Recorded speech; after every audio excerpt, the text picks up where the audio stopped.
Hello, people of the YouTube intro.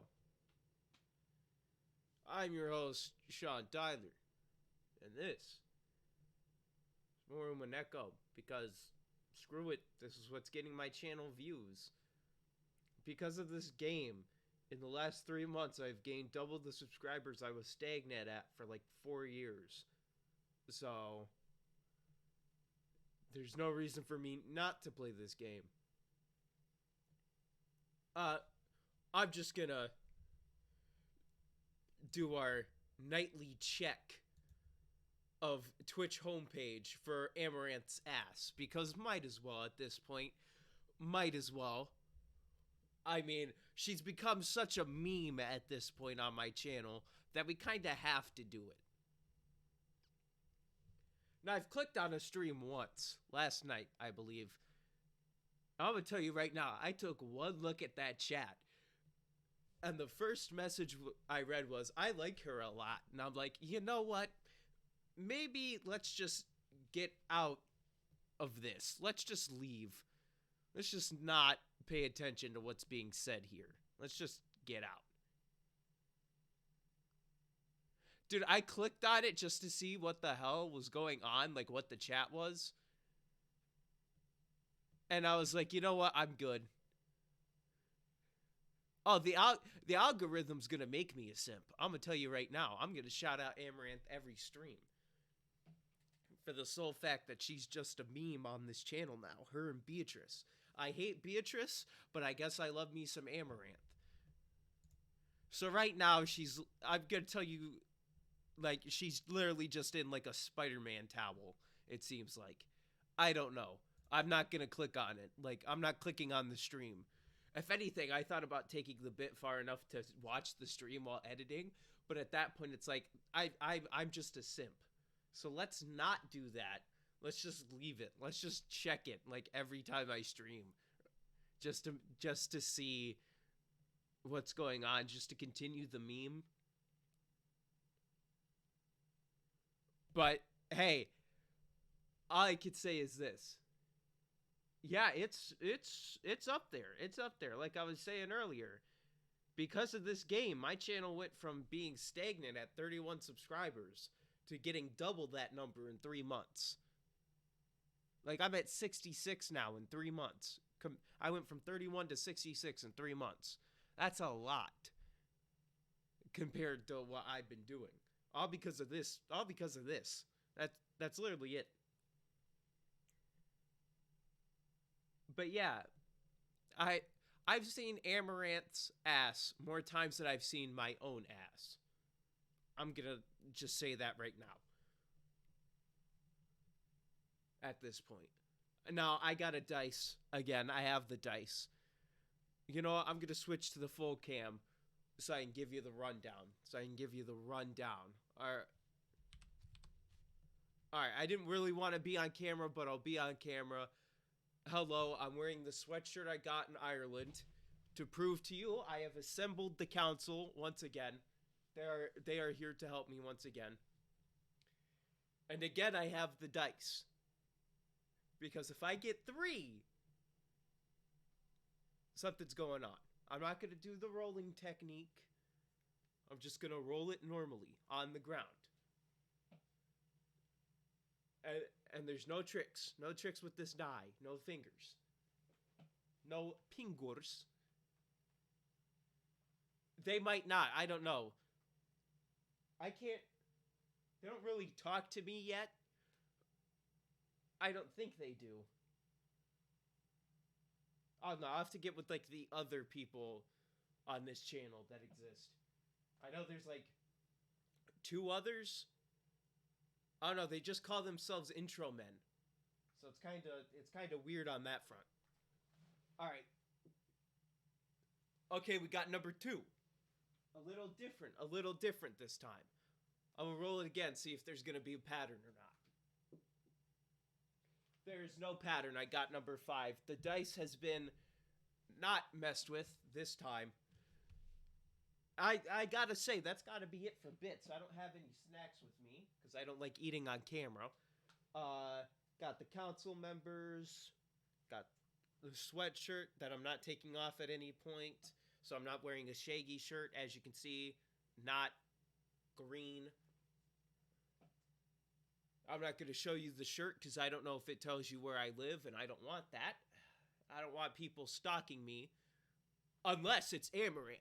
Then she can stalk me. Always got to bring that up. I have to be...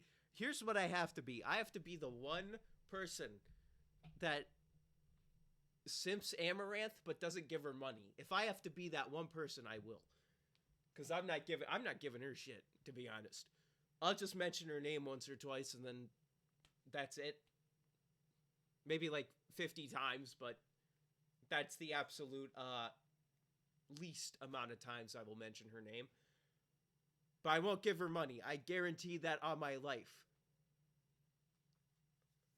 Unless it's not my money. Alright, we're just gonna go to the live scene. As you see, Umineko is up. I have desktop audio muted. And I have the game muted. So let me unmute that. There we go. We're set for Umineko. Episode 3. Once again. Oh, I forgot about something. Hold on. I forgot to actually mention something. So I'm going to mute the game. I'm going to mute the desktop audio again. I'm going to go back to full cam. Hello once again. Okay. So. I also have my notebook. But on September 6th, Tuesday, 8 p.m., it will be a Viewer's Choice stream. Viewer's Choice stream is viewers suggest what I do. You can do it on Discord when I'm not streaming. I have a specific server that is in the Twitch bio description, whatever thingamajig that's underneath my video player. In a specific channel called Viewer Suggestions. You can also do it while I'm streaming live in the chat. So you don't have to just do it on Discord. We already have 2 things that are combined into one lined up, and I have an extra thing lined up as well, just in case. And it's not what you may think it is, because it's like an iceberg chart. So it's not watching or donating to anything. Wink. It's not that.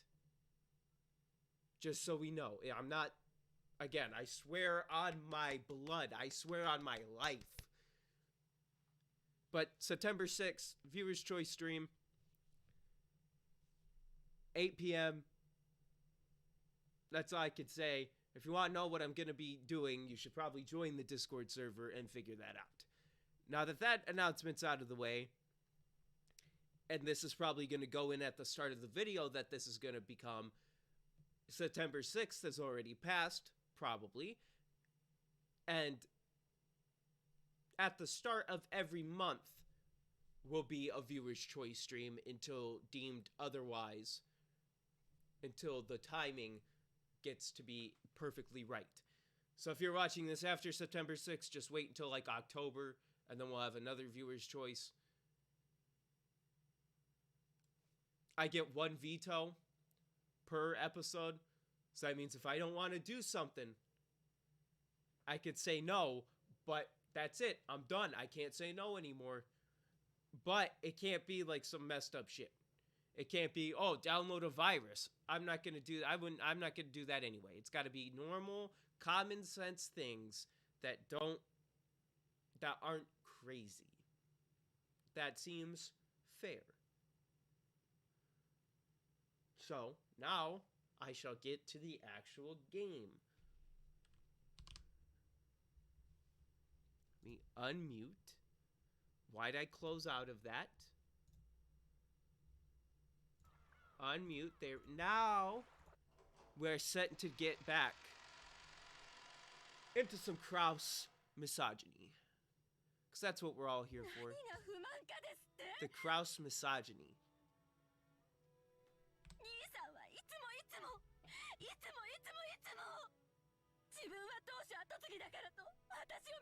Looking down on me because I'm a woman? What is this, the 1920s? What's my complaint, you say? I've got a billion of them. Grudges, hard feelings. How about I exterminate you?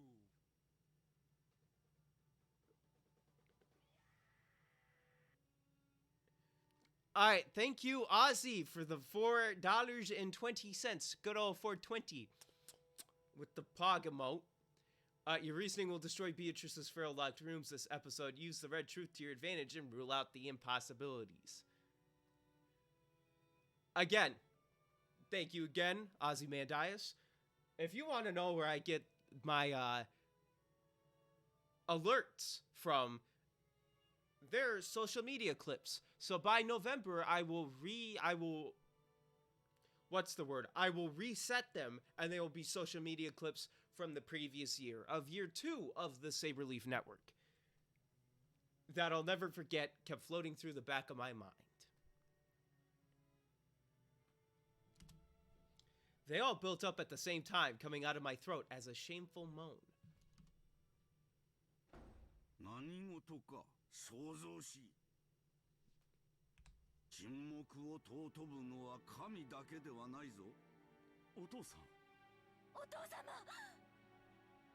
He probably overheard our sibling fight. Father entered with a clearly unhappy face.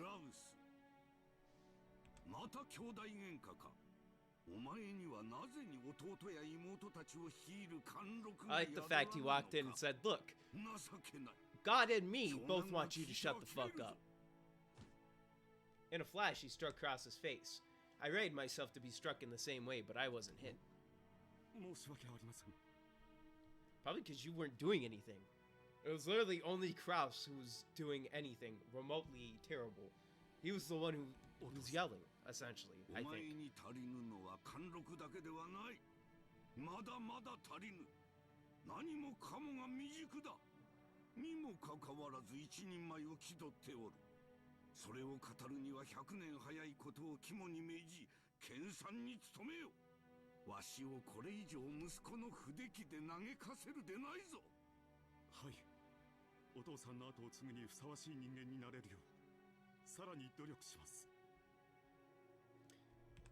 It was as if those words were directed at me.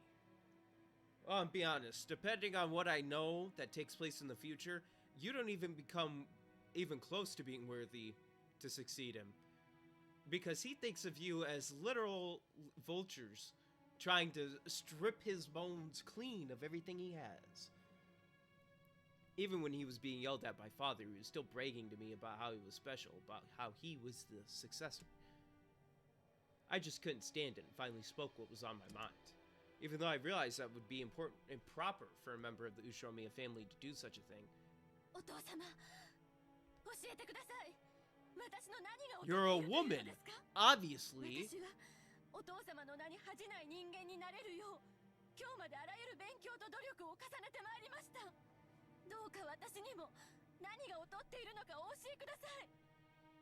A different era, boom boom.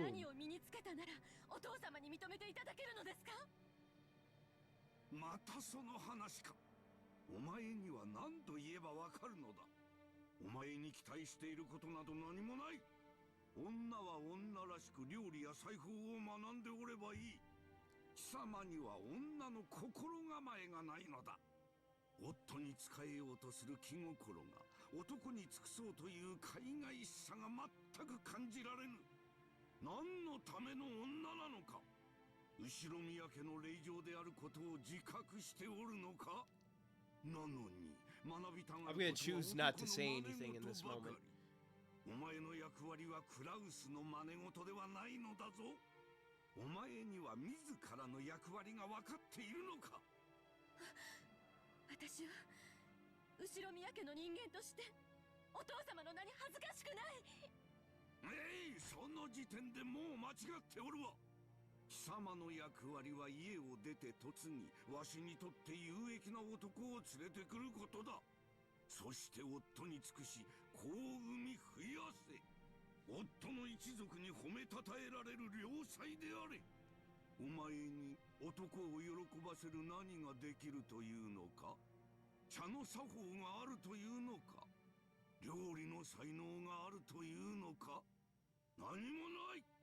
お前がやっているのはみんなクラウスの真似事ばかりではないか。後宮家はクラウスが継ぐ。お前がそれに不満を唱えるというのなら、それはこの私に逆らうということだ。お前は我が娘でありながら父の言うことを聞けぬというのか。出て行け。感動だ。お前に後宮など語らせん。感動だ感動だ。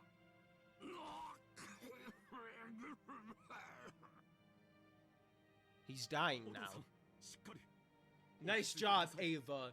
Because you're a woman, you're killing our father. はい。ただいま。エヴァ、席を外せ。本心ではないさ。私がなだめておく。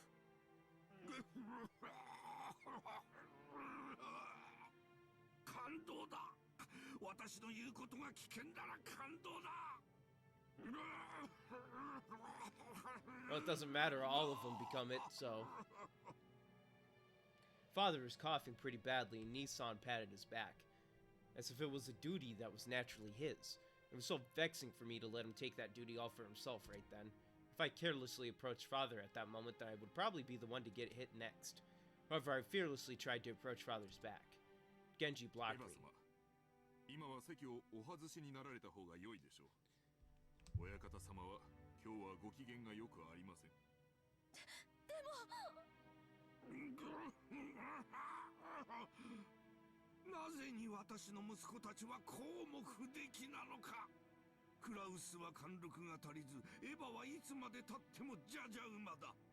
男らしい男はおらず、女らしい女もいない。私の育て方がいつどこでどう間違ったのか。 Beatrice. なぜだゲンジ。 That's where you went wrong. 私は何をいつどこでどう間 You fell 違 in えた love と with いう a の fake か。 witch. 親方様は何もお間違いになってはおりません。クラウス様はたくましいご子息。エヴァ様は麗しいご令嬢に成長されました。何もお間違いにはなっておりません。あれのどこが I can name a few things. Mainly something that I'm seeing right now.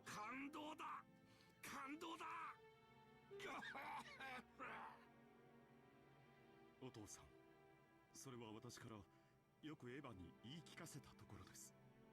エヴァもこれからは心を入れ替えてレディーとして振る舞うと約束してくれました。どうかもう少しの猶予をいただけませんか。何がレディーだ。感動だ感動だ。 Maybe let's stop talking to the man who's literally coughing his lungs out. Go quickly and leave this to me. Kraus gave me a look telling me that. Let's continue talking to a man who can't even spend 5 seconds taking a breath before he's literally probably dying. Did I take the wrong path, just like Father Nissan said? True, I never studied how to be a lady. Everything I've learned was done in the hopes I could help Father someday. But is that really true? Haven't I always been trying to compete with Nissan, with whom I've had a bad relationship since I was a young girl? Because I wanted to steal his position as successor and show him a thing or two? Every chance he gets, Nissan tells me that men should be manly and women should be womanly. I've been tormented by this unfair discrimination just because of my gender, something people are born with and can't do anything about. I resisted, endeavoring to this very day to study and prove that I'm not inferior despite being a woman. But doesn't that mean my love of learning comes entirely from a stupid complex I've got against Nissan? Father wanted me to become a lady with whom he could go out in public and not be embarrassed. Did I betray his hopes, earning good grades and what? Okay. Now, I got a problem. I got a problem here. I've always never understood if words were words or not in this game. I'm going to look up threading.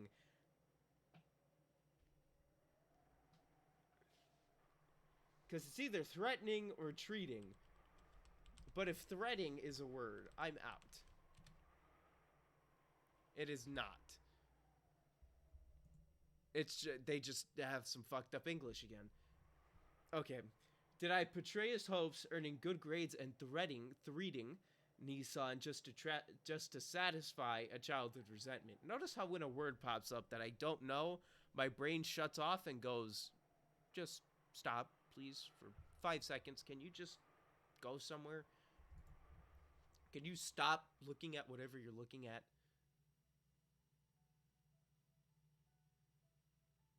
違うわ。 Who the fuck are you? Who is this? Okay, What? Excuse me. Excuse me, ma'am. This is private property. This is my own private domicile and not be harassed. Bitch. 私が後宮家の跡継ぎになるんだって。あなたは私に誓ったわ。That's young Ava. The one whispering to me was the me of my years as a young girl, born inside my heart on the day I made that oath. That's right. She was my only ally. When things got difficult, when I felt like I was about to get crushed by it all, she would always quietly appear and support me. When I ran into roadblocks and despaired, she would always appear and support me. When I grew up and the memories of my childhood years faded, I also started to forget my conversations with her. 私、後宮エヴァは絶対に後宮家の当主になるの。そして、あのムカつく高慢ちきなクラウスを見返してやるの。I mean, there's only really one way to triumph over あの him. 日私たちは約束したわ。 That's become a man yourself. 約束したわ。私は後宮家の当主跡継ぎになるって。あの日にね。On that day, when I'd been overcome with sadness, wondering why I was even alive, you appeared from inside me and lent me your お父 strength. 様に認められたかった。兄さんの花を明かしてやりたかった。そうすれば惨めな自分に決別ができると信じていたわ。 For a time, I truly believed that my life had no purpose other than to be looked down upon by Nissan. It's painful just remembering those days. They're a wound, a crack inside my heart. She taught me how to sew up that wound. I turned my anger into effort and improved myself, trying to become a person more worthy of the headship than Kraus was, trying to triumph over him by making father accept me. It was my perfect revenge. I was vaguely aware that a woman couldn't possibly become the family head, but I thought that maybe, if I could prove myself valuable enough to overturn that premise, then surely even father would select me to be his successor. If that happened, then I'd be able to have the greatest and most perfect revenge against Nissan, who always acted like his succession to the headship was completely inevitable. そうすれば私たちの心の傷は癒えるの。その日まで頑張ろうって誓い合ったわ。なのに、あなたはその約束を破るの？クズ、育児なし、へそかんで死んじゃえば。 Wow, what a way to talk to yourself. Even though she looked like me as a kid, she was still another me. Her tongue was sharp because it was mine. Imagine if you looked in a mirror and your reflection just went, "You bitch, kill yourself." For depressed people, I guess it does do that every day. Or at least for suicidal people, don't kill yourself.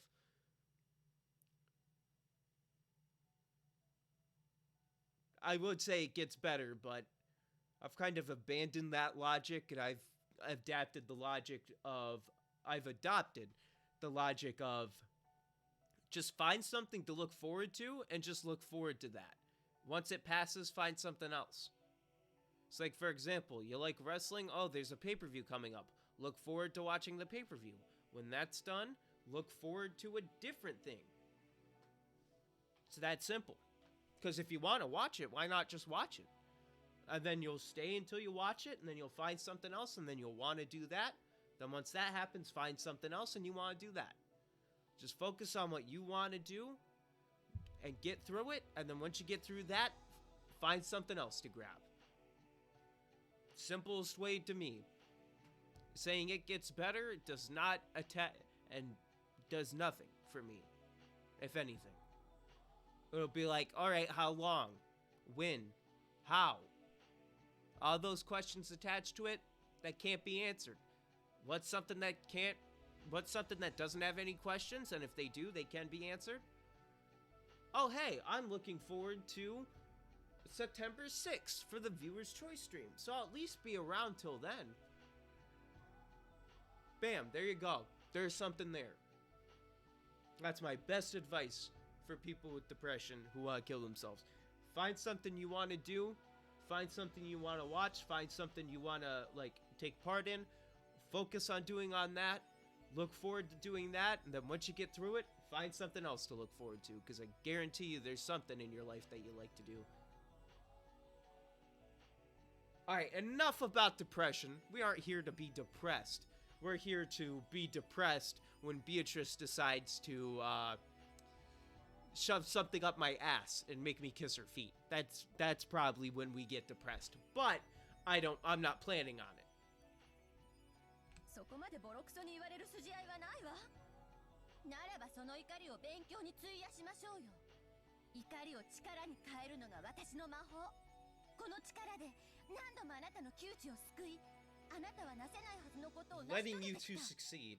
私 This の魔法 English がある man. 限り、あなたにできないことなどありはしないわ。 Fantastic for a guy who's like a grammar Nazi, but not Nazi level, いつからそれを忘れて where しまった I'm の like かしら。 trying to kill people for using wrong grammar. More like I just あの魔 use 法の力 grammar. は再び私たち I のも like の。 perfect grammar. さあ、その怒りを力に Maybe 変えて Nazi's not the もっと best もっ word と to 勉 use 強 in に today's 励みましょ climate. う。きっと When there 私た is ちには literal まだまだ Nazis 勉強が around. 足りないのよ。 Yeah, 大学院に we're 進 really んで doing もっとい things っぱい tonight. 勉強して優れた成績を出してクラウスを追い詰めてやりましょう。あいつ何でもなさそうな顔してるけどきっと心は相当追い詰められてるわ。早く身の程を思い知って死んじゃえばいいのに。 Okay, so now you want to そう kill す your れば brother? 私たちが当主になれる。 I can set that up. ルドルフは辞退してくれるわ。あの子は私には逆らえないもの。よして。 I can set も that う up. これ以上勉強してもお父様は私を認めてくれないのよ。どうして？お父様は私に女らしくしろと言っているのよ。私がどれだけ Then 頑張ろうと become a man. 女である限り。 People do it all the time. Granted, this is before the 1980s, probably, which means that's less acceptable, but I doubt nobody did it back then. 私は女以上の何者にもなれない。認められない。何の努力もしない兄さんを超えられない。永遠に見下され続ける。お父様もクラウスも最低の男尊主義者だわ。 I 早く死ん believe じゃ you're えば looking. いいのに。 Again, I could set up the death. She cursed them for my sake. Words I couldn't say so easily, she said for me. Even though I understand that she's just another part of myself inside of me, I feel like she's the only ally I have who can sympathize with me. However, while sympathy might do a lot to calm my heart, it won't do anything to improve my current situation. In the end, she can only console me for however long it takes me to be dejected by reality before I finally accept it. ありがとう。もう結構よ。コート。 I don't think she has. お父様が驚く I feel like よう what な she 淑女に needs な to っている do is kill Kraus and 兄 your さんなん father. かとは比べ物にな I ら feel ない like that would 立派な be 男を探して enough. ダメそんな And の then you'd have to be de facto head. Because Rudolph, like you said, can't do it. She rejected my timid thoughts. I understand. Because she is me. I understand. お父様は少なくとも今は女に当主を継がせないと言っている。 Oh, now. See, here's what take those quotes, put them over woman, you got yourself the answer. でもそれすらも所詮はお父様が決めたルールでしかないの。お父様が決めた以上、それを破棄できるのもお父様。人の気持ちなど浜のマサゴが尽きるよりはるかに早く変わるわ。クラウスが愚鈍な男であることは私たちが立証しなくてもやがてお父様も理解する。 He does make stupid business 男 decisions. 女の境のくだらない垣根はそれを設けたお父様によって取り払われるの。その日は必ず No, I 来る feel わ like that's only for Kinzo. I don't feel like that's the entire wall. I feel like that's only like a very small portion of it. Let's not talk about magic. No, no magic, please. Hey, no magic. Okay? I'm not here for magic. If I use this magic, then surely I'll never have to doubt until the day I die that I'll eventually become the head. But I don't know if that's the right thing for Ushiromiya Eva. Maybe I should aim to become the kind of lady father wants, someone who can proudly participate in high society. And if I'm reborn, maybe father would change his opinion of me. Maybe I can find my own lifestyle, just as Nissan has found his. And anyway, I just can't imagine my stubborn father choosing a woman like me as the head, especially if it means skipping over Kraus. 信じないの？ I don't believe in they don't believe in magic. 私思ったの。 She doesn't believe 私 in には magic. 当主は告げないかもしれないけれど、私は女で子を産むことができるわ。そして兄さんには未だ縁談もない。もし兄さんに子供ができず、私だけが子供を産めたなら、兄さんの次の当主は私の子供ということになるでしょ。 This is the start of the plan. 私が兄さんから当主の座を奪うのと同じ意味にならないかしら。本気で言ってるの？本気よ。 Look, it's either try and get him to accept women or get a kid who can take 私 over の head. 少女時代そのものであるあなたを裏切るのは私も心苦しいわ。 So to be honest, she's going with the safer それ plan. が一番現実的なのよ。 At that moment, my body changed. I was no longer myself from back then, but as I am now, a wife and mother. Yes, this is a dream. Even so, she still possessed the same ambition and desires always, and she argued back, with her expression displaying clear displeasure at this change. 夢を捨てるの？そして私も捨てるの？ I mean, you're a kid, so I don't really want to hang around with you. 私も大人になって。 So I doubt she does either. So そうね。エヴァはもう大人になって。 how old are you? 魔法の使い方さえ忘れてしまった。今は一児の母。自ら夢を How 叶 old are える you 魔法を忘れ right 去って now, young その夢 Ava? を息子に押し付けている。自らの人生をお父様やクラウスによってめちゃくちゃにされたくせに。 That is あ the なた main も自 question. らの夢を息子に押し付けてめちゃくちゃにしようとしているの。それが大人というものなの？ Yes. ジョージはどこに出しても恥ずかしくない自慢の息子よ。私には叶えられなかった夢をジョージなら叶えられるかもしれない。ジェシカなんて成績も貧困も不良じゃない。それに女なのよ。ジェシカさえ辞退してくれればジョージが後継ぎになることだって。 Wait, even saying it was painful. Am I just forcing my own regrets onto George? It's not like I have any right to look on Jessica with scorn. Wasn't I just horrible for hitting her with the same words that had caused me so much suffering? I understand. I understand. The desire to triumph over my brother is part of my own personal revenge. I can't use George for that. だから You 私 can. 自らが復讐するわ。 I guarantee you multiple parents have before in the past. ルドルフとローザを味方に兄さんから金をせしめようという計画があるの。きっと一矢報いることができるわ。何しろ兄さんがお父様の資産をつまみ食いしているのは確かなんだから。つまんない計画。 Oh, shut up, you're a kid. そんなのさっさとやめて泣き寝入りでもしちゃえば。 What do you know? You're a child. 私たちは後宮家の当主になるの。その夢をごまかさないで。だから絶対に叶えられると。 Then kill the old man, kill Kraus. 私の魔法を信じて。 Hold on now. 魔法は力を持つの。 Theory forming. 私の魔法は Ava could be どんな願い allied with the killer. 信じる However, the killer also kills her because she is not an asset, she is a そう liability. でなくちゃ。私の心の傷は永久に癒されない。ならよく聞いて。私の魔法の言葉。そしてそれを理解して。謎が解けたなら私たちは後宮家の当主になれるの。だから耳を澄ましてよく聞いて。 The riddle with the gold?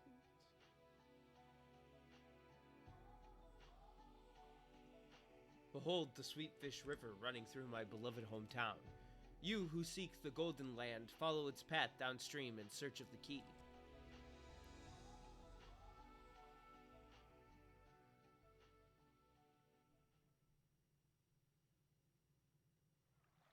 エヴァ姉さん。 Hey, don't talk to me. Okay? How about that? First off, I want to look something up.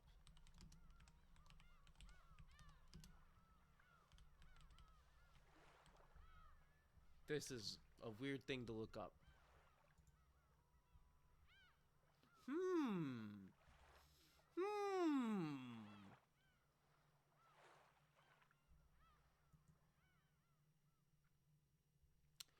It seems like episode 1 me was onto some shit.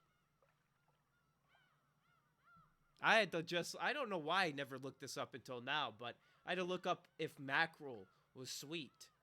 Just to confirm my one theory all the way back, and it does say it has a sweetness to it.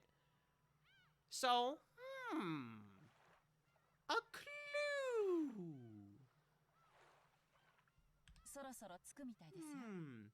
Very interesting. When Kyrie shook her shoulders, Ava jumped and awoke from her doze. ごめんなさいね。寝ぼけてたわ。驚かせてしまってごめんなさいね。エヴァおばさん、ぐっすりでしたね。朝はだいぶ早かったんすか？まあね。恥ずかしいところを見せちゃったわ。ごめんなさい。What, sleep? 眠れるくらい余裕があるのは大したもんだぜ。バートラなんかずっと落ちるーったの、沈むーったの。全く退屈しないやつだぜ。 Hey, a fear of flying and a fear of drowning is a very normal thing to have. And you're weak against like 8 things. Badler and Jessica came in messing around. Rudolph also made a face as if asking, "Are you okay?" Yeah, Badler, I wouldn't say all humans have one weakness, because I think you have like 8 of them. And one of them specifically is you are addicted to just not understanding anything involving common sense. しっかりしろよ。親父たちの顔を見れば眠気もすっ飛ぶさ。せいぜいお互い頑張ろうぜ。そうね。特に今年はしっかりしないとね。だな。お互いケツの穴を引き締めてかかろうぜ。 Okay, maybe that's not the best phrasing. Rudolph said these strict words in a small voice that only Ava could hear. Failure would not be tolerated in this year's family conference. I never want to hear somebody tell me to tighten my asshole. Because at that point, I'm probably in prison, and I'm probably somebody's bitch. So... Oh shit, all of their companies were hanging in the balance. Even Rudolph's face looked a little tense. Ava's expression probably looked tense as well. 母さん、荷物を持つよ。甲板に上がろう。ありがとう。ジョージは本当に気が利くわね。A great どうして急に head お air. 礼なんか。母さんらしくもない。エヴァ、ジョージ、到着。 Jorge! 荷物をまとめるんや。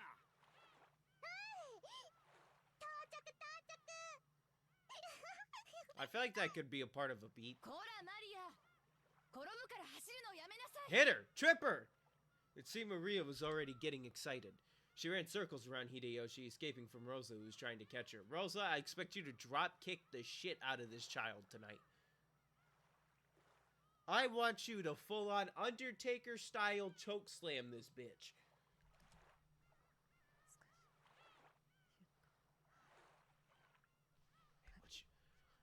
Hey, what are we whispering about?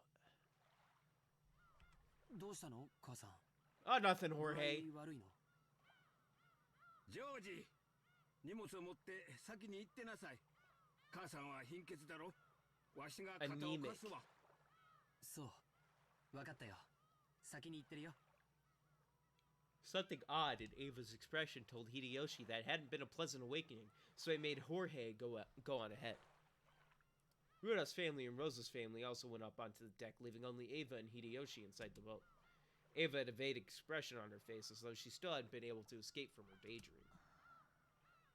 Would that technically be a daydream if... Well, she daydreaming... I'm not gonna get into the definition of ど daydreaming. ないしたんや。神妙な顔して。私、ジョージを自分の復讐の道具にしてたんじゃないかしら。私の兄さんに対する子供じみた敵対心のせいであの子の人生を自分のおもちゃにしてしまってはいないかしら。ああ、私はなんてことなんてことを。そんなことあらへん。ジョージはどこに出しても恥ずかしゅうないわしらの自慢の息子や。仮にエヴァの思惑が多少混じっとったとしても結果オーライっちゅうもんやないか。エヴァはなんも悪うない。むしろジョージは厳しく TikTok し parents. つけてくれたと感謝しとるくらい Just because you force them into doing TikTok doesn't mean you raised them ねえ wrong. 本当ジョージは私のこと嫌な母さんだと思ってないかしら。ねえねえねそんなことただの一度も口にしたことあらへんで。エヴァの杞憂や。秀吉様、皆様。 This is a private meeting. おや、何か落とし物ですか？お手伝いしましょうか？ Kumasawa had come to check on them when they hadn't gone up to the deck. Hideyoshi hid Ava behind his back so that her expression wouldn't be seen. ああ、すまんな。ちょっとわしのネクタイピンがいかれてもうてな。もう大丈夫や。すぐ行くで。外で待っててや。そうですか。それでは表でお待ちいたし She ており thinks they're ます。 fucking right now. You know, she didn't really understand. Kumasawa realized that something had come up and disappeared so that she wouldn't trouble them further. If they stayed here any longer, they would probably make everyone else worry too. そろそろ行こうか。ジョージたちを心配させてまうで。私本当にジョージに恨まれてない。ああ、恨まれてなんかあらへん。 It's gonna be revealed later that Jorge absolutely hates his parents and wishes that he was like Jessica's う brother. なされたんか。また。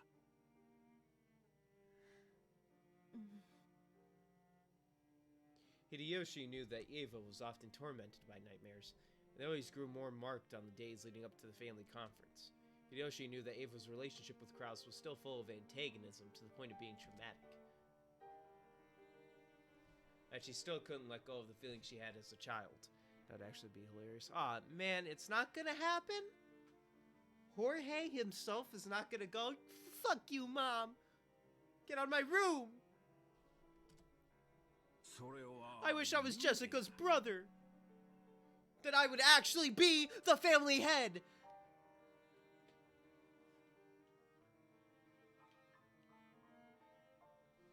わしが一緒にいる。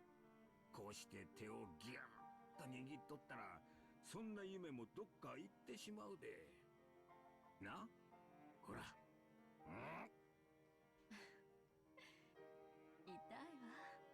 ありがとう。もう平気よ。降りましょう。ああ、降りようか。みんな待たせてるで。ごめんなさい。ん？さっきあなたのタバコの煙のこと怒鳴ってごめんなさい。普段ならそんなことで謝らんくせに。悪い夢。 Ava feeling different than usual. 気にするなや。お前に煙が届いていることを気づかんかったわしが悪いんや。私のこと嫌いになった。ならんならん。この程度で嫌いなんて言うとったら3日もたんで。さあさあ、たったたった。 Exactly, I feel like Hideyoshi would have left you already if he absolutely despised how you are. 秀吉様、エヴァ様。 Goda, this is a private meeting! Get the fuck off this boat! This time it was Goda. It looked like they'd kept everyone waiting too long after all. Even Ava had to stand up without grumbling now. She had to stop forcing her bad mood onto her husband and causing him any more trouble. Because that wasn't something a good wife would do. 大丈夫ですか? Yes, I am good wife. 南條先生をお呼びしましょうか。ありがとう。 I am good wife, no need for any problem. Tell も father. う大丈夫よ。婦人病中やっちゃ。 It's a woman's disease. Men don't really get this. Because we're tough and strong. Women そんなの weak. 人に言わないでよ。恥ずかしいわ。おお、すまんすまん。 This whole stream is just gonna be marred in misogyny. Ava elbowed Hideyoshi in the gut. By that time, her normal expression had returned, which allowed Hideyoshi to relax a little. At least we're already on the island and we're already here at the mansion instead of seeing Jorge and Shannon spend time at a fucking aquarium.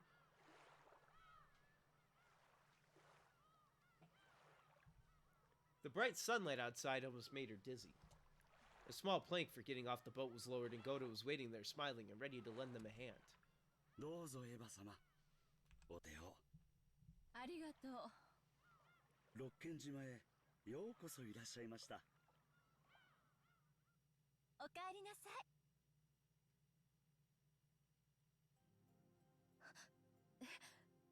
What? When she left the boat, it seemed to Ava as though she'd heard the voice of her young self. Episode 3 is some of the biggest clues. There is an important reason for each scene. Okay. I'll see if I can figure out the important reason. Less chapters this episode as well. Like, that is kind of obvious considering the fact we're already on the island. So I can get down with less chapters. Try and get this series done. I'm not saying I'm hating it, but I'm saying after episode 2, it seems like I should be finishing this already. Because episode 2 was not good. But again, I'm not hating it. I just don't want to be stuck on this for like years. Maybe a year. But definitely not 2 or 3. That's too much of Umineko. No. Hadn't seemed that way. Someone had told her welcome back. After becoming a shameless adult, the voice of her young self was distant. 私は何のために生きてるの？何をどうすれば Alright, we're getting deep! 私はこの猛襲から解き放たれるというの？ Hideyoshi heard her talking to herself. When Hideyoshi held on tightly to Ava's shoulders, her firmness alone told her that there was no need to say anymore. Maybe it was because the typhoon was getting closer. The lively cries of the seagulls, which usually greeted them when they arrived, couldn't be heard at all.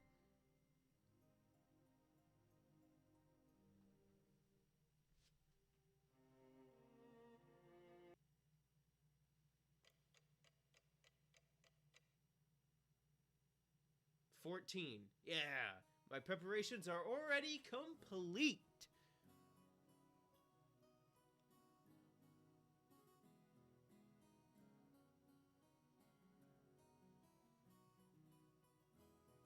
This white is making me realize my screen is fucking dirty. What do you mean 6 years ago?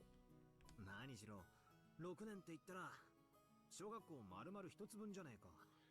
覚えてろってのが酷な話だぜ。そうだね。特に若かった僕たちにとっては And you're also pretty fucking stupid. So I don't expect you to remember anything, let alone your own name. そうかな。私はバトラだってすぐに分かったぜ。口を聞いてさらに確信できたぜ。マリア、初めて会った。6年前わかんない。そうですよね。マリア様はまだ3つでしたものね。Shannon, ain't you got work to do? 3歳の頃しか知らないマリアがこんなに大きく成長してるんだから。Badler, do not make a comment that I know you want to make right now. After lunch, we had all gone out to the beach to walk around, talk, and take it easy. Our parents were apparently having a suspicious, complicated discussion, so we ended up leaving them behind. Well, just as I'd guessed from the start, the conversation focused on me, since I'd been away for 6 years. しかし、本当に背が伸びたね。僕も低いつもりはないけど、 Why are と you にかく even その身 here, 長には Badler? 驚いたよ。そうですね。 Are you just here for 6 shits and 年前 giggles? のバトラ様を For the よく shits and 覚えており gigs? ますが、それでも驚くくらいでした。だなあ。6年前のバトラからは想像がつかないくらいだったぜ。みんな案外6年も前のことなんか覚えてるもんだな。俺なんかかなり記憶 I が can't, I あやふ can't やだったのに believe よ how tall you are. Isn't that what everybody said? 私たちのことを思い出すのに少し時間をかけてたみたいだもんな。あれはちょっと傷つくぜ。いや、さすがに6年前だぜ。覚えてろって方が無理があるぜ。6年前のことですと、あまり覚えてはおられないのですか？私はつい昨日のことのように鮮明に覚えております。Shannon, you're just a シ weirdo. ャノンは記憶力がいいからね。6年前にバトラ君がどんなことをしていたとか言っていたとかよく覚えてるんじゃないかい？そういやそうだよな。シャノンって妙なところで記憶力 I がいいんだよな。 remember he squeezed my boobs to as an icebreaker. That's what I remember. 楽しいことはスイスイ覚えるけど、つまんないのは全然ダメ。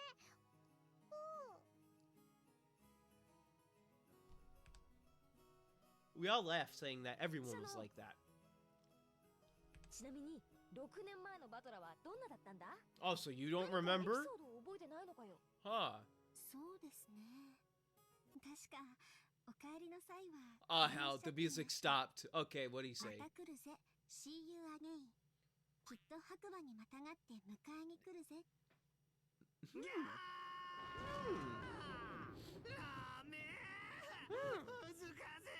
He was throwing down game back when he was 6 years younger than he was now. 言いそう言いそう。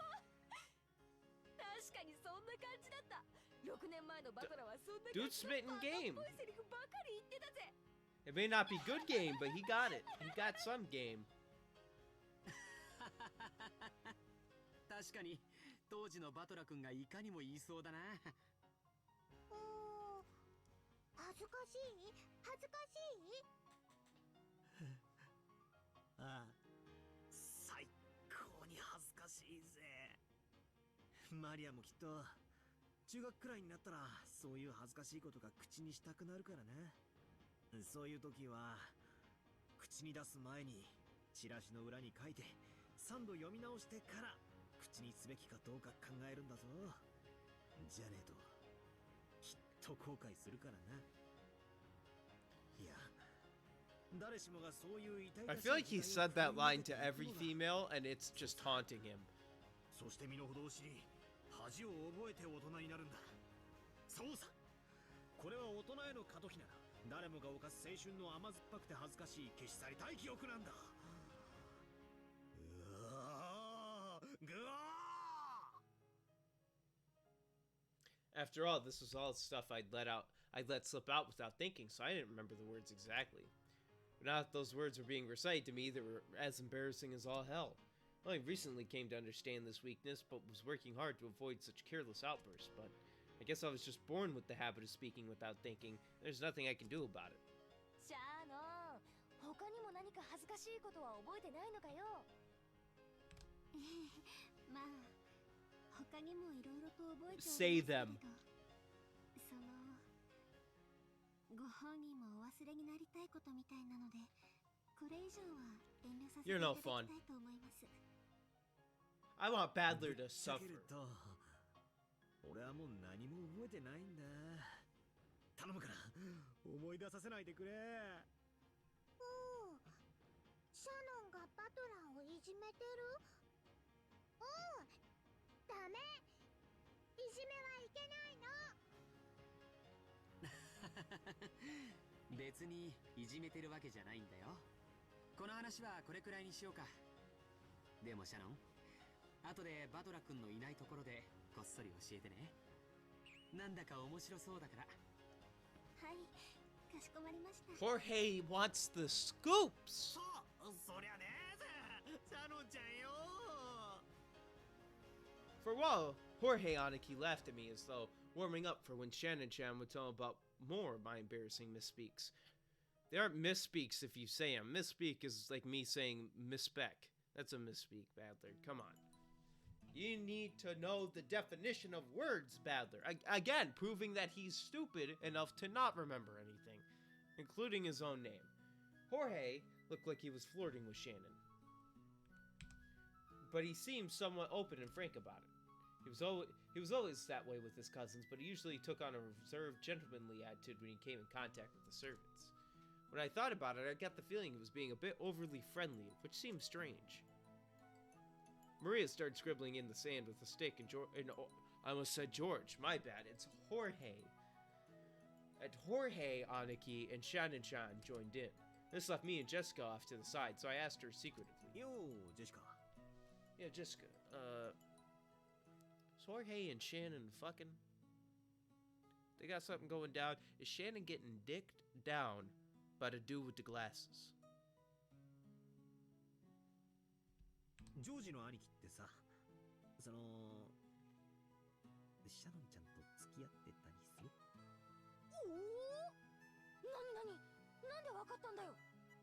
バトラお前、見かけより人を見てんな。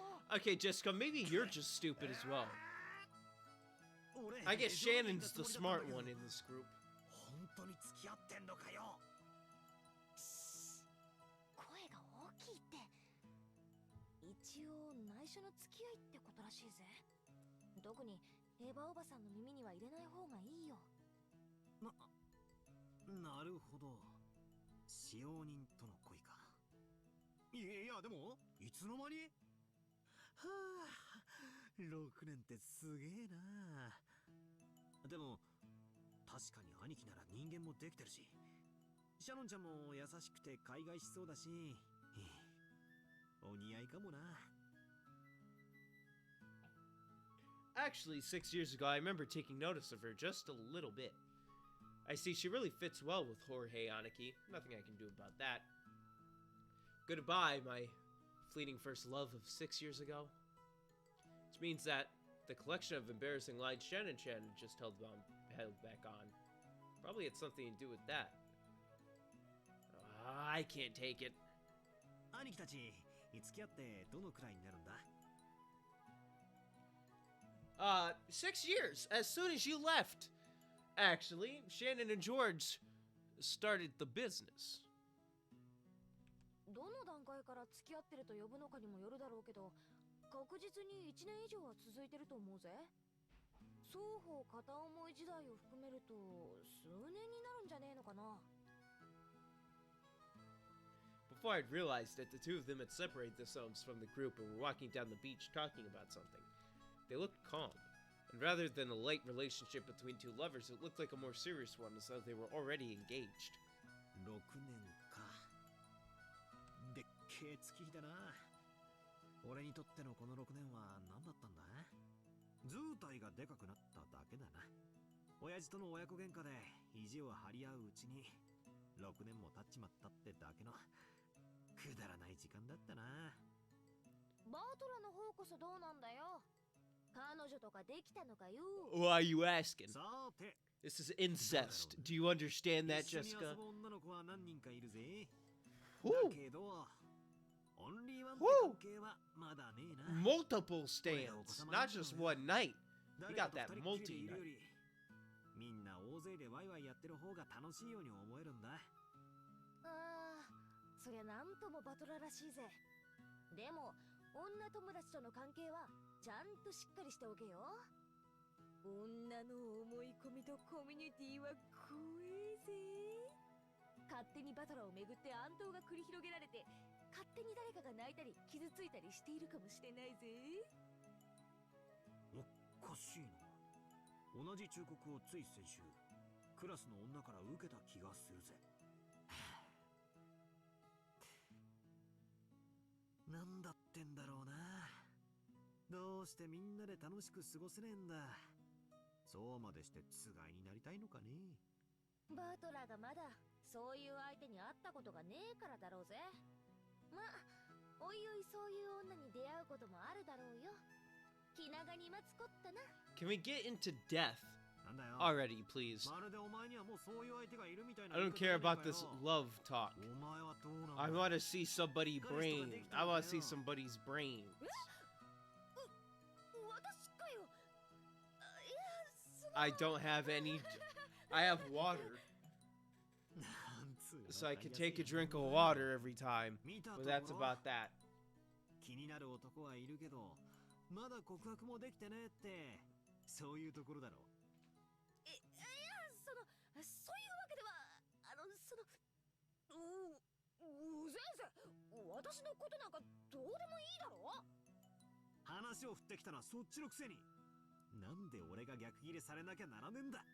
Well, you're the one who brought it up. そのくせ自分が質問に答えることは決してないんだよな。 These damn ず women. るい生き物だぜ。まったく。もう、そのよ、告白はさ、一度はしたんだよ。まあ、盛大に空振りでさ。ごめんなさい。てかいや、私がすごく一方的だったんで、面食らわれたというのかな。そういう対象だとも思われてなかったという雰囲気。そりゃあそうだろうよ。お前の言葉遣いは男勝りだからな。もうちょいおしとやかにしないと男心くすぐらないぜ。 Who are you, Kraus? Slash Kinzo? 私みたいな言葉遣いじゃ受け悪いかな。まあ言葉遣いが全てじゃないだろうが、お前みたいな普段の言葉遣いが悪いやつが急にまともな言葉で話すように努力し始めたら、そういう気概みたいなもんでドキッときちまう男もいるかもな。そうなんだ。そうか。Jessica suddenly started talking more meekly, and then her face instantly went slightly red.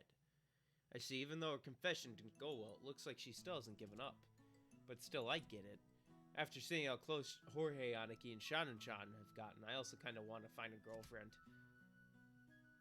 6 years.6 years of puberty are pretty important, and they went by pretty fast.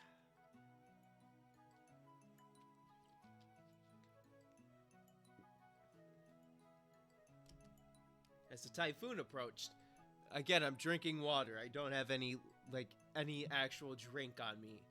That would potentially be for September 6th. As the typhoon approached, the clouds grew steadily grayer, but even so, I had this really refreshing feeling. Maybe I'll try thinking more seriously about the opposite sex, more than just the size of their boobs. I mean, Badler, that's like one of the only few things that matter. And if Amaranth has taught me anything, the only other thing that matters is the size of the buttocks, the ass, if you shall will, the cheeks. Are they thick? Badler almost gained his second brain cell. Maybe. To be honest, I don't think he had a first one. So, if anything, he's growing a first one. ところで、ジョージの兄貴は使用人のシャノンちゃんと付き合ってるわけだが、まさかジェシカまでってことはないよな。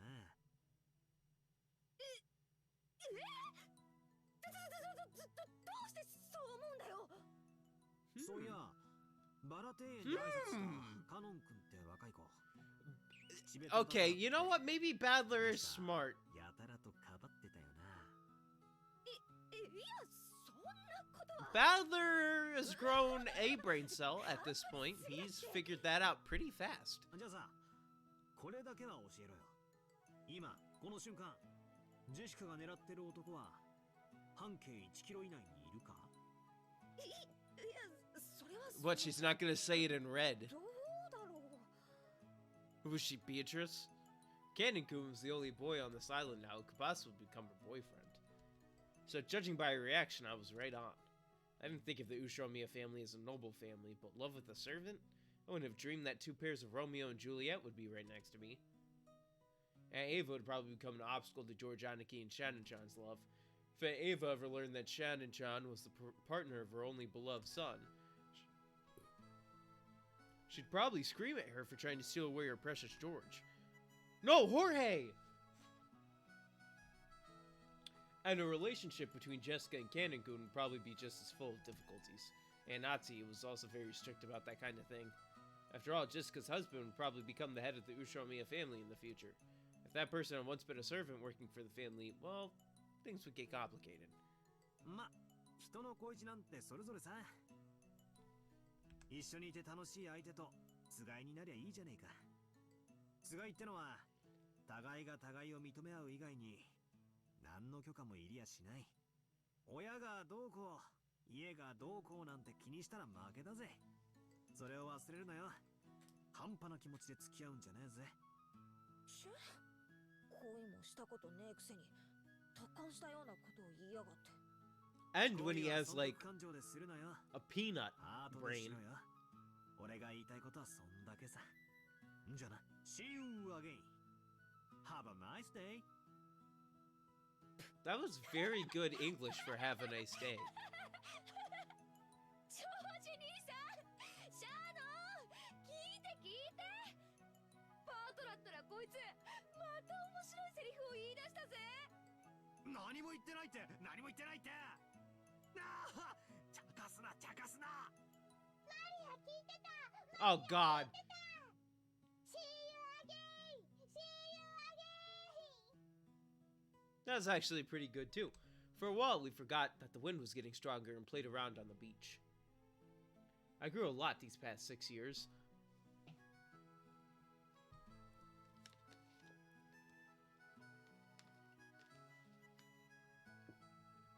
I'm getting close to the mic. To swallow. Pause. So you can hear me actually taking a drink. And being able to celebrate my youth and meet with all of my cousins was truly refreshing. It was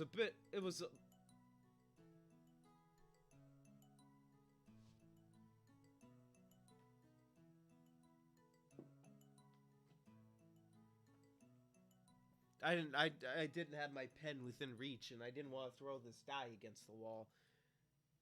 So I just dropped it on the floor. It was a bit late now, but I realized I should have gotten back together.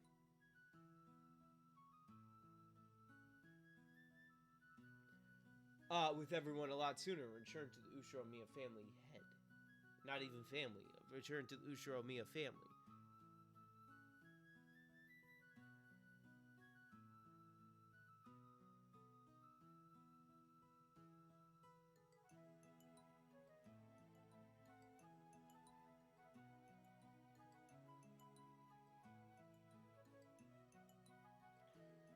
Sorry, I was looking at something. Not Amaranth. I was just looking at something. たまにはいいもんだな。I was looking at an email that I got. マリアもいとこで集まるの楽しくて好き。そうだな。俺たちももういい年なんだ。別に親がいなくても会えるだろう。たまにはいとこだけで集まって遊ぶのも悪くないかもしれないな。それはいい提案だね。いつかそういう機会を設けてもいいかもしれないね。同感だね。私たちいとこはいつまでもずっと仲良しがいいよ。To find forever. おいおい。そこを強調する。Until you die? Yes, because you're probably dying tonight. 悪いように聞こえちまうぜ。Jorge, Aniki, and Jessica laughed, but it felt just a little strained. Did I say something wrong? Judging by how our parents made quiet expressions and tired faces every once in a while during the boat ride and at the airport, maybe I should have kept that to myself. そうだな。ジェシカの言う通りだぜ。 But I mean, you aren't siblings. They're all siblings. I don't dislike my cousins all too much because I don't see them all the time. If I saw them every day of my life, when I was growing up, I'd probably hate a few of them. Let's be honest. 私たち何恥ずかしいこと言い合ってんだろうな。なんだか照れちまうぜ。I feel like if you hang around people too long, you start disliking them. 人は願わねばいつまでも一緒にいることどころか仲良くいることさえ難しい生き物なのですから。そうだね。みんなが仲良くいられることを決して当たり前なことだと思ってはいけないね。おお、知り合いの魔女が言ってた。幸せはみんなが信じなくちゃ叶わないんだって。確かにね。信じる力には魔法が宿るかもしれない。それを全員が信じたなら、きっと It's too early for the Switch talk. よし。なら恥ずかしいことのついでだ。私たちはみんなで信じ合うと誓おうぜ。みんないつまでも仲良し。 I'm not believing. Okay, you know what? Yes, I'll believe in that. Like hell, we'll end up like our parents. As if we'd ever search for each other's weaknesses going after grandfather's fortune. Well, I mean, it won't be your grandfather's fortune, it'd be your parents' fortune. And it wouldn't even be your parents' fortune, because you're like their only kid. For all of you, you're like their only kid. So obviously, if Ava and Hideyoshi die, Badler ain't getting shit from their inheritance, it's gonna be George. So there's no way, in any sense of the regard, you're gonna be exactly like your parents. There's no way. 俺たちはみんないつまでも仲良しで幸せだ。それをみんなで信じようぜ。 No matter how much we cousins tried to nostalgically have fun, dark clouds. Yes, dark clouds. Continued to approach Rockinjima. I wonder if the typhoon will pass and let us see the clear skies before we leave this island. Who cares about what our parents are planning? Who cares about the inheritance and the honor of our old family? As youthful as we were renewing our old friendship, and we all believed together that we could find happiness. So, I want this pair of days to end without anything weird happening, in peace and happiness, and calmly. Yeah, God doesn't respect that wish, though. No, I don't just want them to end. Please, let them end.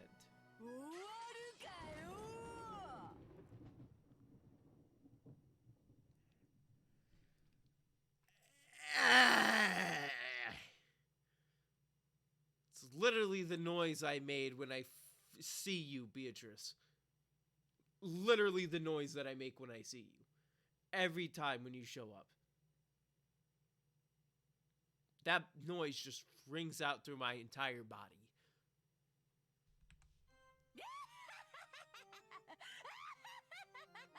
Let them have their fun. You can kill them in 5 minutes. お前は出るなよ。現れるなよ。くそくそくそ。待たせたな。ようやく新しいゲームの用意が整った。 Oh shit, we starting now? さあさあ始めようではないか。惨劇の物語を。訪れよ。雨よ、風よ、台風よ。この島をうつしおより切り離す。 Wait, you just gonna hit it now? 魔界へ幻想界へ。六軒島を放り込め。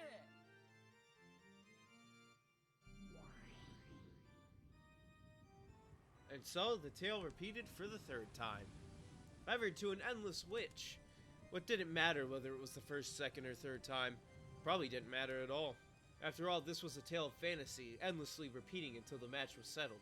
Would Badler surrender first, or would the witch?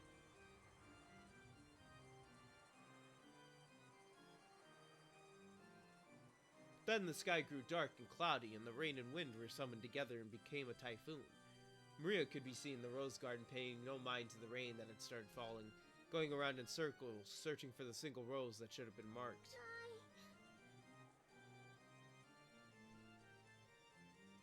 What happened to that That's a question that needs to get answered. That's one of life's many mysteries. What happened to that fucking flower? If that flower... I'm gonna be honest. If that flower was there the whole time, none of this would have happened. Kinzo, if he wasn't horny, none of this wouldn't have happened. There's 2 problems here. It was? Well, I'm gonna be honest. If it was a pretty small hint, I didn't... All I got was somebody moved it. Somebody cut it down. Let me think. Any flowers? I got, like... Oh, I gotta, like, search my brain.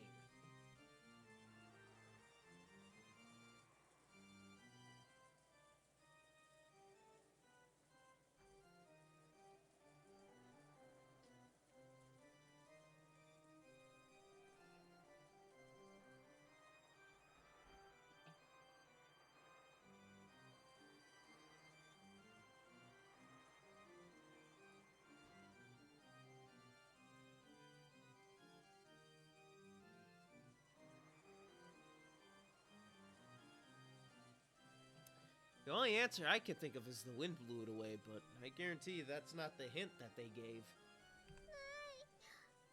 目印をつけたマリアのバラがない。Maria definitely remembered it. That rose had been in the flower bed right here, and yet it wasn't anymore. She didn't know what to do with her irritation not being able to find something that should have been there, and moaning bitterly, she couldn't help but keep going back and forth in circles around the same spot. She was acting almost as though she'd been able to see it if she looked at a different angle, but even though she did that, there was no way to find something that wasn't there.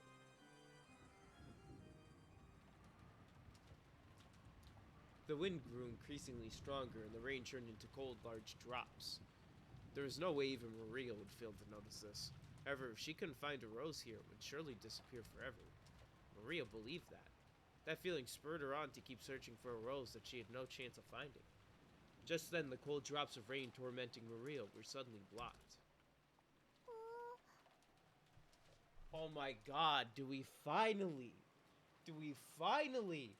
get to understand how this played out? Maria raised her head. When she did, she saw an umbrella there, protecting her from the rain. And the one holding out that umbrella was the witch she admired, Beatrice. Yeah, sure. Get the mother fuck bitch. 何を必死になっているのやら。体を冷やせば風邪をひくこと Throw me a bone, game. Come on.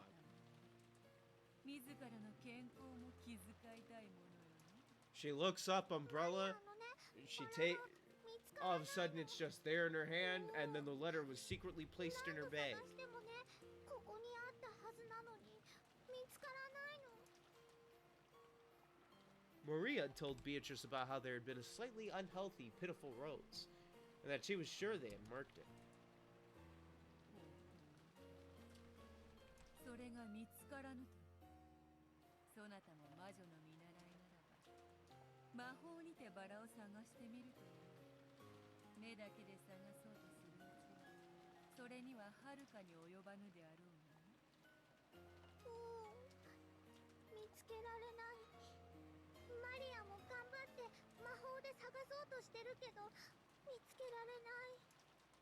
魔法の修行にはちょうど良いかとも思うが、この風雨はそなたには少しきつかろう。わらわが特別に力を貸してやろう。弟子の身を案ずるのも師匠の役割だからね。ありがとう、ベアトリーチェ。 Maria's face, which had been full of sadness until just now, split open into a grin. Maria knew. She knew that there was nothing Beatrice's magic couldn't do, so she was sure that Beatrice would be able to find the rose easily, even though Maria couldn't. Beatrice closed her eyes lightly, acting as though she was listening for something in all this wind and rain. Then she heard it, opened her eyes, and spoke. 商業無常よね。残念だな、マリア。この風雨。そなたのバラは。Yeah, so it literally died. It flew away. Okay, transitory! Alright, let's... Not permanent. A very, very simple definition there for that word. I like that. I like simple definitions for words. それじゃあ Make my brain go good. 風雨。 It's gone. すでにこの世のものではない。 Oh, well, so it actually just blew away. I swear to God, what Beatrice had said was quite reasonable. There was nothing odd about the flower being broken off at the stem in the strong wind. Are you fucking kidding me? I'm trying to think. There's gotta be like a special reason why. No, it was literally just it was blown away in the wind. Oh, wow. I could have figured that one out. Even dropped my dice. No, I'm tired of holding this. I'm tired of holding this die while I'm reading this. I'd rather hold something else important. So, council. I shall give the dice to the council so they can understand, so they can use it whenever they want. I shall put it. Go. Let me grab this so I can fiddle with this instead. And there they go. I set it in the middle of them, put it on the number 4, and we are ready to continue. However, Maria couldn't accept this and bitterly gave a low-pitched moan. やだ What you mean no? What you mean no? やだやだやだ No! マリアのバラなの Hmm. マリアのバラが帰ってこないと嫌だマリアの魔法で生き返らせる You're too weak. ベアトリーチェ魔法でバラを蘇らせるのを教えて無限の魔法の秘術。そなたごとき見習いにはまだまだ早いわ。身の程をすれ。 Know your place, bitch. You little brat. Maria wiped the tears from her eyes full of regret. Beatrice shrugged her shoulders and chuckled at Maria's pitiable expression. よかろう。 Oh, you give in, huh? バラを蘇らせる秘術。わらわが力を貸してやろう。 So you're soft for children, huh? Can I classify そ you なたの心の as a 力を child 集中 lover? させるがいい。目を閉じ、雨を忘れ、風を忘れ、航行するバラの魂を心の目で探すのだ。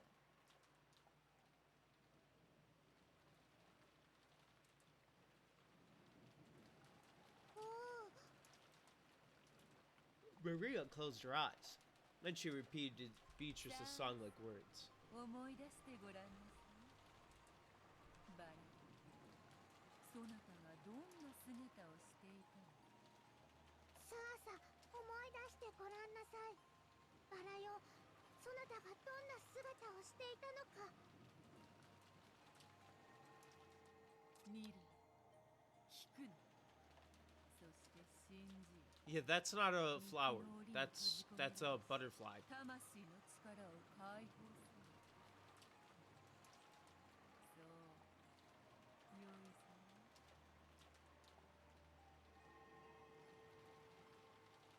Around Maria, who was concentrating her power, her eyes tightly shut, small golden butterflies began to dance. Was this the manifestation of the magical power Maria さ held? まよいしバラの魂。今一度集う。そしてその姿を思い出すがいい。さあさあ集え。思い出せ。 The glitter of the gold butterflies began to strengthen and their numbers increased. Then Beatrice raised a finger up to the skies and began to gather at the tip of that finger. Was this, what's his name?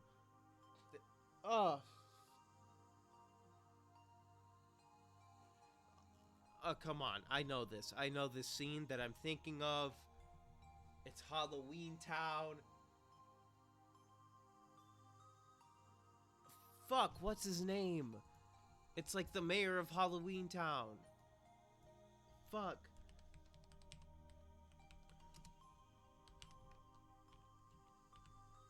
What the fuck is his name?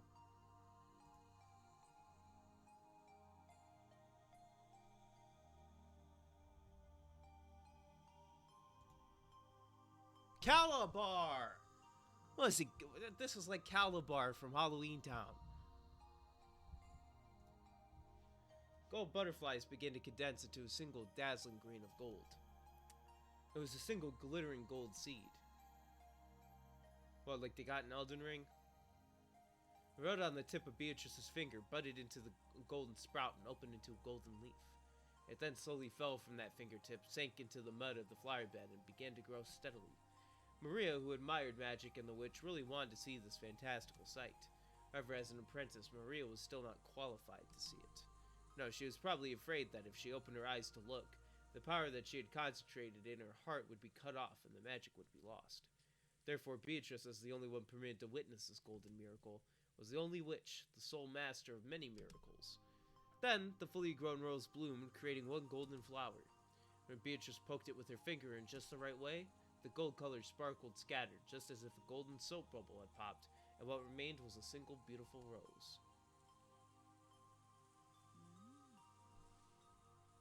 立派な花を思い出したようだな。だがこのままでは他のバラたちに混じってしまい、区別がつかなくなってしまうというものよ。もう一つサービスしておくか。 Beatrice, for the sake of her cute apprentice who was moaning even more now in concentration, decided to use one more bit of magic.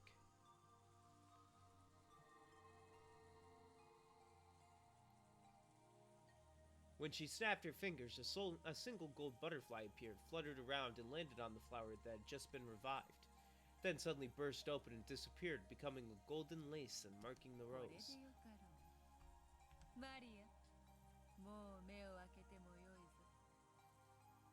ほう、バラはどこ？ない、ない。そっちではないぞ、こっちだ。 Over here, dumbass. 金モールで印をつけて。 Come on, you're smart. ああ、本当だ。 Are you in Maria mode or are you in witch mode? すごい。ベアト、ありがとう。ベアト、ありがとう。マリアも早く魔女になりたい。ベアトみたいな大魔女になりたい。なれるとも。かつてのわらわもまた。そなたのように無邪気にそれを望み、至ったのか。 Maria was ecstatic over the revived rose, clapping her hands and jumping around joyfully. Jumping around in joy. I essentially got it. Watching that, Beatrice also smiled, looking fairly pleased.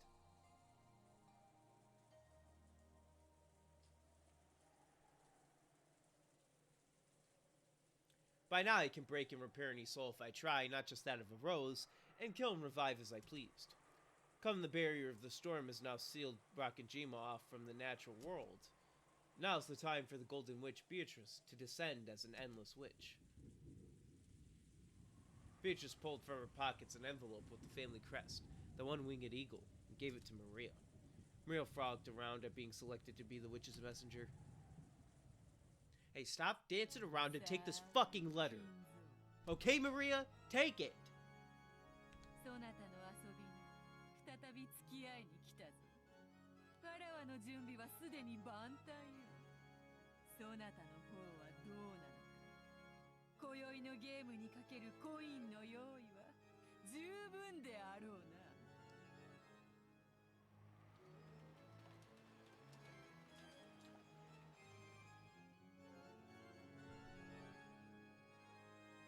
Wait a minute. 無論準備は十分であるぞベアトリーチ。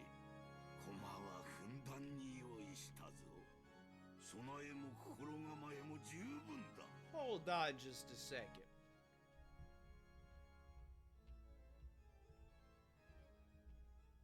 Oh no, we scrolling up.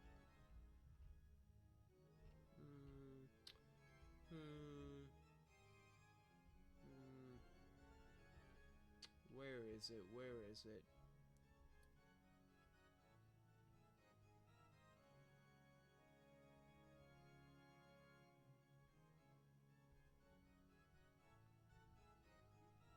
So, let's think for a moment. Let us collude. Council has given me their power of strength for a few minutes here. Maria definitely remembered it. That rose had been in the flower bed right here, and yet it wasn't anymore. She didn't know what to do with her irritation and not being able to find something that should have been there, and moaning bitterly, she couldn't help but keep going back and forth in circles around the same spot. But if we head back down, so we can establish right here and now that Maria knows exactly where this rose should have been. She has remembered this. We could assume that right here and right now. It's not in red, It's not in any other color but white. But that doesn't mean that it can't become an assumption. So we can assume that Maria knows exactly where this rose was. So if we go here and look,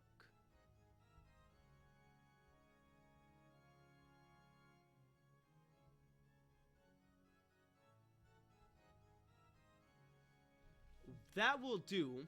Maria, you may open your eyes now. Where's the rose? It's not here, not here. Not over there, over here. Look, I marked it with golden lace. So, what makes no sense... Now, granted, supposedly a rose did just appear there. But considering the fact, it would have been smarter to prove that you are a witch if you decided to put the rose in the same exact part, in the same exact spot where Maria saw it. For the sole fact that Maria is not looking straight at it in a spot where there is no rose. The rose that you could have put the ribbon on, the golden lace, could have been any rose, as a matter of fact. Because you told Maria to close her eyes, so Maria has no proof you didn't do that. The only proof we have is you, the narrator, or whoever the narrator is, saying that you did do it. Which, as we've already established, it's not in red. This shit is not in red. So that means probably wasn't magic. What she probably did was go, alright Maria, I'll get your rose back, close your eyes. Walked over, tied a ribbon around the rose, walked back and went, oh Maria, you can open your eyes now. Maria opens her eyes. Where's the rose? It's not here.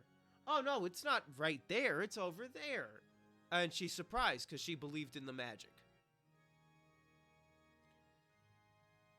Beatrice.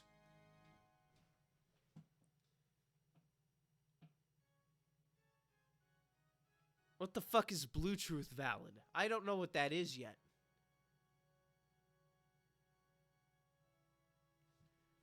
We'll wait on that. We'll wait on that. But this is the best. I think this is hands down the best reasoning I have given throughout this whole damn game. Because I'm sitting there. I specifically heard this line here.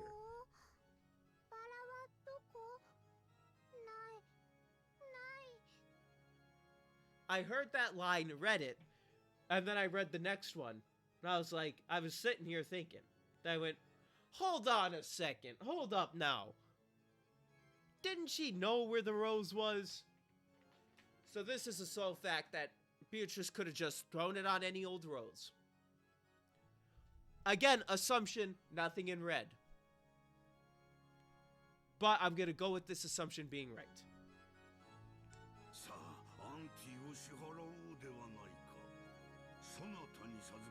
Hold on.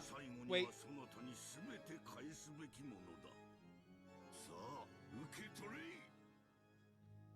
Hold on. Before you do anything, Kinzo, before you throw it, let me load up,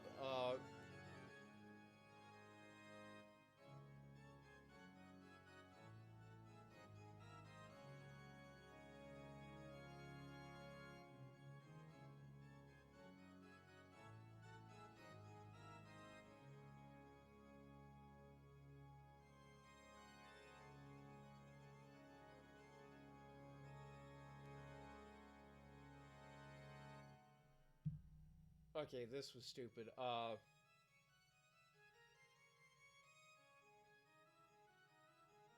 There we go. I have to look up the roulette wheel.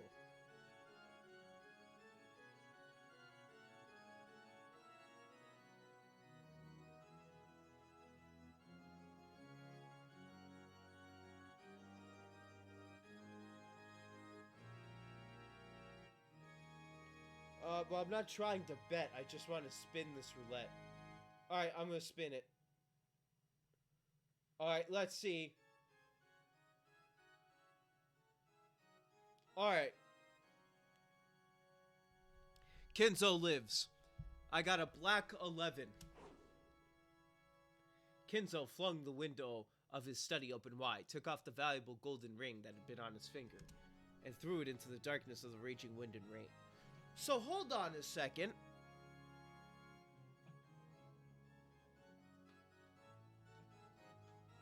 Unless this is taking place before the events that just occurred, Beatrice didn't have the ring before the letter. So that's a check mark on Beatrice's side, because I don't know how else she would recreate the family seal without that ring. Unless somehow she made a copy, but that's just an easy excuse. I don't want easy excuses. I want this shit figured out. Kinzo flung the window of his study open wide, took off his, I don't remember if I read that. I'm just gonna skip it. That ring was struck by lightning, and after twinkling gold for an instant, disappeared, so... Okay. So she couldn't have. Kinzo watched it go, grinning broadly and fearlessly. Well, according to my roulette wheel, you'll live.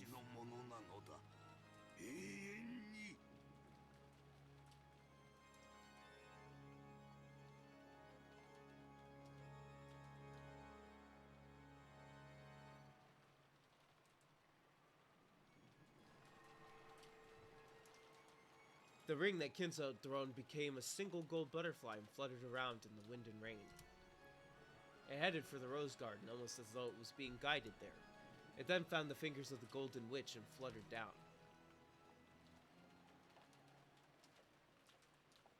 But it came down right in front of Beatrice. It burst open and returned to its original form, flying through the air. The way it was going, you would have expected it to fall into a puddle, but it stopped suddenly in midair, almost as if some transparent person had caught it. Apparently, even Beatrice hadn't expected this. However, she realized who it was, and grinned broadly at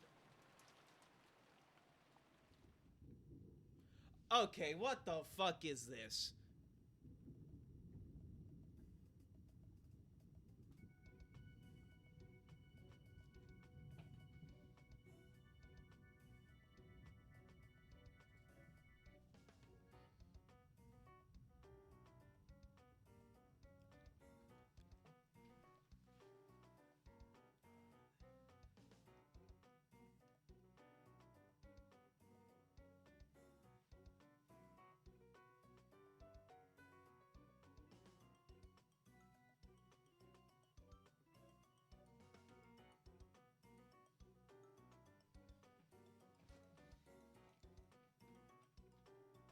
Only answer I got is another bitch boy. As she did, the shadow of the person who had caught the ring began to fuzzily appear. It was the figure of a young man wearing a butler's uniform embroidered with the one-winged eagle crest. There was no man like this among the servants of the Ushomiya family. Even so, Beatrice laughed as though it was someone she remembered fondly. Renove. What kind of fucking name is that? If your first name is this, your parents hated you.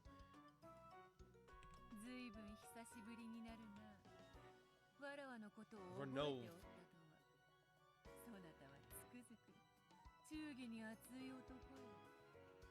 長いご無沙汰を頂戴しておりました。このロノでお嬢様にお仕えしていることを忘れた日などただの一日もございませんよ。それよりもお嬢様にこそ私をお忘れになられたのではないかとヒヤヒヤしておりました。何しろお嬢様は大層お忘れっぽくていらっしゃいますので。なるほど。確かにわらわは忘れやすいようだ。そなたの皮肉を聞くまで思い出せぬとはな。お嬢様、これを。With an exaggerated yet elegant gesture, he bowed respectfully, and held out to Beatrice the head's ring that he just caught. 後宮金蔵より返還されました。後宮家当主の指輪でございます。指輪は再び主のもとに。金蔵によるゲームの開始宣言。確かに受け取ったぞ。さて、今宵はどのようなお遊びになさいましょうか。早速ルーレットをご用意いたしましょうか。それともまずは紅茶をご用意いたしましょうか。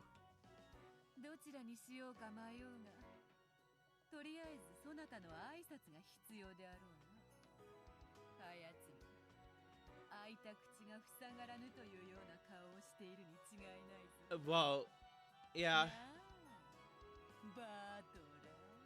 Yeah, he seems pretty dumb. はじめまして。 Don't talk to me. 自己紹介をいたします。 Don't talk to ベア me. トリーチェお嬢様のおそばにてお仕えしておりますロノウェと申します。どうぞよろしくお願い申し上げますよ。 I'm going to tips because I want to first. Alright. Just to confirm. Now...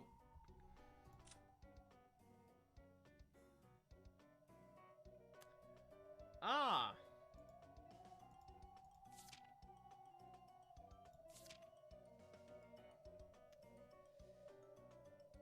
Well, I'm just gonna make sure that all this is the same. Yeah, easily criticized. Position is far from enviable. Asthma. You bitch. Ava. Hideyoshi. Jorge. Rudolph. Kyrie. This dumb bitch. Ajnan. Child abuser or child abusee. Genji. Furniture. Furniture. Not fully furniture. Old bitch.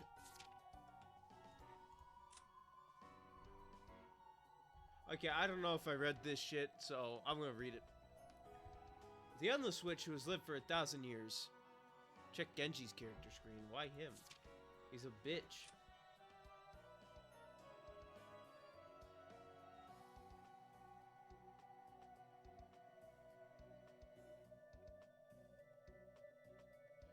I feel like this is exactly the fucking same.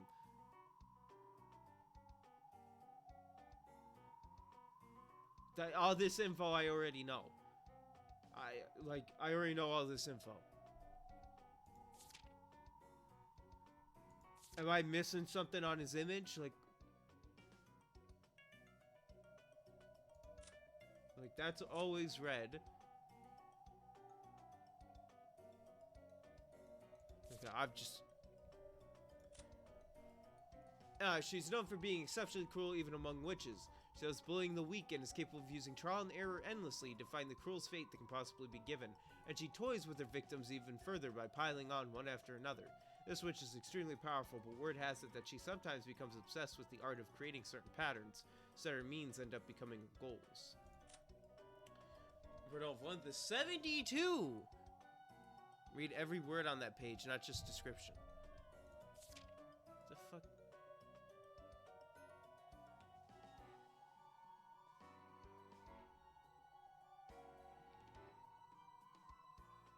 Okay. Wow, is it because his name is one letter off? What the fuck am I looking at? Read every word. What do you mean on this?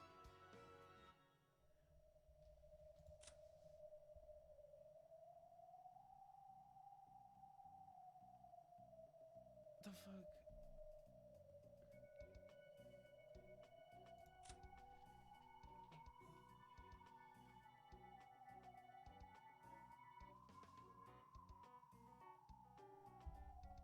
Alright, I'm just gonna fast read. I'm just gonna fast read.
then why the hell would I care about his name being slightly similar to this motherfucker? I don't give a shit. That doesn't mean anything to me.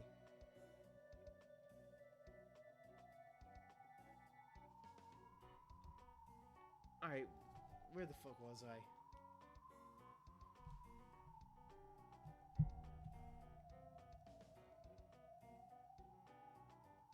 Okay. One of the 72 great demons serves the master in exchange for various forms of compensation. Presently has a contract with Beatrice as her butler. Has multiple underlings trained in housekeeping, and he himself is extremely capable as a butler. Employing him, he has become a kind of status in the high society of witches. Furthermore, the cookies he bakes are superb, and witches will often line up to demand them. Should possess enormous magical power, but as he always shows deference to his master's power level is an unknown quantity. The goats. Low-level furniture who wait on Beatrice. They are many in number, but have no individuality and rarely speak. They faithfully obey their master's orders. Closer in sensibility to animals than humans, they are surprisingly stupid and occasionally get their orders wrong. By nature, they have huge bodies like minotaurs and possess incredible superhuman strength. They're low levels furniture, but the ability to summon them inexhaustibly is extremely useful.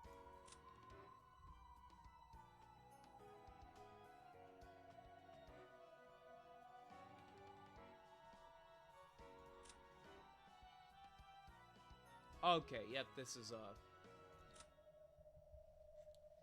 Lucifer is the eldest of the sisters and by extension also their leader. For that reason, she claims to be the strongest of the sisters, but is secretly aware that she is actually the least talented. However, she carries herself with pride every day in an attempt to hide this fact, while living in a terror of how she would be disparaged by her sisters if they ever found out. Leviathan often confronts the eldest sister Lucifer on behalf of the younger sisters. She has a fundamentally envious and brutal personality and is adept at finding others' weaknesses. Or she is better described not as envious, but as a crybaby who wants her own way. For some reason, she is not very shrewd and always ends up last in the sisters' order, drawing the short straw and crying. Satan takes on the role of the ever-angry class president of the sisters. Diatribes.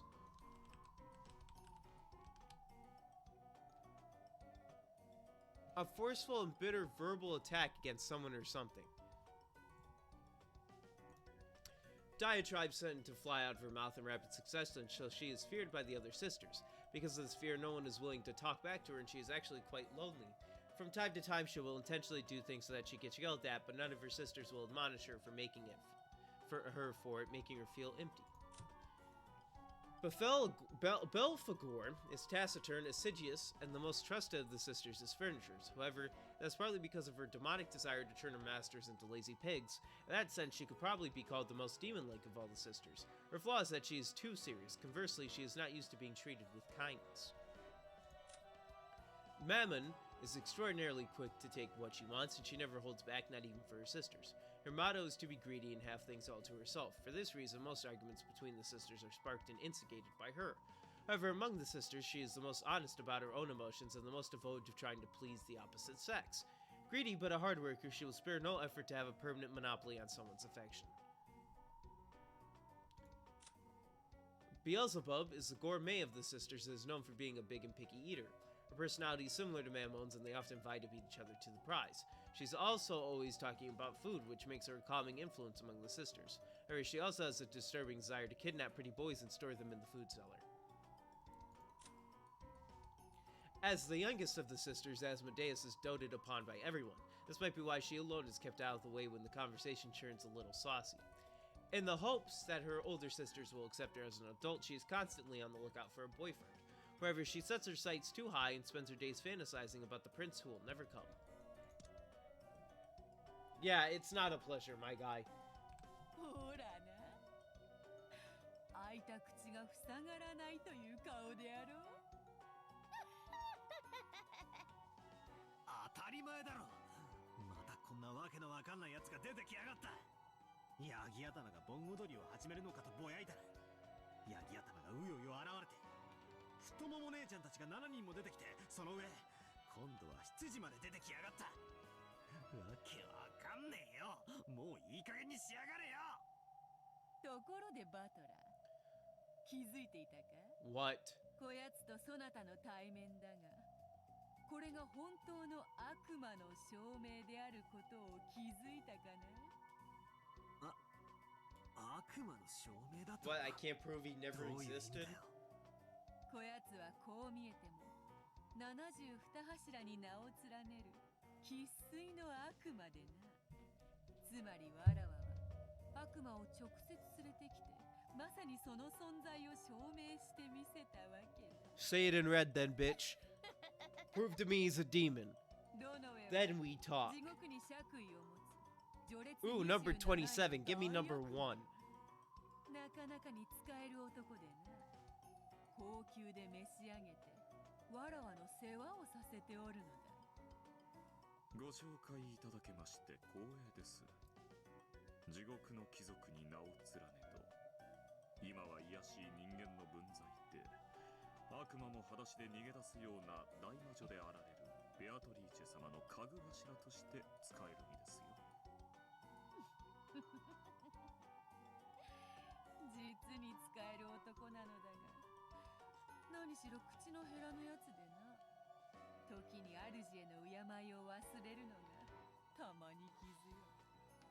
言葉遣いに関しましては契約書から漏れておりましたもので、そのように契約を変更いたしますと。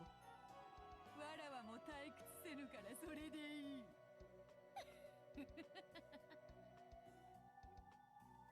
Beatrice turned her back to him, cackling. After bowing once to her back, Renove turned back to Badler and stuck out his right hand, showing off an innocent smile. Normally, this would mean that he was asking for a handshake. 何の真似だよ。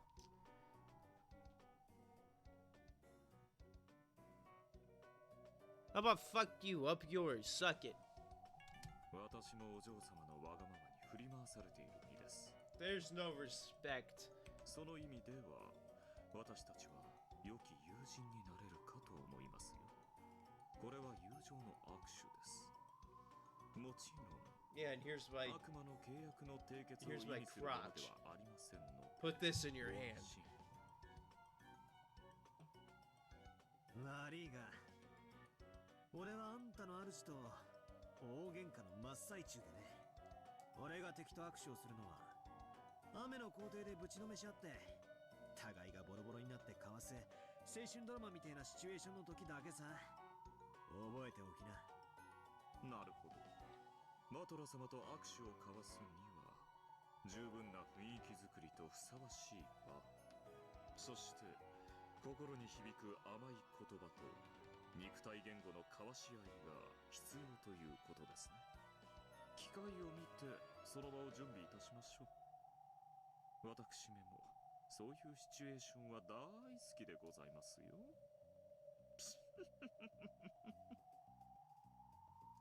As Renove laughed tauntingly, he whispered to Badler, bringing his face so close that their noses were almost touching. Badler's first turning red after getting so close to another of the same sex pushed him away. What are you, homophobic, Badler? なるほど。ベアとの執事にぴったりなやつだ。お褒めの言葉を賜れまして光栄です。私は紅茶には自信がございますので、ティータイムを楽しみにしていらしてくださいね。クッキーを焼くのが趣味でございますので、お茶菓子にもこうご期待をお願いいたします。さすがは同性同士だな。打ち解け合うのが実に早い。焼けるぞ。これはお嬢様に嫉妬させてしまい申し訳ございませんでした。お嬢様のお客人をこっそりつまみ食いなどいたしませんよ。それではこれより他の家具どもに再び家具頭に着任いたしましたことを挨拶してまいります。しばしの暇をお許しください。権限しているのは雑用のヤギどもと儀式役の七姉妹だけだ。挨拶も楽に終わる。おや、あの賑やかな七姉妹たちですか。やんちゃ娘たちも少しはおしとやかに成長 Hold した on, でしょう。 something's going on.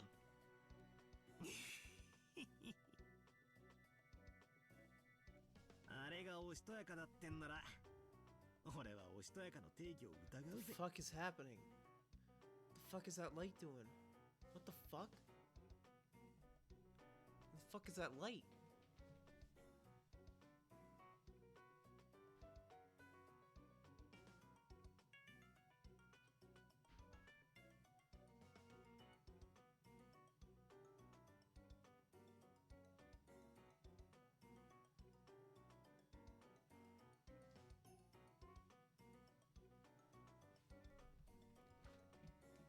It's a street light outside getting blocked by the trees. I'm sitting here and I'm looking at a poster. And that street light, I can see it flickering. But I'm looking around my room. I'm like, I'm not seeing any lights flickering. We're good. Wow. Alright. I don't know. What? 七姉妹どもとはもうお遊びになられたようですね。その表情から察するに、どうやら相変わらずのやんちゃぶりのようだ。メアトリーチェ様にお仕えするにふさわしい振る舞いをするようにといつも言っているのに、困った子たちだ。その意味でなら安心しろよ。実に主にぴったりなふさわしい振る舞いだぜ。そなたも言うようになったな。しかし会話は相手を認めるということだ。 What do you mean, partner? 雑談に応じるようになったということは。 Oh, you mean you. You're not my partner, you're a bitch. 認め始めている証拠。 If I had you as my partner, I'd kill たとえ myself. お天道様が西から昇ることがあろうとも、絶対の絶対絶対お前を魔女だと認定などしねえからな。泣いて俺の靴にキスしたら、もうちょい前向きに検討してやってもいいぜ。 How about you kiss my feet for a change? Even if Badler was bluffing, he still spoke forcefully, a fearless expression on his face. The witch and her butler laughed together, realizing that their guest had regained more than enough of his willpower to attend to a new game, and that preparations were complete. After Renov exchanged a few words with Beatrice, he bowed silently to Badler, scattered into several gold butterflies, and disappeared. And get out of here. Just go. Never show up in my face again. Bitch. Fuck you. I don't need this shit, you sadistic, abusive fucking whore. If you get those lines, shouts out to you.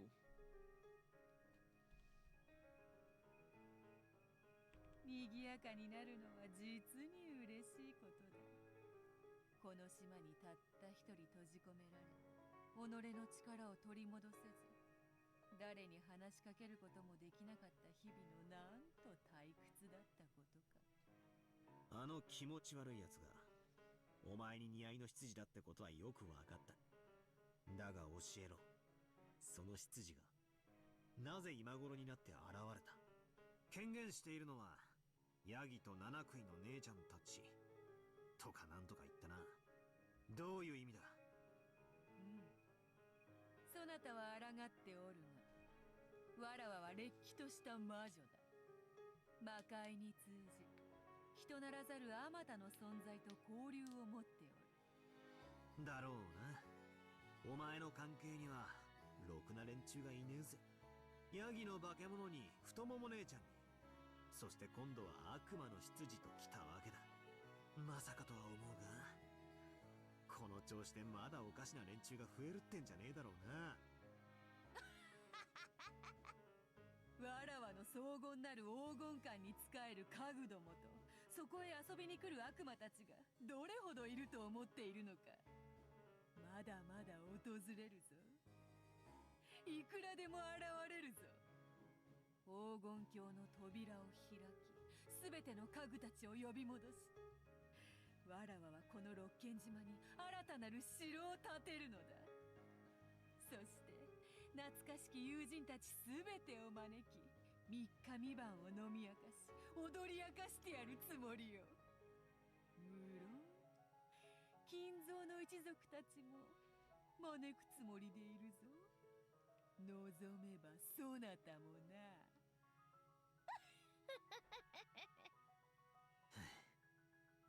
つまりこういうことか。お前は長いこと力を失っていたため、そいつらを呼び出せなかったと。それで徐々に魔力が回復してきたため、次々化け物を呼び出せるようになったと、そう言いたいわけか。そういうことだ。そなたは最後の一戦でこそギリギリ踏みとどまっているが、その心はすでにぐらつき、わらわが魔女であることを否定できずにいる。その心のぐらつきがわらわの魔女としての力を少しずつ蘇らせているのだ。あの気色悪い執事が現れたのは俺が屈しかけているからだというのかよ。そうだ。そなたは少しずつわらわに屈している。前回のゲームではあれほどの屈辱を受けてまでわらわに屈服したではないか。そなたの背中はわらわの足を投げ出すには本当に良いものだったぞ。 We're back to the fetish. ちくしょう。俺はお前を認めさえしなければ現状は維持できると思っていた。だがそれはどうやら誤解だったらしいな。そうだ。そなたが屈服に近づけば近づくほどゲームはわらわに有利に傾いていく。チェスだってそうである。互いのキングを詰め合う過程でわらわたちはさまざまな駒を取り合っている。確かにわらわは未だそなたのキングを追い詰めてはおらぬ。しかしそなたはキングを逃すのに精一杯でいくつもの大駒を失い、莫大なアドバンテージを失っておるわ。後の展開がわらわに有利に傾く。I got one too a few minutes ago. There's thunder and shit going around. If my internet goes down, oh well, that's the stream. I'll see if I can get it back up. その間にもわらわはそなたの大駒を次々に奪っていく。I'm fucking tired of chess talk. どのような形でも逃れることのかなわぬ本当のチェックメイトを受けることになろう。前回そなたは気縁を吐いたな。わらわを永遠に認めぬ以上、これはわらわを苛む永遠の拷問だなどと。永遠を語るのは無限の域に達した魔女だけよ。そなたにその資格など初めからないわ。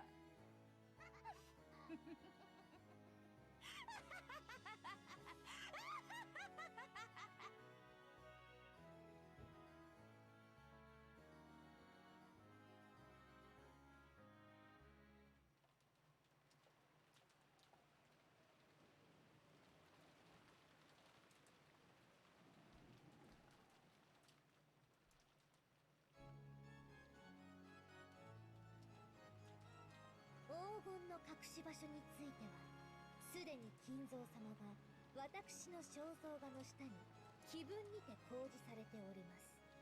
条件は碑文を読むことができるものすべてに公平に。 Why is Maria 黄 saying 金を暴 this? けたなら私はすべてをお返しするでしょう。 Ah, she's reading it. それではどうか今宵を金蔵様との知恵比べにて存分にお楽しみくださいませ。 She's reading the 今 letter. 宵が知的かつ優雅な夜になるよう心よりお祈りいたしております。黄金のベアトリーチェ。 When Maria finished reading that letter that Beatrice had handed her, everyone was at a loss for words for a while. And then they all broke the silence at once. バカバカしい。取るに足らない悪質ないたずらです。まったくだ。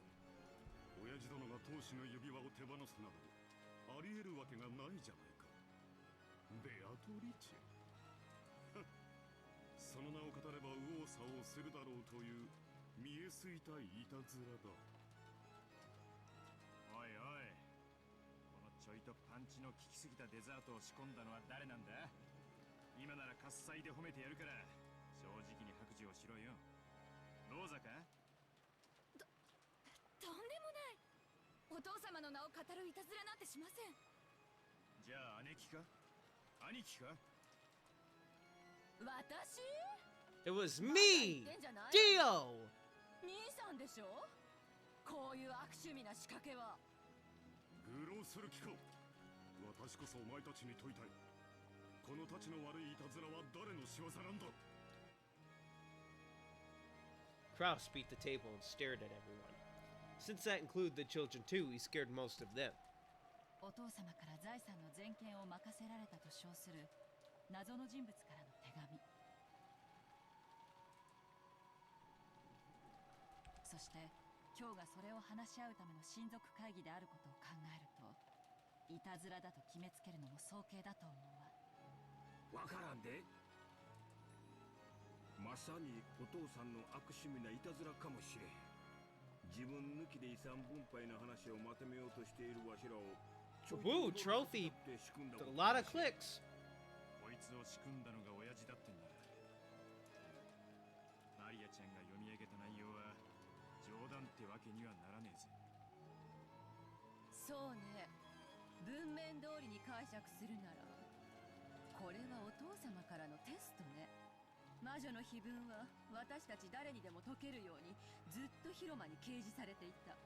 告示期間は十分。最初に解けた人間に家督と全ての財産を渡すと、そう言っているわけよね。ほら、私たちの魔法叶ったわ。そんなバカな話はありません。後宮家の次期当主が夫であることは何ら揺るがない事実です。それを揺るがすのがこの手紙じゃない。この手紙はお父様に財産の全てを全権委任された人物からのメッセージなのよ。もはや兄さんの当主継承権は白紙に戻ったわ。魔女の碑文を解いた者が Ava, let's team up. ベアトリーチェの Let's 黄金 figure を out 見つけ this た者が riddle. 後宮家の I 次 get の half of 当 the 主 gold, に you なるの get よ。 half, and you become family head. バカバカしい。 Sounds like a win-win. そのことを信用するのかい？その風浪が本物だとでも信用などできるものか？ならお父様に直接話を聞いてみましょうよ。もう機嫌が悪いからとか体調が悪いとかそんな次元じゃないわよ。この手紙はお父様の代理人であることを風浪でちゃんと示してる。それを疑うなら兄さんが証明しなさいよ。この手紙がお父様の意志のものではないって。よかる。お前の言う通りだ。もう親父の機嫌不機嫌の問題ではない。上へ行き直接問いただそうじゃないか。そうしようぜ。親父に直接聞こう。親父も親父だぜ。どうしてこんな回りくどい真似を。ま、そこが親父らしいんだがな。お父様の手紙だということを前提に話を続けてもいいのかしら。バカローザ！お父様の手紙に決まってんでしょ。あの手紙はお父様のなのよ。次期当主を私たち4人の中から選ぶための公平なチャンスに決まってるじゃない。バカ！死ね！この役立たず！ほんと、ローザって頭悪いわ。 Okay, calm down there. へそでも噛んで死んじゃえば。ごめんなさい。そうよね。ごめんなさい。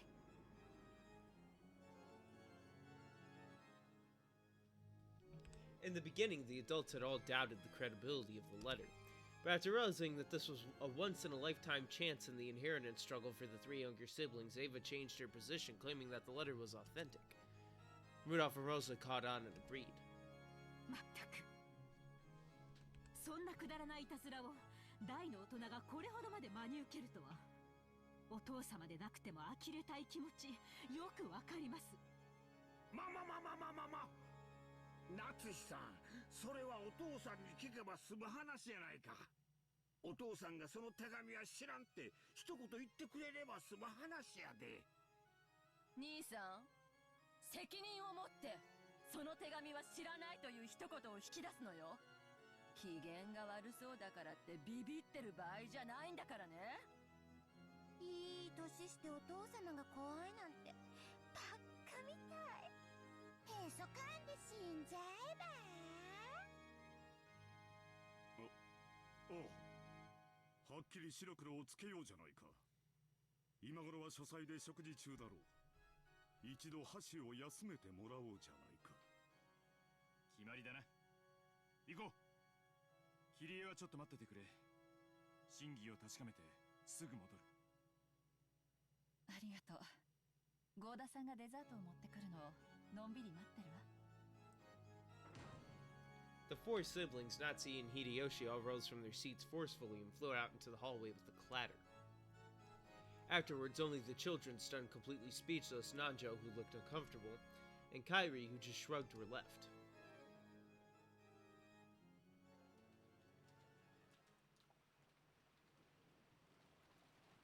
In the middle of all this was Maria, who looked a little scared at the adult's sudden change. However, judging from her appearance, she didn't look like she realized the full meaning of what she just read. I'm assuming those six are going to die soon. 一体何事だってんだよ。わけわかんねえぜ。どいつもこいつもクソったれだ。そんな兄さんが欲しいかよ。みんな、これは親たちの問題なんだ。僕たちには関係ない。だから気にしちゃダメだ。そうは言ってもよ。ああもあからさまに。見損なったぜ。欲の皮が突っ張ってやがる。みんなで幸せになるって信じ合わないとダメ。そうだね。僕たちはみんなで約束したもんね。ほら、バトラ君もジェシカちゃんも。最悪の気分だぜ。We couldn't accept it at all, but we laid down our arms for the time being. We'd been vaguely aware of how filthy this family conference was going to be. However, after that 6-year blank, I couldn't help being shocked. When he saw that the children were completely dejected, Dr. Nancho cleared his throat uncomfortably. 大人の話です。お若い皆さんとは関係のないことですよ。忘れてしまいましょう。それができりゃやってるぜ。辛いのはわかるわ。でも今は忘れてあげて。あなたたちの将来を少しでも豊かにするため、みんなの両親は必死で戦ってるのよ。そしてやがて傷つき帰ってくるお父さんたちをどうかそんな冷たい目で迎えないであげて。いくらキリエさんの頼みでもそれは難しいぜ。そう割り切れるなら子供なんてやってねえぜ。みんな幸せ。暗くなるのダメ。信じて。みんなで幸せになれるって信じないと幸せが逃げちゃう。みんなで信じないとダメなの。いい話ね。私も信じるわ。私たちは幸せになれるわよ。キリエおばさんありがとう。バトラとジェシカお姉ちゃんも信じて。ベアトリーチェも信じないと魔法が力を持たないっていつも言ってる。Kairi-san rose from her seat quietly, went over to Maria, and crouched down so that their eyes met. キリエおばさんが信じてくれた。あとバトラとジェシカお姉ちゃんが信じないとダメ。二人とも強いもの。すぐに元気になってそうしてくれるわよ。それより教えてほしいの。Kairi-san said that Jessica, George, Aniki, Dr. Najo, and I all listened. It looked like our parents were so concerned with the inheritance problem that grandfather filled their minds. But we wanted to ask Maria about something simpler. Who gave you the letter? It was Beatrice. Bullshit. 肖像画に描かれている魔女の？パサと一緒にこの手紙もくれたの。そしてね、マリアのバラが折れちゃってたのを魔法で直してくれたの。ベアトリーチェは何でもできるすごい魔女なの。詳しく聞かせてくれるかしら。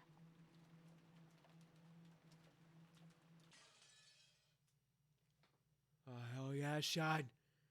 Stone Cold's back once again at like 7 p.m. What? No, that's like 8 p.m. Why the fuck did I say 7 without even being allowed to wait for dessert? We were chased out of the room. Heard that in the end, our parents were unable to get grandfather to respond because he's such a POS, piece of trash, monkey ass, candy ass, son of a bitch. He's gonna get a can of whoop ass opened on him. Stomp a mud hole, walk it dry, and that's all I gotta say about that, cause that's the bottom line, cause Stone Cold said so. Give me a hell yeah. Well, I hate to say it, but I feel like giving grandfather a high five right now. He was probably pretty satisfied with how his strange letter had given his children a good shock since they'd all been so infatuated with the inheritance problem while grandfather was still alive. I also felt like our despicable parents had gotten what they deserved in all of this confusion. But I couldn't really say that I was feeling great. I felt all sulky. Apparently grandfather hadn't seemed concerned with the whole thing, but he also hadn't denied anything about the letter either. When talking about the witch's letter, grandfather's name kept popping up. If grandfather knew that someone was stealing his name, then considering his character, he'd probably be mad with rage. But even though grandfather now knew the contents of that letter, he coldly ignored it. So did that count as a silent yes? And Ava and Dad were trying to interpret the letter in their favor, the greed clearly visible. It wouldn't have mattered so much if that was all, but the adults had now started focusing on Maria, who had received the letter. They kept pounding her with questions about who had given it to her. Maria would repeat it over and over again that she had gotten from Beatrice, but there was no way such a mysterious person could have sneaked onto the island. After all, this island's small, and there's no one living on it outside the Ushiromiya family household. Maria kept repeating that she'd gotten it from Beatrice no matter how many times she was asked. The adults seemed to think she was trying to trick them, so they didn't hold back and questioned her until she broke out in tears. When Maria was released, she sobbed, all worn out from crying. After our parents ordered us to go to the guest house and take Maria with us, they shut themselves up in the dining hall and started getting louder and louder as they discussed the inheritance. It seemed that because of that strange letter, Uncle Krause's chances of cutting the next head might have been reduced to a blank slate. In exchange for accepting him, my dad and the rest were trying to swindle Uncle Krause out of a lot of money or something like that. Disgusted as we were, Jessica and I were happy to move over to the guest house. We didn't want to be under the same roof as those filthy adults, their heads so filled with thoughts about money. Jorge Aniki pleaded on our parents' behalf, saying that he wanted us to understand them. I understood his reasoning. No matter how filthy this talk of money was, it wouldn't go away if you just closed your eyes to it.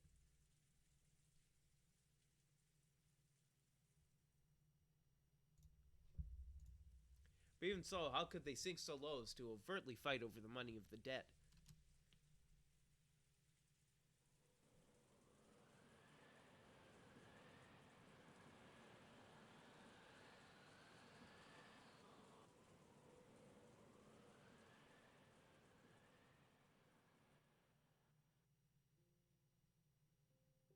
Maria had cried herself dry and was hiding in her bed.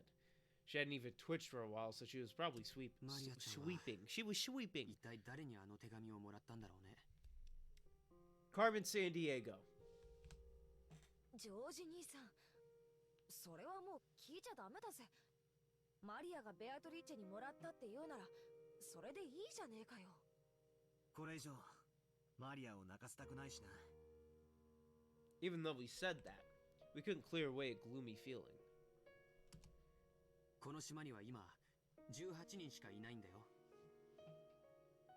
そこにこの雨の中、未知の19人目がマリアちゃんに手紙を託して、今もどこかに隠れているというのは正直現実的ではないね。おそらくあの肖像画のドレスをシャノンあたりにでも着てもらって、うまくマリアと口裏を合わせたってことじゃねえのかな。もっともマリアの場合、あのドレスを見たらそれだけでベアトリーチェだと信じちまいそうだけどな。誰が渡したかなんてどうでもいい問題かもしれないな。大事なのは差出人だろう。要はじいさまが黄金の魔女の名を語って一波乱を起こしたかったってことなんだぜ。まったく人騒がせなじじいだぜ。The most likely answer is that our occult-loving grandfather was playing around, handing the letter over to Maria, who shares the same hobby as he does, in such a dramatic way. Though he failed to give any thought for what Maria would have to go through, making it a pretty shitty thing to do. たくマリアの純真な心をもてあそびやがって。手紙を渡したのが誰でもいいさ。マリアがベアトリーチェにもらったって言うんだから、そういうことにしてやろうぜ。同感だよ。そうしよう。子供にとってのサンタクロースみたいな存在がマリアちゃんにとってはベアトリーチェなんだろうね。いない19人目もサンタクロースも俺たちが認めてやれば、それは少なくともマリアの中ではいるということになるわけだ。なるほど。子供の夢を守るための嘘って大事だな。お、どうしたんだよジェシカ。まだ腹を立ててるのかよ。Jessica had her hand on her chin as though there was something that she just couldn't understand. When I called out to her, she came to her senses. ごめん。いやさ、実はマリアが会ったのは本当にベアトリーチェだったってことがあるんじゃないか。 Impossible. そりゃどういう意味だよ。この島に19人目の人間がいる There って is, 言 but いたいのか。 no magic, no マリアちゃ magic. んの言うことを心から信じたなら、そういう答えに行き着くだろう And ね。 that is the correct answer. いや、そういうのじゃなくて、昔からこの島には私たちの知らない誰かが住んでるんじゃないかって話はあったんだよな。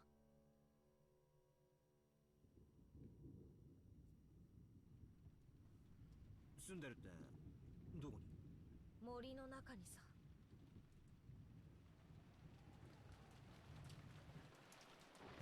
What, you mean the old hermit crackhead? Yeah, I've met him before. He's actually pretty nice. He gave me some of his crack.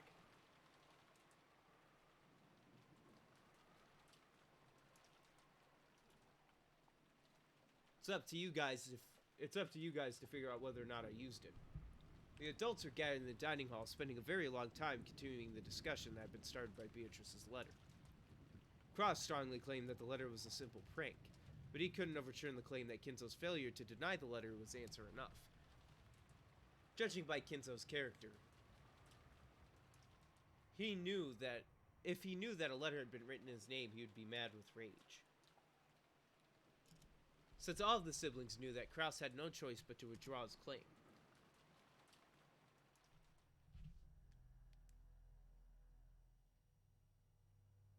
Without even having to summarize it, the contents of the letter were simple. The person who could solve the witch's epitaph would receive the headship and assets. There's still a lot of damage to Kraus, who would have been sure, who had.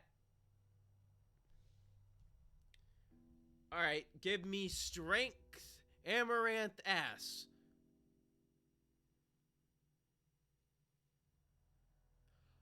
What the fuck?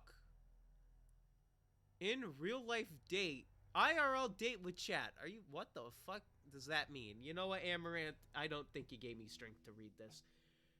You can fuck off now. This did a lot of damage to Kraus, who had been sure that he would receive the headship. And was better news, and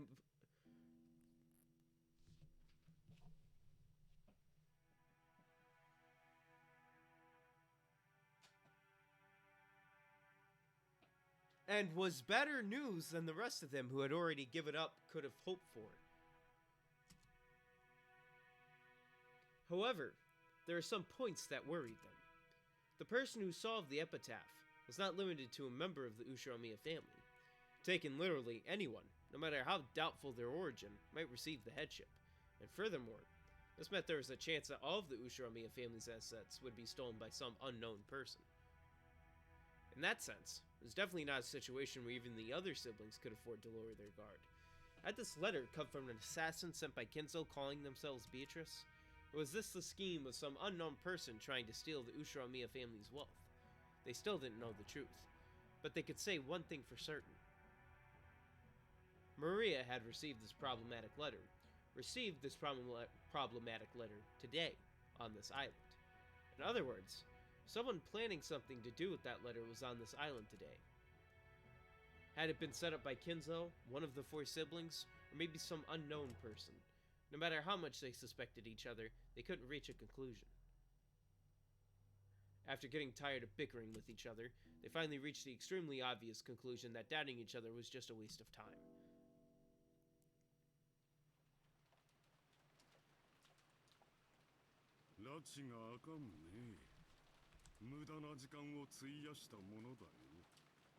そうね。兄さんが気づいてくれるだけでこれ以上を浪費しなくて済むわ。手紙の差出人がお父様と確定したわけではありませんよ。会話の成り立たないあなたに主人が呆れ果てただけです。会話が成り立たないのはどっちよ。私が何か言うたびにあなたは怒鳴ってばかり。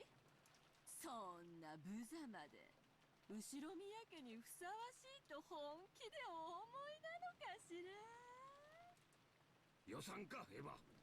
夏井さんも一度終わった話やで。一度ここで頭を冷やさない？冷たいものでも持ってきてもらいましょうよ。そうね。頭を冷やした方が賢明そう。あなたもそろそろ一服したくなってきたんじゃない？姉貴の機嫌が悪そうだからな。一服の方は遠慮するぜ。だが冷たい方は賛成だ。ローザ、誰かに水を持ってこさせてくれ。水差しごとね。うん、わかったわ。Rosa headed over to the extension telephone in a corner of the room and called the servant room. She then passed on what Rudolph had told her to the person on the other end. So the lines have not been cut yet. The vicious bickering up until now vanished as though it had been a lie. That silence continued until Goda finished setting the table and retreated from the room.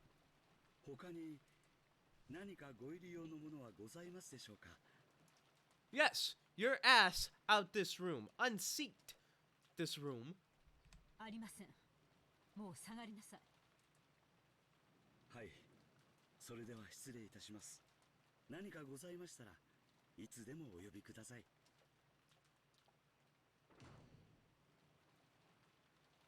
After listening to the sound of Goda's footsteps disappear off into the distance, everyone took a deep breath at the same time to break the tension. 本当にすごい雨ね。Kyrie, I'm not here for small talk. I'm here to beat the shit out of every one of you so I can get that money by solving this riddle, okay? 19人目の魔女は I want this riddle. バラ庭園の東 Now. で雨宿りでもしているのかしら。どうかしらね。 You want to run out there and check? 雨はしのげるかもしれないけど、少し肩を冷や We し can run out there and check. 謎の19人目の来訪者か。ちょいと推理小説っぽくて面白い話やな。普通この手の話は18人の中の誰かが語ってるだけで、実際には存在せんと相場が決まっとるんや。私は源氏たちが怪しいと睨んでいます。やはりどんな難癖をつけてでも片翼のわしの使用人たちは全て解雇した方が良かったんです。まあそういうの長く勤めてくれた恩もある。もちろん気は許せんね。兄さんもお父様の仕業かどうかはともかく、あの手紙をマリアちゃんに渡したのは使用人の誰かだろうという点では同意するのね。No, it was really Beatrice. 何しろ私たちは夕食までずっと仲良く団らんをしていたじゃないか。But it was the 19th person. マリアに手紙を渡せたのは使用人の誰かだけだ。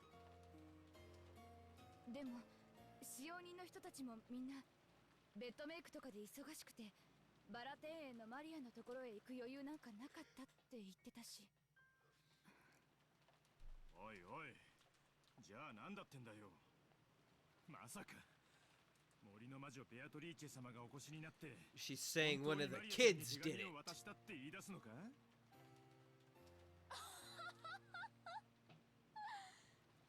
ローザ、昔は信じててすごい怖がってたものね。あんたまさかいい年してまだ信じてるの？森の魔女。If she did exist, I'd love for her to appear. No matter how much I wish she didn't appear before me even once. She didn't save me from my crisis. まさか。でも18人全員が自分は違うと言っている以上、本当に19人目がいる Yeah, の and か that なって 19th could happen to be Beatrice, but without any magic powers. あらへんで。第一、船で来たのはわしらだけや。謎の乗船者なんぞわしらは姿も見とらん。まさかこの荒海を泳いで渡ってきたっちゅうんか？ちょいと考えられへんな。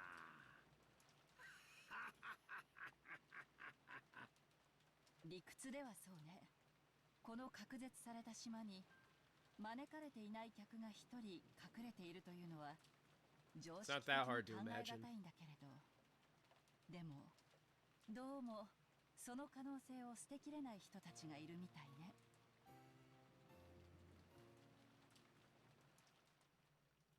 Hideyoshi had laughed it off, saying there couldn't be a 19th person, but Kairi had sensitively picked up on the delicate atmosphere among the four siblings. In a normal situation, there shouldn't have been any uninvited guests at this small, isolated island. How would they have come here, and from where, and where were they hiding? And why hadn't they appeared openly even though they had sent a letter in their name? Nothing could explain that. But not only had the four siblings not joined in on Hideyoshi's laughing, they also seemed unable to completely deny in their hearts the possibility of a 19th person. キリエさん、誤解しないでいただきたいが、別に私たちはおとぎ話じみた魔女伝説などこれっぱかりも信じちゃいないさ。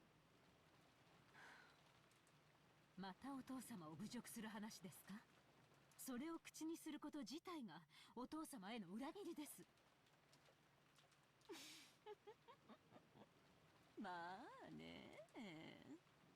でもあのお父様ですもの。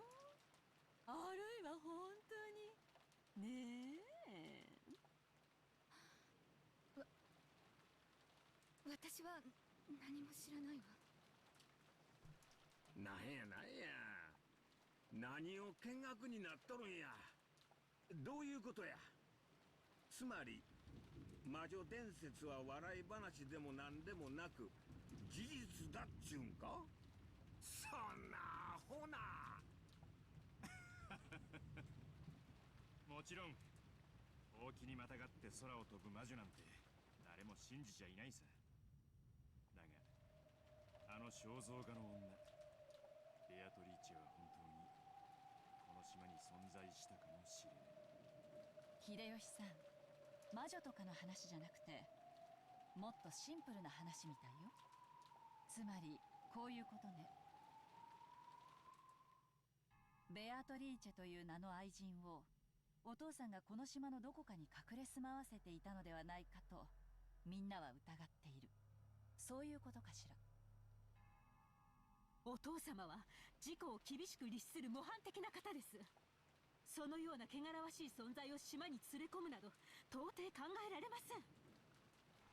Nazi snapped at them immediately, but it looked like the four siblings, including Kraus, didn't agree. On the contrary, they appeared to think Kinzo wouldn't even have hesitated to do something like that. From the beginning, it had been whispered that Kinzo had built a mansion on this island.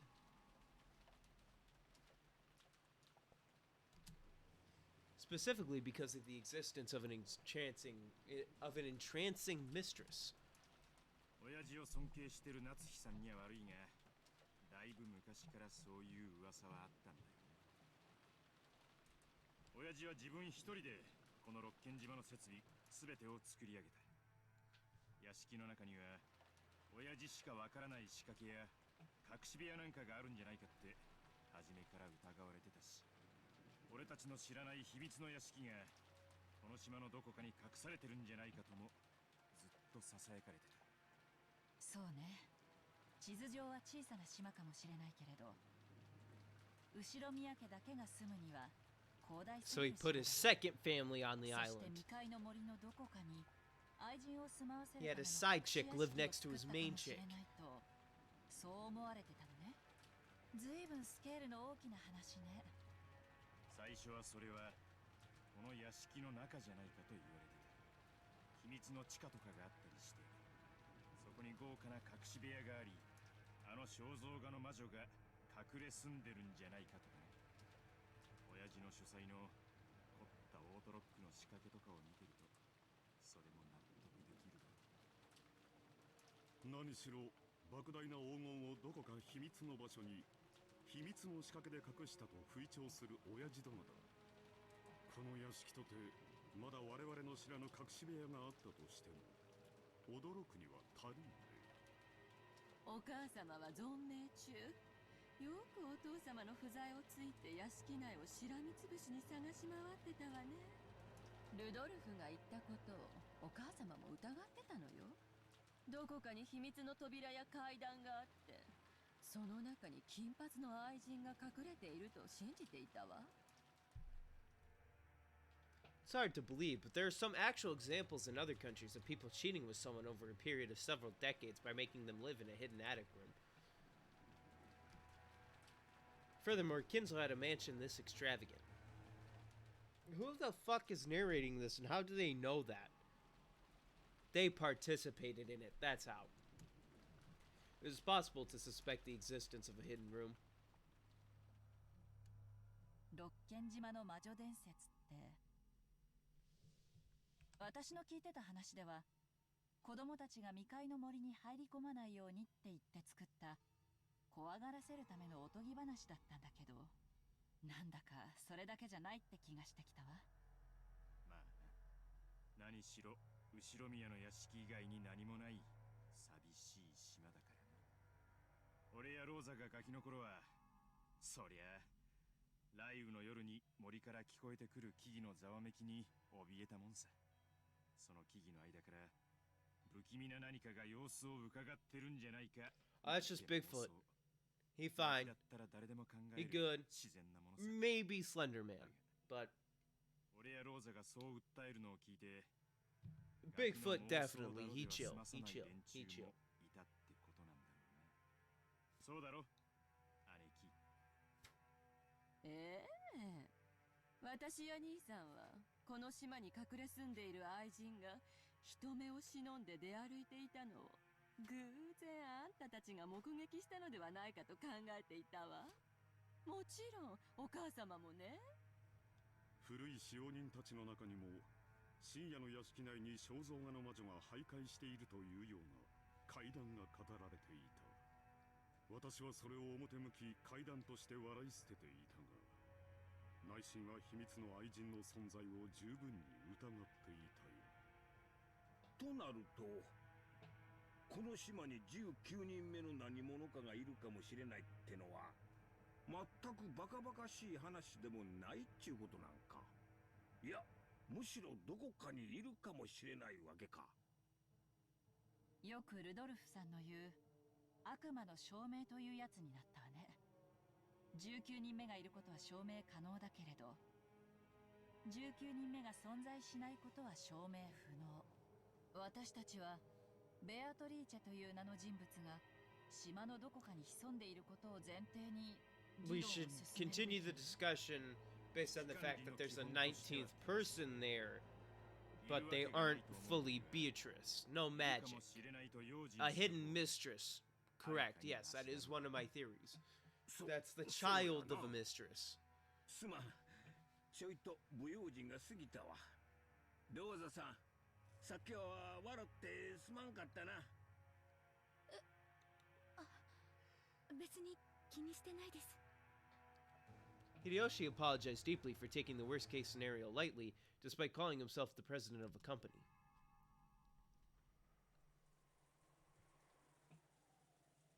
Silence fell again.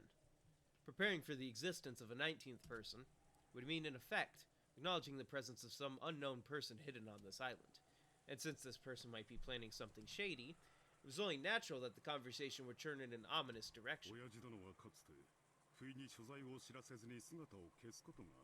He was going to see the side chick, and the side chick. 静寂を好むお人だからな。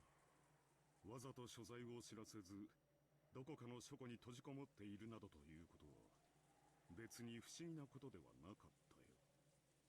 しかし、魔女伝説が愛人説にすり替わり、やがてそれは、こっそり愛人のもとへ通っているのではないかと囁かれるようになった。末期のおふくろは疑心暗鬼の塊だったからな。突然大騒ぎして使用人たちに緊急事態だから今すぐ親父を探せなんて騒ぎ始めることがあったっけ。あったわね。晩年のお母様はそんなことばかりだったから、いまだにその怖い雰囲気が拭えないわ。今だから言える。かわいそうな人だったわ。それでその大々的な家探しの結果どうだったんや。何か見つかったか。いいえ、隠し部屋はおろか、一度たりともお父様が発見されたことはないわ。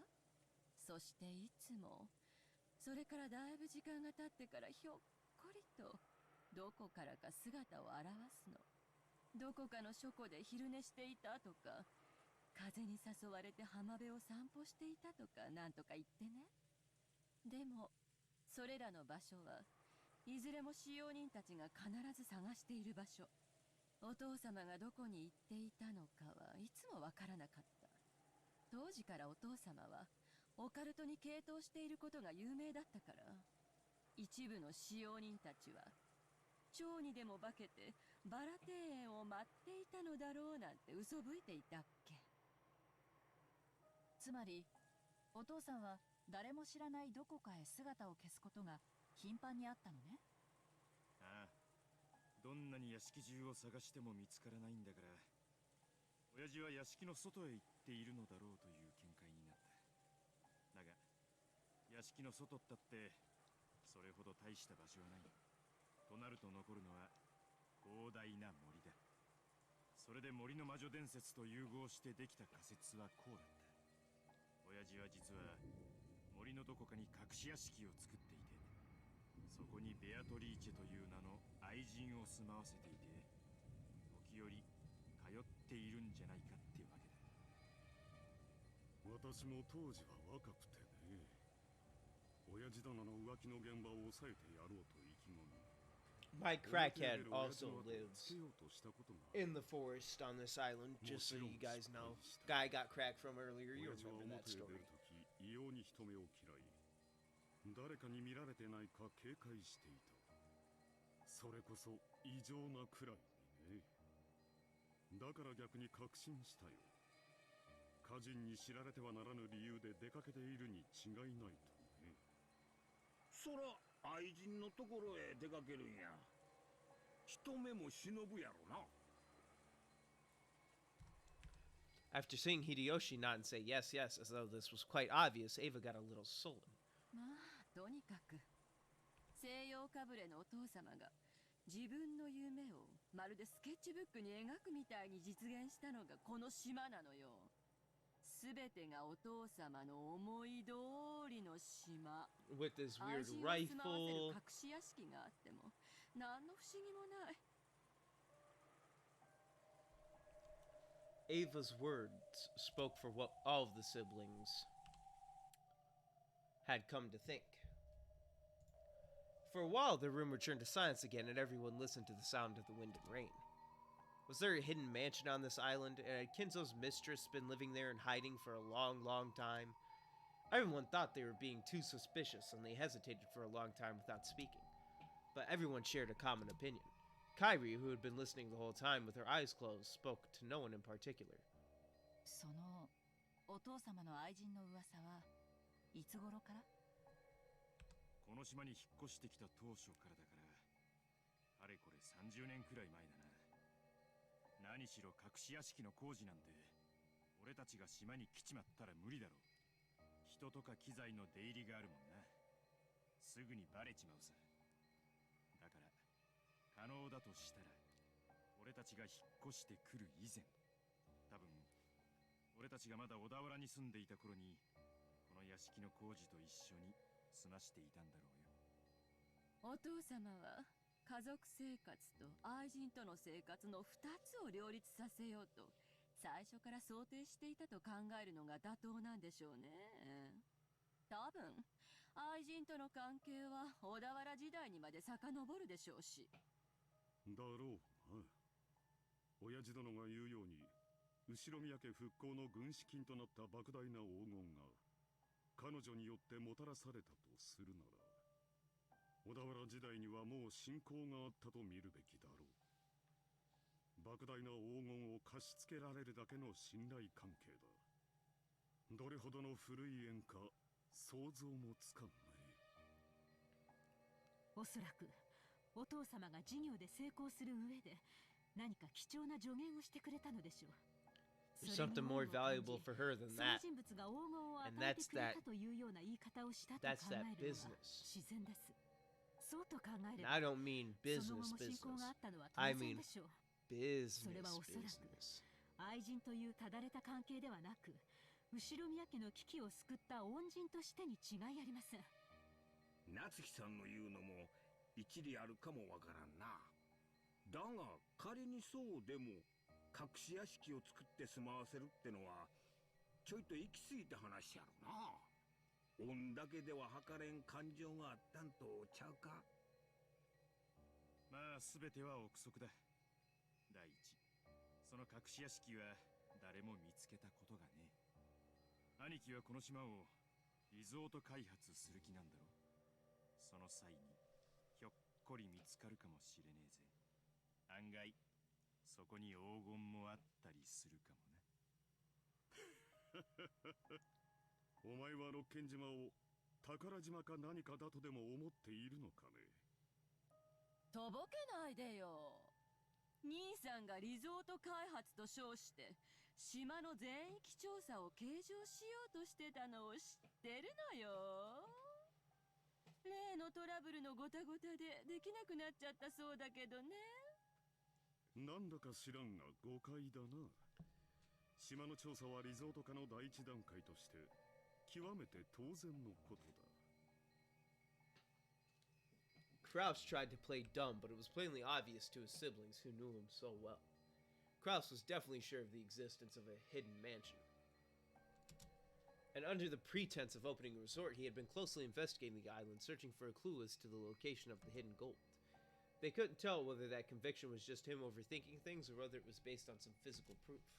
Still, if Kraus, with all his guile, was sure, that was enough proof for the other siblings to be sure too. 森に魔女が住んでるっちゅうのはそのまんまおとぎ話やが。This is how you know. I can't even look at the camera, but this is how you know that my brain is not fully like going crazy with this story. I literally picked up Bowser Jr. and put him on my head.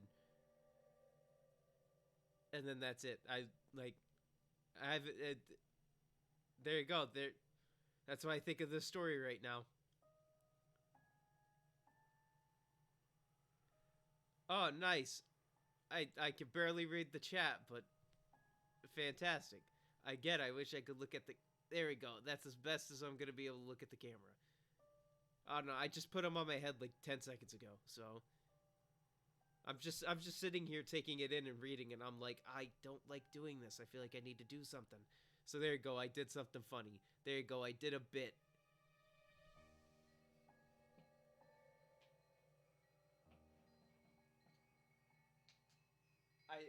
There we go. I did a bit. Now we can be fairly entertained for a little bit more, imagining that he is still on my head.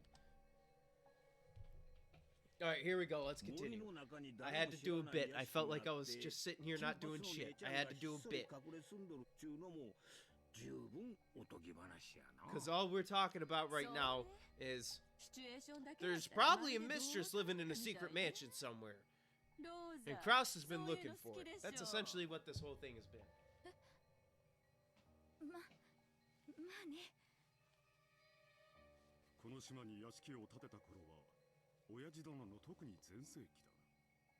金に物を言わせてどんな妄想も実現しただろう。森の中にひっそり佇む魔女の屋敷。親父の好きそうなシチュエーションだ。だな。オカルトチックというかメルヘンチックというか親父の趣味って気がするぜ。On this island, on which the Ushiromiya family had lived for 30 years now, a hidden mansion that no one knew about had been quietly built to house a witch about whom nothing was known except what could be guessed from a portrait. Even this hastily thrown together theory might not be completely delusional considering all of Kinzo's strange habits and his vast wealth. I can believe it. Granted, maybe not another mansion, maybe like a crack den.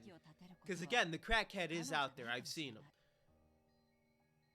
Maybe a crack den, definitely not a mansion. Mansion, too expensive. She could be living in the chapel, that's why nobody's allowed to enter it. でも現実的な話、 That's a good thought. その隠し屋敷に愛する女性を不自由なく何十年にもわたって住まわせることなんて可能なのかしら。さあ、愛さえあれば可能なんじゃない？愛する女性が健やかに過ごせるような設備よ。それもお父さんなりのね。それはたとえ規模が小さかったとしても趣向を凝らした快適な邸宅に違いない。そしてそれを維持するには電気、ガス、水道、あるいは身の回りの世話に人間も必要かもしれない。食事の世話だって大変でしょうね。 Which would probably be reflective in the expenses of Kinzo's. それだけのものを家人にも使用人にも悟らせずに維持することって可能なのかしら。そこまで言われると確かに弱いな。だがそれでも親父ならやってのけるかもしれんという気持ちは残る。何しろあの親父だからな。そうね、あのお父様だものね。お父様はやり遂げることは何があってもやり遂げます。常人には難しいから無理だろうという理由はお父様に関してだけは当てはまらないでしょう。 So you just proved our theory, Natsuhi? 親父殿に関してだけは見くびらん方がいい。親父の狂気は常人の思考では理解にも及ばん。 I wouldn't put it past that, Kinzo. As long as you stick to this phrase, a considerable amount of credibility can dwell in any absurd story. However, that didn't cause the importance of what Kairi had said to waver. This was different from stealthily raising a kitten in a cardboard box and keeping it a secret from your parents. Taking care of a person in secret over a period of 30 years would be an incalculably massive task. お父さんの黄金伝説は六軒島を取得する前からや。となるとその愛人との縁は30年以上ということになるな。ってことは今いくつなんや。下手をしたらわしらと同じかそれ以上の年齢とちゃうか。体にもボロが出る年頃のはずや。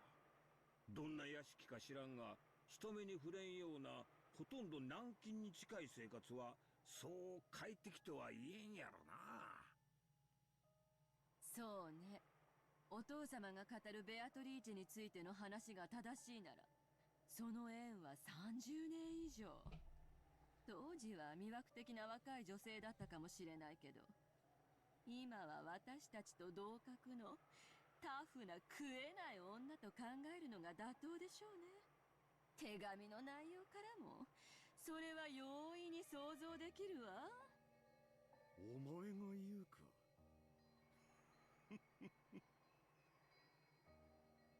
Kraus laughed as if none of this applied to him.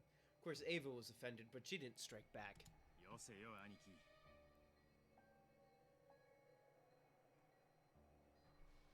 そして俺たちの想像が本当なら親父の遺産問題に彼女は胸を張って参加したいはずなんだ。何しろおふくろと違い相思相愛だった可能性が高いからな。本人には愛人の自覚と同時に正妻としての誇りもあるかもしれない。それはお母様への侮辱にあたり Hey, ます she's not your mom. ああ、すまん。だが親父とおふくろが親戚の長老たちによる政略結婚だったことは誰もが知ってる。だからこそ親父に愛人がいてもおかしくないと確信できるわけだがな。The family sank after the Great Kanto earthquake, and father was set up as the Ushiromiya family head against his will. However, in the beginning, the elder relatives treated Kinzo like a dummy and influenced him powerfully, almost like he was a puppet. He wasn't permitted to decide anything by himself, not even his marriage partner.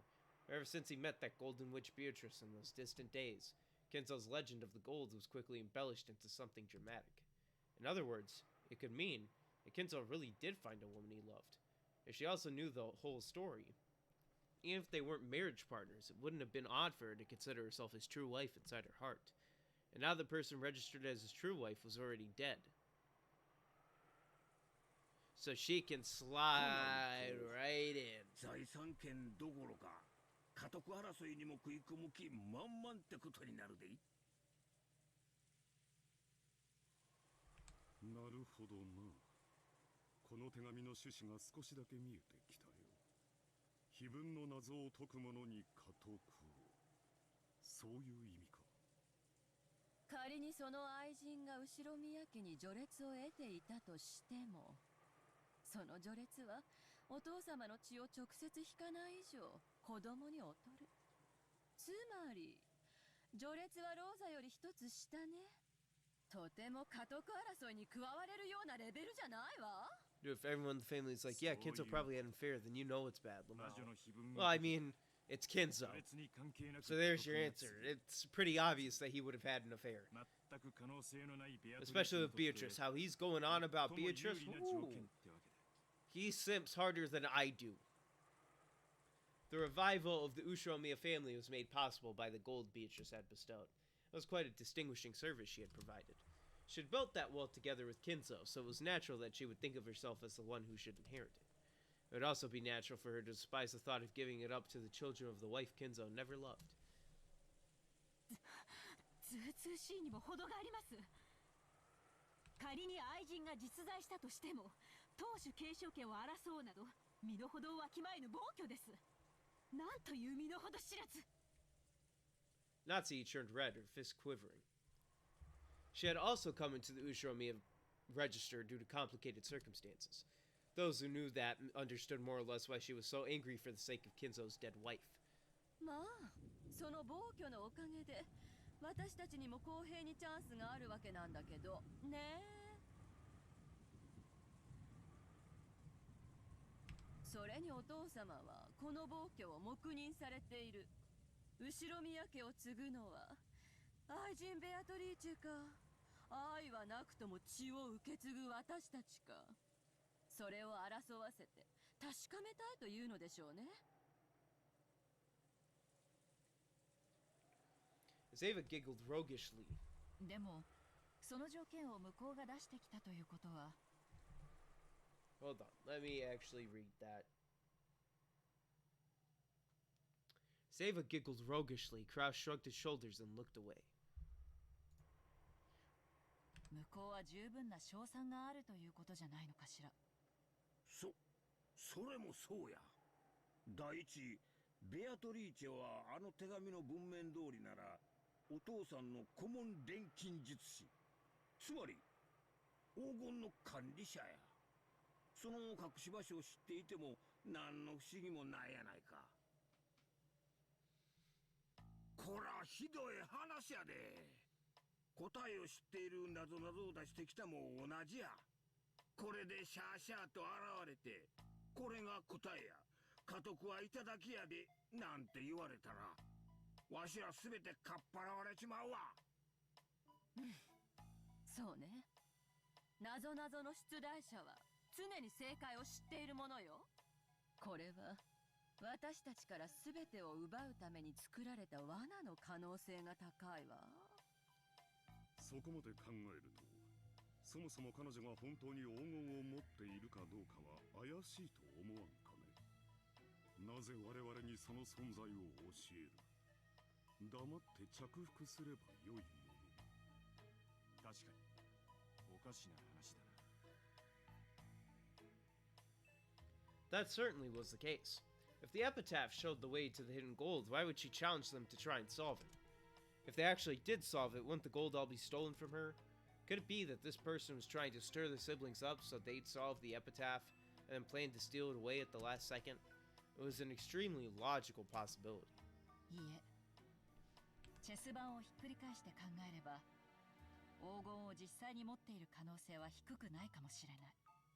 どうしてそんなことが断言できるのよ。待て姉貴。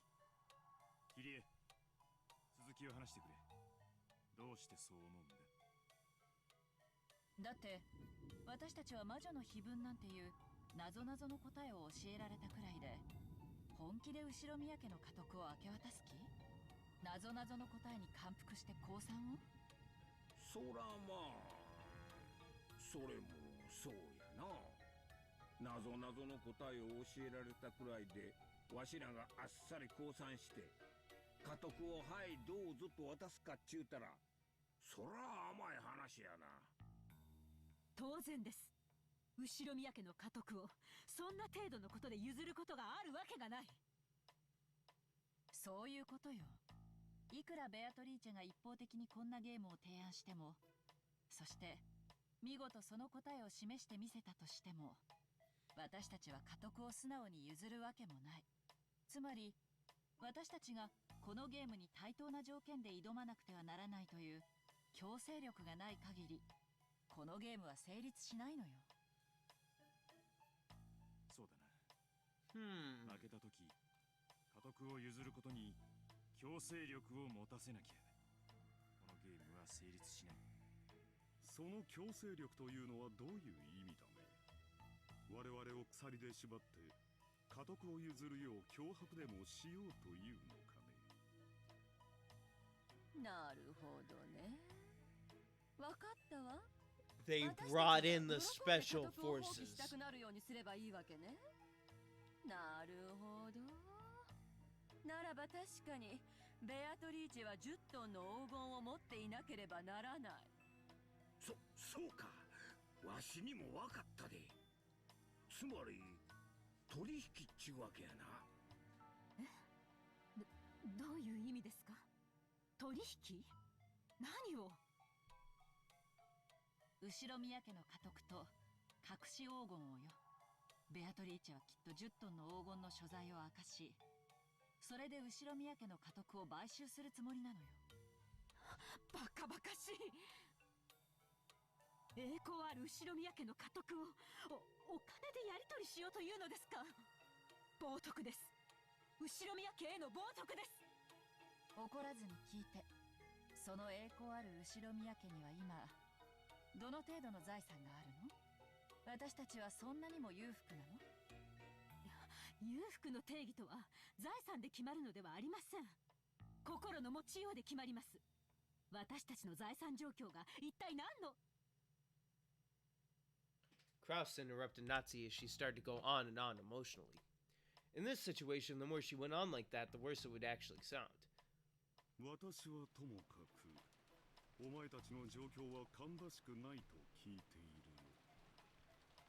あらそう。兄さんの財政状況だって相当に芳しくないと聞いているわよ。次々担保に入れて新しい博打の掛け金にして、負けを認めないために次々新しい博打に手を出して、内情の話をしたらこの中で兄さんほど火の車の人間は存在しないわ。どれだけ損失を出してんのよ兄さんは。才能ないのよ。誰の才能がないというのですか？ $1 million. 急にこと書き、火の車とは。Natsuhi became indignant once more, but Kraus raised his hand again and interrupted her. 多少の誤解があるようだ。ビジネスは経過で判断できるものではない。私のような長期的視野でのビジネスともなると、時に短い単位期間では一見大きな損失を出しているようにも見えるものだ。兄貴、裏は取れてんだぜ。今は見栄を張ってる場合じゃない。つまりキリエはこう言いたいのさ。俺たちは全員が全員金に困ってる。そしてベアトリーチは10トンの黄金を持っている。ベアトリーチェは自分だけがありかを知る10トンの黄金で私たちに家督を売らせるつもりなのよ。10トンの黄金の価値はどのくらい？ざっと見積もって20億？いえ、200億ね。これだけを積まれたら私たちは歓喜して彼女を次期当主に認めるわ。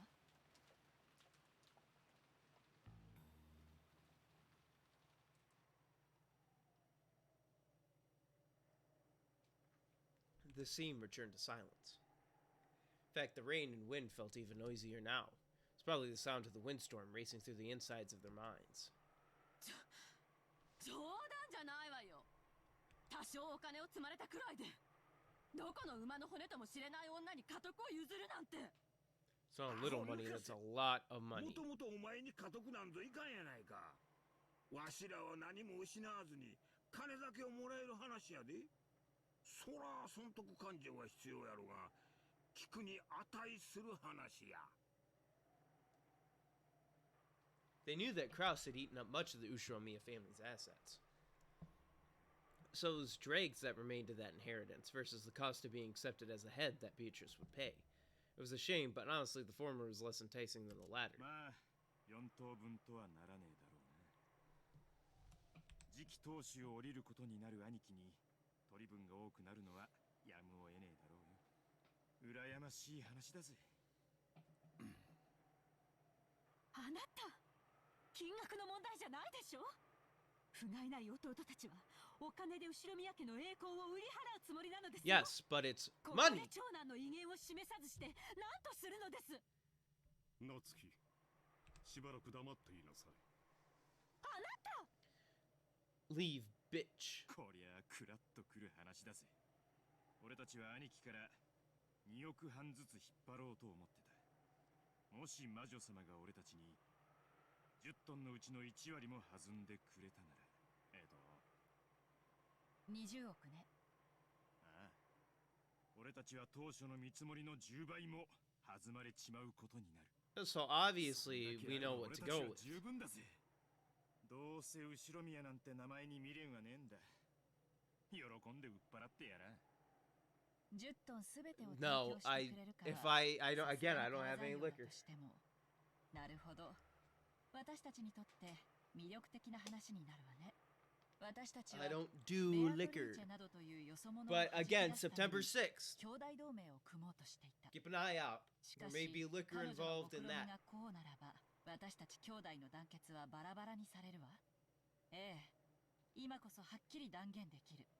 ベアトリーチェの手紙の目的は It's really only Kraus and Kinzo that are really misogynist. Rudolph respects his wife, so does Hideyoshi. If the three younger siblings who never had anything to do with the inheritance were paid enough money to satisfy them, they would happily accept Beatrice as the next head. A moat had been dug all around Kraus. In that case, the negotiations would be one-on-one between her and Kraus. He tried to look strong, but Kraus's financial and political situation was extremely weak. He might bluff in front of his siblings, but on the inside, he was considering entering negotiations depending on the sum of money involved. In order to bury his losses, Kraus had taken advantage of the fact that Kinzo had shut himself up in his room and embezzled Kinzo's personal assets. Therefore, when Kinzo died and the inheritance was distributed, Kraus's situation would probably be investigated. But if he gave up his seat as the head to Beatrice, she would also receive rights to the assets, and as a result, the distribution of the inheritance to the siblings would not occur. In other words, Kraus's embezzlement might not have to be made known to the other siblings. Of course, the siblings were frightened of Kinzo, but it was doubtful whether they still actually respected him as father. By this time, they each had their own families, their own wealth, and their own lives. If they were paid enough money in exchange for Aokijima, the wreckage of Kinzo's dreams, there's a significant likelihood that they would relinquish the Ushiromiya family name. In other words, Beatrice's victory was already guaranteed in this game. not as the winner of Beatrice's game, but as the winner of Kinzo's game. Kinzo once ordered that the epitaph be put on display. Until today, no one had solved it. So Beatrice solved it. In other words, this is less of a game and more like Beatrice's declaration of victory. However, Kairi still thought there might be a catch. If this was a declaration of victory, Beatrice would only have had to display the gold openly and state her intent to buy the inheritance. And yet she had gone to all of this trouble telling the siblings to try and solve the epitaph. Why did she set up this new game where she agreed to hand over all of the gold and the inheritance to the epitaph solver? Kairi tried spinning the chessboard around several times. She searched for the sort of ideal strategy Beatrice might be after, something that could lead to this kind of thinking. In the end, she reached a single conclusion. おごりなのかしら、あるいは遊び、何の話？ It's both. 魔女は気分を解い She's て kind of み an ようと asshole 私 like たち that, に挑 so 戦状を送ったわ。どうせ解けないだろうと高をくくってるでしょうけどね。でも何万分の1かの確率で私たちが解いてしまう可能性もあるはず。何しろここにはお父さんの血を引く子供が4人もいるのよ。出題者の血縁者が4人も揃い、財産を奪われまいと死に物狂いで知恵を出し合ったなら、偶然にも謎が解けてしまうこともあるかもしれない。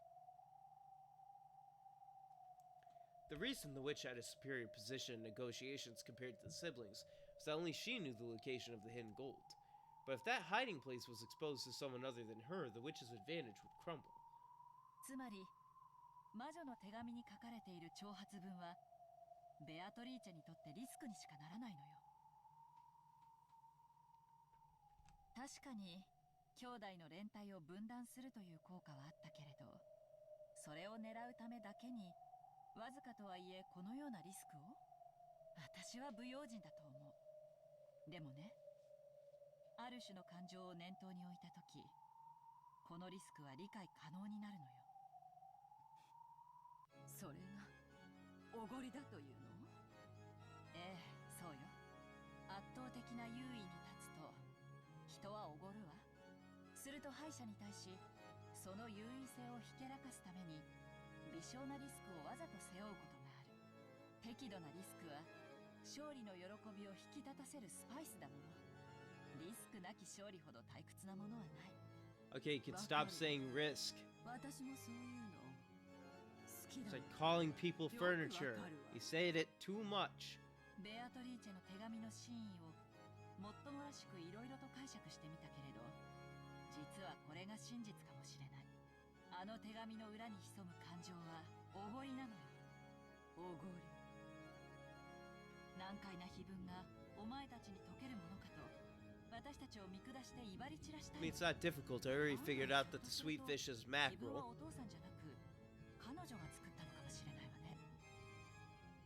上等じゃない。碑文の謎が解けるかですって。 Get out of here. What are you doing here? 私を当主にしてくれるのね。 Get the fuck out of here. 魔女の挑戦を受けてやるわ。 Leave. 他の間抜けな兄弟 You're たち too に young. 勝てるものか。私一人が解いて、私こそが後ろ宮家を引き継ぐにふさわしいということを証明してやるわ。 Ava, again, we team up. Me and you, we team up. その挑戦 I make alliances, 乗ったわ。 then I'm gonna break. 私が謎を解いてやる。 Oh, hell yeah, Sean. Stone Cold gonna make an alliance with Ava with that DTA rock. Don't trust anybody. I'm gonna break that in 5 minutes. Possibility of a 19th person. なるほどな。 Why am I back here? 魔女じゃなく、ベアトリーチェという名の愛人が島に存在していたわけか。つまり人間は18人以上いるということは、18人全員に不可能だから魔法犯罪であるという図式は崩せるわけだ。 Yeah, I guess. これは大きい We gotta wait. Beatrice has gotta say something about it. 失礼いたします。Renov, get the fuck out of here. You better remove your ass. Beato's butler, who called himself Renov, appeared out of nowhere. A plate set on a silver tray that he held was filled with delicious-looking steaming black tea and cookies. I really don't like this guy's smile. For some reason, it doesn't look like a smile used to warmly greet a guest. It feels like he's mocking me somehow. I don't know if he really takes me for an idiot, or if it's just a joke or something, but it's really irritating me.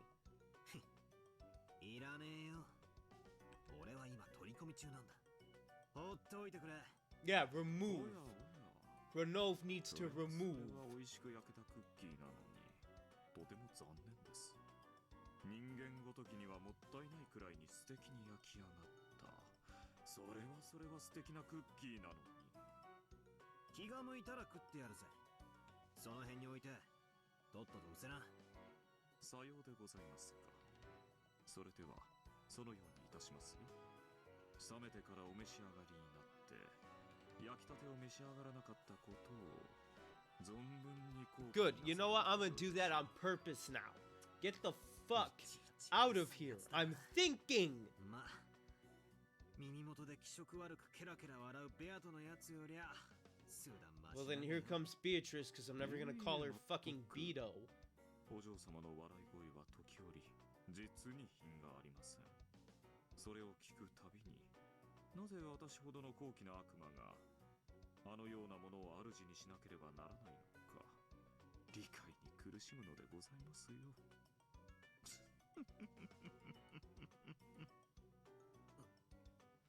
変なやつだな。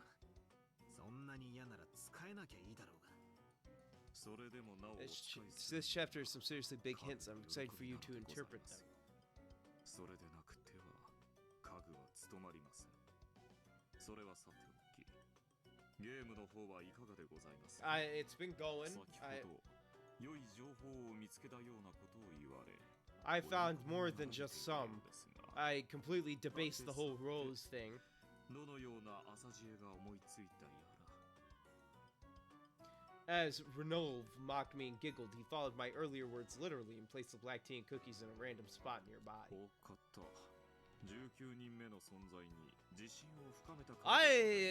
Badler's an idiot, but I was always confident in the 19th person. Renov, you know what? You're acting nice. You don't like Beatrice as much. Sure. It's the crackhead living in the crack den down the way. この島に隠し屋敷があって愛人を住まわせていたらしいんだ。となりゃ俺を苦しめてきた18人なのか19人なのかって疑問は簡単に決着する。マトラ様は魔女を否定するくせに、18人の中にも犯人を求められないダブルスタンダードの袋小路に自らを追い込まれた。 I just don't think. Well, we all die. That's the problem. It's the fact that it doesn't matter if it's one of the 18. We all die. One of them has to fake live. And so far, it's been Ava. Ava's the only one that's kind of the one who needs to be head. Ava's the suspicious one. しかし、それは断固拒否する。ああ、ダメだぜ。全然ダメだ。18人はみんな俺にとって親たちや親戚たちやいとこたち、そして真面目だったり面白かったりする頼もしい使用人の人たちだ。俺はその人たちの誰を生贄にすることも許せない。かつて俺はその決意があやふやだった。だからその心の弱さをベアトに疲れたんだ。自らの弱点を認め理解する、なかなかできることではありません。バトラ様は19人目が存在する説をやりにする。やりというよりは盾でしょうかな。いずれにせよ、これまでのゲームでの無策と違い、戦い方に指針を持たれるのは劇的飛躍と申せましょう。これでバトラ様は Renov, I like you better than Beatrice. If you were the antagonist in this game, I would enjoy you as the antagonist. 人間犯人説を追求できるわけでございます。そういうことさ。最初のゲームのカノン君が殺されたボイラー室とか他にも19人目が存在していたなら迷う必要なんかないトリックはいくつもある。 As long as the 19th person existed. In the very first game, Kanekudo was killed in the boiler room. One might think he was attacked by Kumasawa-san, who had gone down into the boiler room with him. Or maybe that someone who had appeared to be dead earlier was actually faking and ambushed him. Either way, it was a move that forced me to suspect one of the 18. However, by simply proposing that 19th person existed, there was no longer a need to suspect one of the 18 for that murder in the boiler room. つまり18人の誰にも無理だからイコール犯人は魔女という図式だけは否定することができるわけさ。 Using this argument, it's easy to explain, for example, the problematic case that has already occurred in this game. Who gave Maria the letter?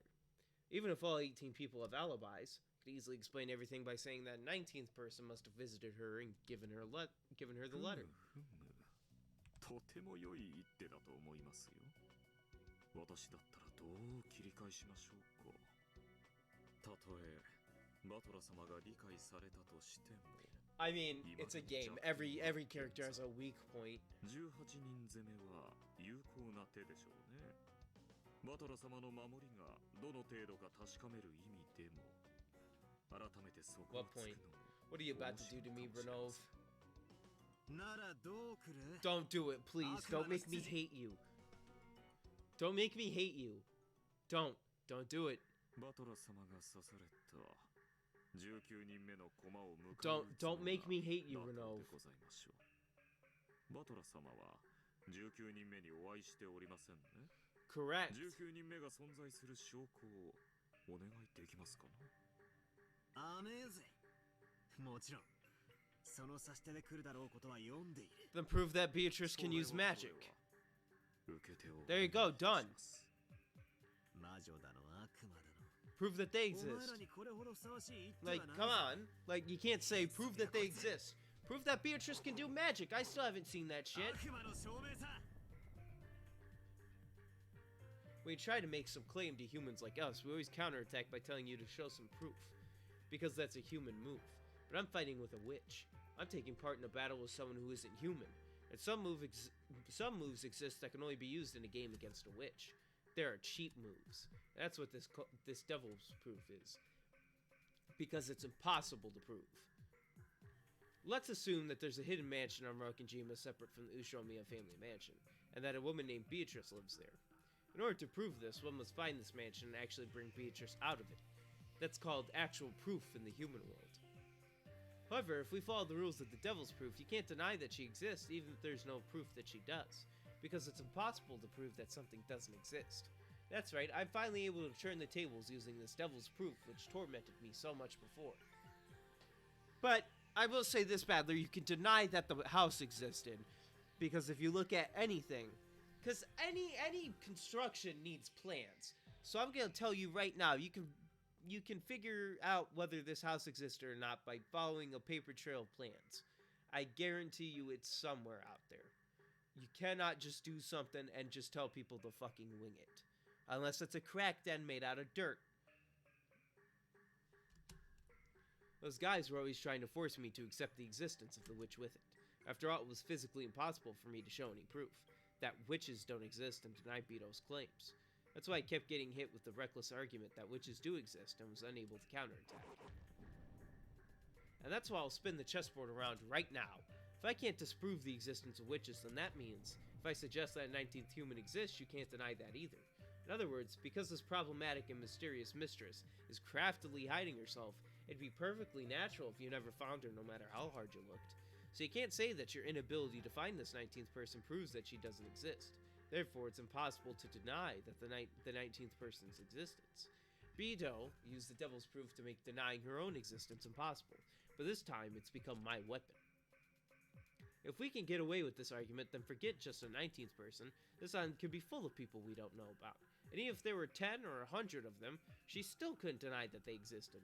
In the last game and the one before that, among the murder scenes that showed up, there was several that were extremely intricate and must have taken a lot of effort to set up. I swear I just saw something fucked up.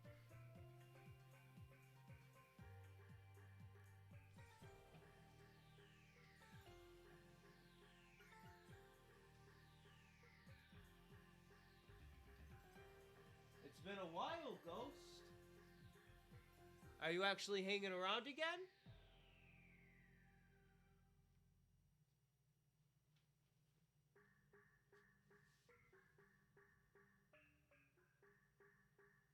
Make a noise if you're here right now.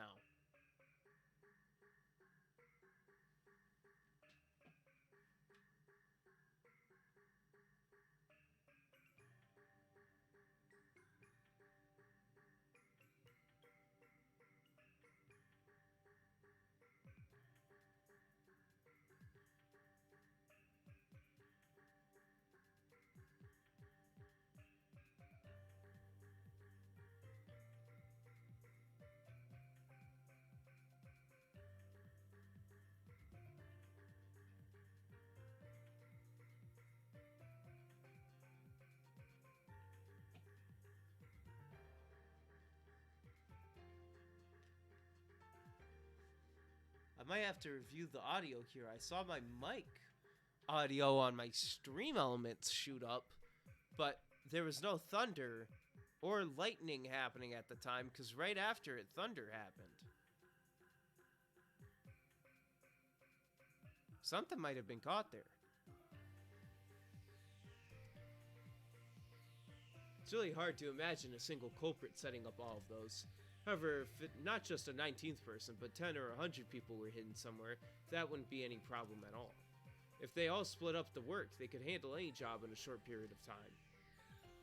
Of course, doubts will naturally arise as to whether a large group of people like that could sneak around the mansion without being noticed, but those are all settled by the devil's proof. You can't deny that even 100 people were there just because they weren't seen or noticed. Even though I'm saying it myself, it's such a stupid argument that it makes me want to throw up. However, because it's such a dirty move, it's a perfect one to use against a witch. Well, this is just my imagination. What if about 100 suspicious men wearing goat masks were hiding in the shadows? Something like that's worse than laughable, almost like they're cockroaches. If you see one, it means there's 100 more hiding somewhere. まあ、へりくつまみれの暴論だとは思うぜ。相手が人間だったなら、寝言を言うなと怒鳴られるところだろうよ。だが、俺の相手は魔女だ。そして、俺たちがやってるのはそういう勝負なんだろう。どんな暴論であろうとも、人間で説明をつけ、魔女を否定する。とにかく、この一手で俺は、二度と親しい18人のみんなを疑わなくて済む。俺は二度と、前回の失敗は繰り返さない。なるほど。前回の失敗を学ばれているのですね。良いことですよ。さすがに3度もゲームを重ねると容量が良くなるものです。まずは自陣の守りを固める。実に堅実な処方です。なかなかの妙手と思いますよ。まあ、19人目の人物を仮定したとしても、マスターキーの本数などのように何人人間を増やしてもクリアできないトリックも残ってる。しかしとりあえずの初手としては悪くないはずだ。バトラ様の切り札、19人目の人物という大駒。証拠はあるのかとの私の一手に、バトラ様は悪魔の証明で反撃。良い攻防です。お嬢様のおられないところで勝手に手を進めてしまうのは申し訳ないのですが、私も少し面白くなってきてしまったところです。お嬢様に代わり、さらに一手。Go ahead, Renault. If you're not really a piece of trash like Beatrice. But again, don't make me regret saying that. バトラ様の刺された一手、悪魔の証明。これは私ども悪魔のお箱でございますが、他にも私どもにはいくつもの手がございます。ヘンペルのカラスという一手はご存知ですかな？ What the fuck did you just call me? 何の話だ？ No, I was having a pleasant conversation and then you came in and ruined it. Please, Please, please, Beatrice, no. Just then, that enraging laugh I've heard so many times started echoing. No! Oh! Ah! Ah! The room was filled with dazzling golden butterflies, and in the center of that whirlwind, the Golden Witch appeared. Renov, can you remove Beatrice now, please? わらわのいないところで何やら面白そうなことをしていると思えば、ヘンペルのカラスか。なんとも笑える懐かしい一手よ。よもやバトラに披露する日が来ようとはな。それは悪魔の証明に並ぶ古典的一手だ。ロノウェイ、それはわらわが指す一手だ。 Oh, so wait, there's a counter to a devil's proof? Then fuck Badler, we can use that. 出やがったな。ゲラゲラ You 魔女め。 guffawing witch, you 相変わらず you 下品に guffa. 笑いやがって。こいつもお前のこと。笑い方に品がねえって陰口言ってたぜ。まあ。それは心外な。本当か？めっそうもない。心より尊敬申し上げているお嬢様に、この私めがどうしてそのような陰口を申せましょうか。よくもシャーシャーと言えるもんだな。お前とは仲良くなれそうにないぜ。まあよい。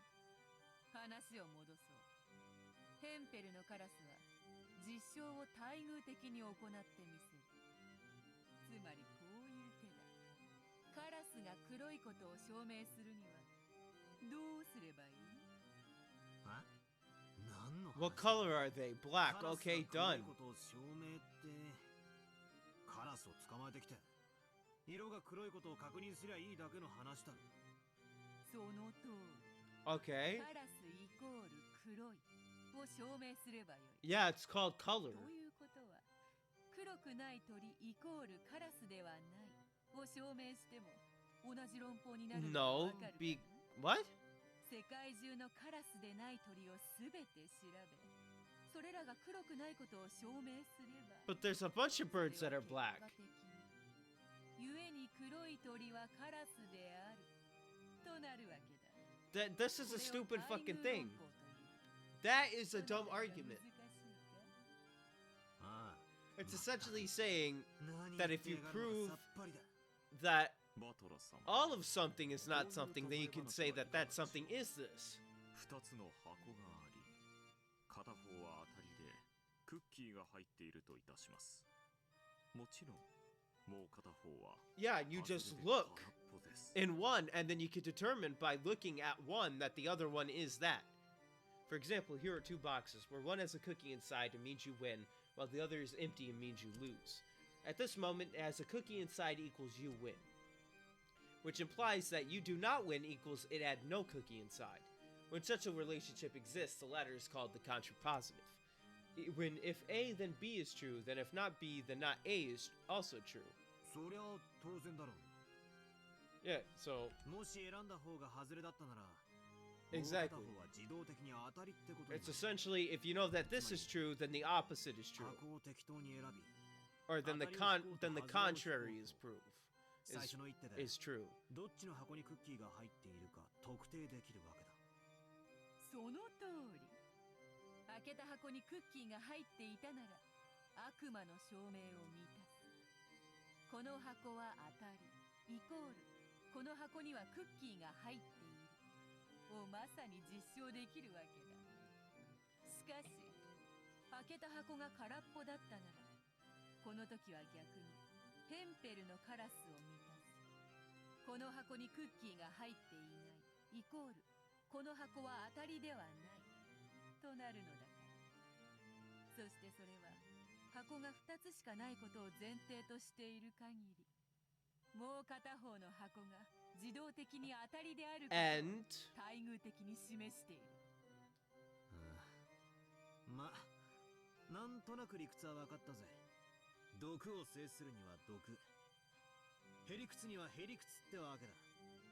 それで俺の島には19人目の人間が隠れているに違いないから、18人全員にアリバイがあってもそれは魔女を認めることにはならないをどう切り返してくれるってんだ。よかろう。わらわの手は教えよう。まずそなたは18人の中に犯人はいない、イコールならば犯人は19人目としている。ならば待遇としてこうなるわけだ。つまり犯人は19人目ではない、イコールならば18人の中に犯人 Okay, and we have to. なんだと、それはどういう意味だ。 It wasn't in red, so it's not true. そなたの指し手を逆手に取っただけだがな。そう難しい話ではある。 You countered it, but in a shit way. We still have not proven that there is no 19th person. You literally just told me if there's a 19th person, then it's the 19th person. If it's not the if there's no 19th person, it's one of the 18. Of course, that's fucking okay. Allow me to repeat my earlier story about 2 treasure boxes, one of which has a cookie in it. In this situation, you have an 18-person box and a 19th-person box. So the cookie represents the culprit. Badler Sama, let's say you open the 18-person box. Because the cookie is not there, you have paradoxically proven that therefore the cookie is in the 19th-person box. That lets us make an even more paradoxical claim. In other words, if it was first shown that the 19th-person box was empty, it would prove at the same time that the cookie is in the 18-person box. Badler Sama played this move in order to avoid having to doubt any of the 18, but it's now been used to prepare an 18-person attack. Ha, you still haven't proven shit. You still haven't proven shit. All we came down to was, if a 19th person exists, it's the 19th person. If there's no 19th person, it's one of the 18. No fucking shit. Alright.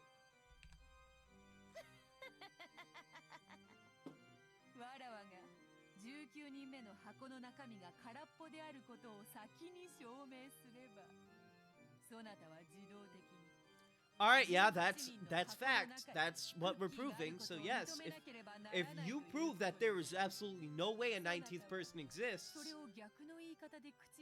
then it has to be one of the 18, and it's Ava.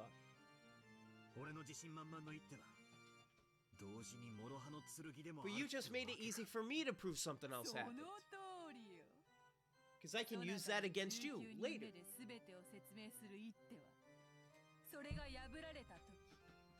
18人でしか説明できないことを認めざるを得ないリスクを背負っている。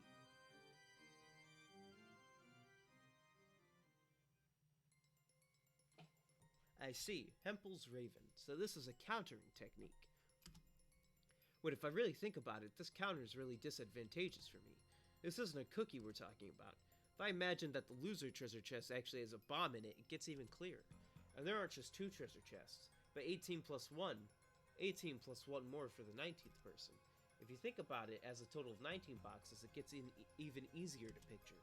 First off, one of the premises of the human culprit theory is that the bomb will definitely be in one of these boxes. I didn't want to place the bomb in the boxes for any of the 18, so I used the devil's proof. I created the 19th person box so I could throw the bomb in there. That much was fine, but then Beto struck back. Now, if the contents of the 19th person box are empty, that'll automatically mean that the bomb's in one of the other 18 boxes. If I could examine what's inside all 18 of those boxes, then as long as I can show that the bomb isn't in any of them, I'll be able to safely show that the 18 are innocent. If that were possible, I'd have nothing to fear. However, in reality, that'll be almost absolutely impossible. The police wouldn't come here in this typhoon. We don't have access to scientific investigations or experts or anything. In short, we can't prove anything decisively. It'll be impossible for me to find any proof other than simply gulping down whatever alibis each of the 18 give. That means I personally have to prove their innocence, and I have to do it perfectly. Like by staying with them the whole time, never letting them out of my sight for a second. By doing that, I could probably be sure of that person's innocence. Sure that the bomb isn't inside their box. However, in practical terms, that'll be impossible. In other words, I'd have to expend an incredible effort just to check the contents of one box. And there are 18 of them. In other words, unless I bound all 18 of them in chains and watch over them, in It'll be impossible to prove that all of them have empty boxes. You realize, Badler, you're one of the fucking 18. Right? There isn't 18 as in everybody but you. You're one of them. You'd have to chain yourself up. However, Beat only has to open one box, the 19th person box, and show that it's empty to prove that the bomb's in one of the other 18 boxes. Furthermore, there's no need for her to show which of the 18 boxes has the bomb. I've got 18 times more work to do to explain my pet theory than Beatrice does for hers. Okay, and? You still haven't proven shit. Other than it's increasingly harder for me to prove my theory. Okay, and you still haven't proven yours. 反論に膨大な手間がかかり、事実上不可能であるケースが少なくない。しかし、ヘンペルのカラスはその問題を逆手に取り、容易に実証することを可能とする。ヘンペルのカラスを使えば、さまざまな暴論が実証可能なのです。例えば、私以外の人間イコール愚かであるという命題があったとします。これを証明するには本来、私を除く全人類を調べ、愚かであることを証明しなければなりません。しかし、何十億人も調べるなど、現実には不可能でしょう。バトラ様の18箱を開ける手間と全く同じです。しかしヘンペルのカラスならば、その命題は待遇的にこう変換される。つまり、私以外の人間イコール愚かであるをそなた風に言うならば、チェス盤をひっくり返し、愚かではないイコール私として証明してもよいということだ。つまりどういうことだと思う？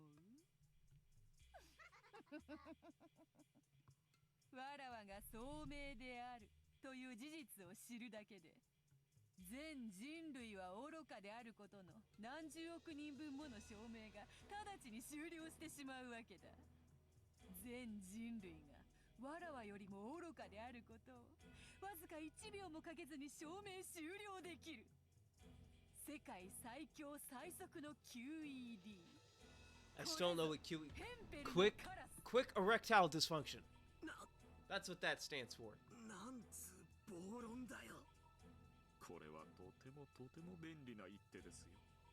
悪魔どころか神々も好む一手です。Wait, God exists? 幸福であるイコール神のしもべを命題とするとき、待遇は神のしもべでない人間イコール幸福であってはいけないとなります。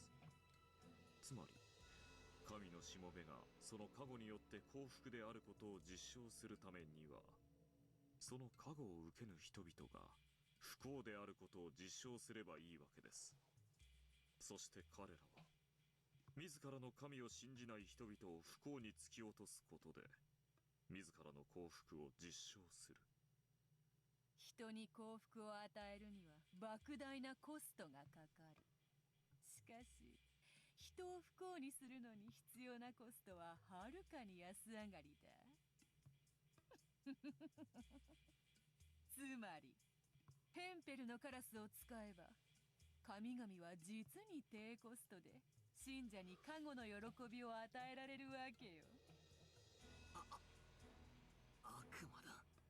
悪魔の理論だ。めちゃくちゃだ。話がそれてしまったようだな。そろそろ話を戻そうぞ。わらわの反撃の一手は以上。そなたの19人目が犯人だから18人は無実で魔女も存在しないへの反撃は、ならば19人目が犯人でないことを証明できたら、18人か魔女のどちらかが犯人ということで確定する。 Yes, true. Yes. との確認。 Yes, correct. If you can prove that there's not a 19th, then it has to be one of the 18th. That is an actual fact that exists. For a while, I just stood there shocked, completely forgetting to close my mouth. Just when I thought I'd countered one of their strong points, their counterattack had been this reckless argument that I couldn't possibly have anticipated. Is this going to be impossible after all? To continue denying the witch on an island with no more than 18 people and still believe in the innocence of those 18 people? Is that just a delusion? Am I just trying to escape reality?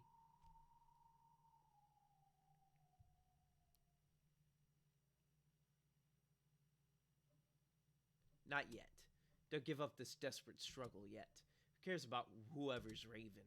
They're just trying to confuse me by bringing up weird bits of trivia. I use the devil's proof. Don't feel uncertain about something you've used once. Believe in the spear you've drawn, and then forcefully gouge it in. Yes, we are. Well, technically we're in episode 3, so we're not in the opening part anymore, but you don't understand that this is an overall game. この程度で長考するつもりか？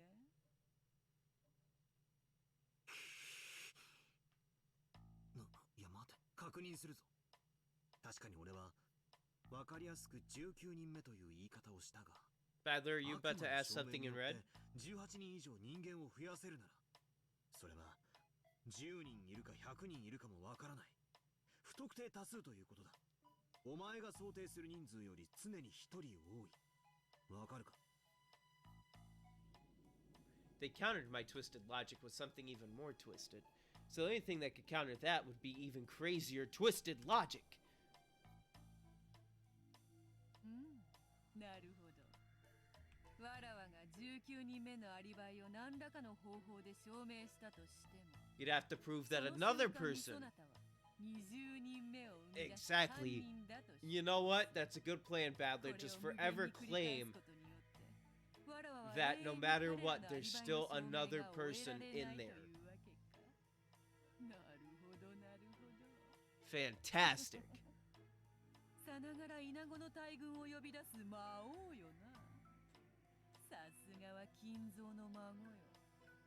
召喚術の才能には恵まれていると見える。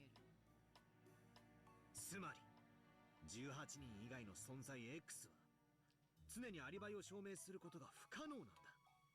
どうだベアト。ヘリクス合戦だと分かれば俺も負けねえぜ。 Now that I know that we're having a battle with logic that doesn't make any fucking sense, I got you, Beatrice. That's how fantastic I am. I can throw logic out the window and come up with some crazy shit.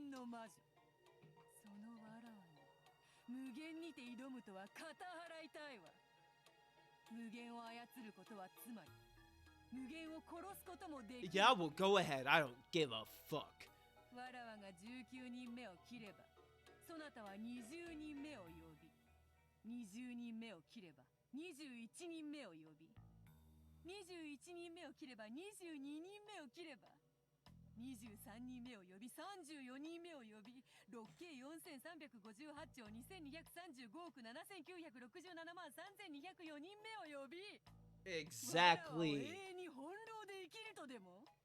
Oh yeah, bitch. 無限交代とは笑わせる。 Until at least all the humans on the world disappear. ほう。ならばどうやってこの俺の無限を殺すんだよ。 Because by the time I go through all billions of people, then obviously there's no one left.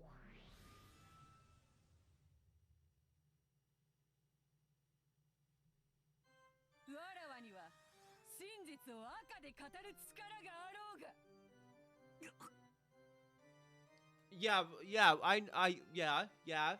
we got that. You didn't have to say that in red, Beatrice. We kind of already established that last episode. Are you okay? Are you okay, Beatrice? Yeah, we got that. We got that. That was... わらわがこの島には100人しかいないと一言赤で語れば、そなたにはもはや101人目を生み出すことは叶わぬのだ。 Okay, yeah, that's...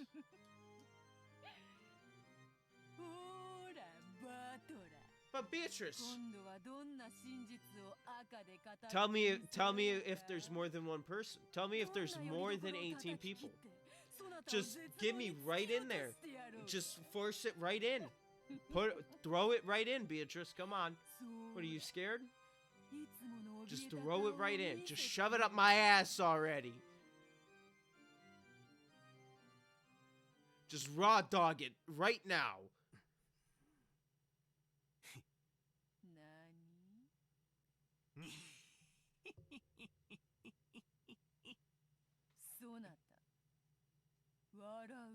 He is kind of psychotic, isn't he? Wonder what kind of creepy look I had on my face as I laughed right then. That red sure is scary. Every time it jumps out, I'm driven into the depths of hopelessness, where I've already realized something. There's no need to be overly afraid of the red. また抜きやがったな。殿下の宝刀だ。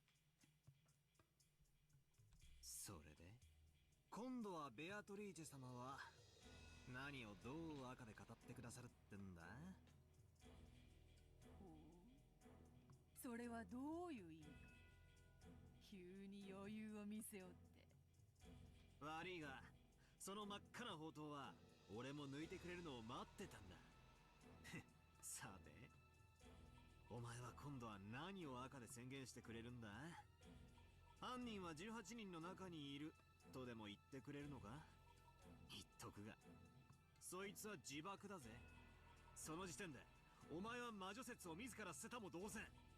まさに棟梁だ。That's right. The red wasn't always a weapon that worked in Beto's favor alone. It was the other way around.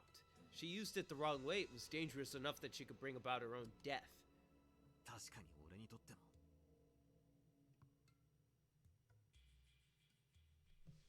18人の中に犯人がいると赤で言われることは受け入れたくない悲しい事実さ。たとえ誰が犯人であっても俺はきっと辛い気持ちになるだろうぜ。だがそれはそれ以前にお前の敗北も意味する。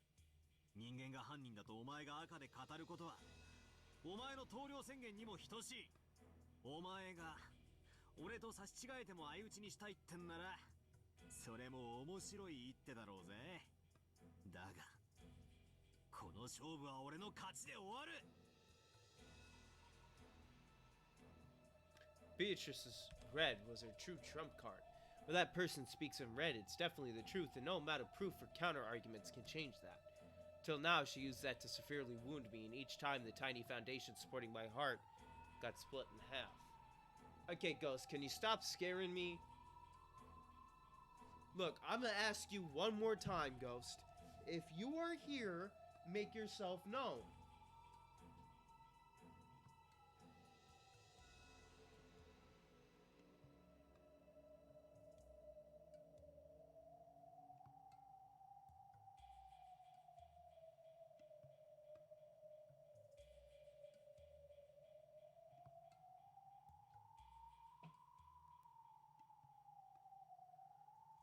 Oh, fuck that.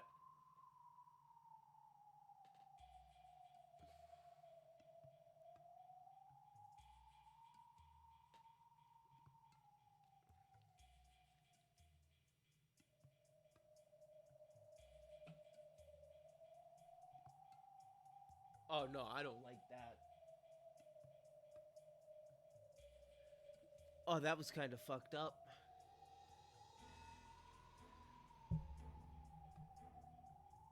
I asked that question, and I started hearing something that didn't really sound like thunder, because it is thundering right now.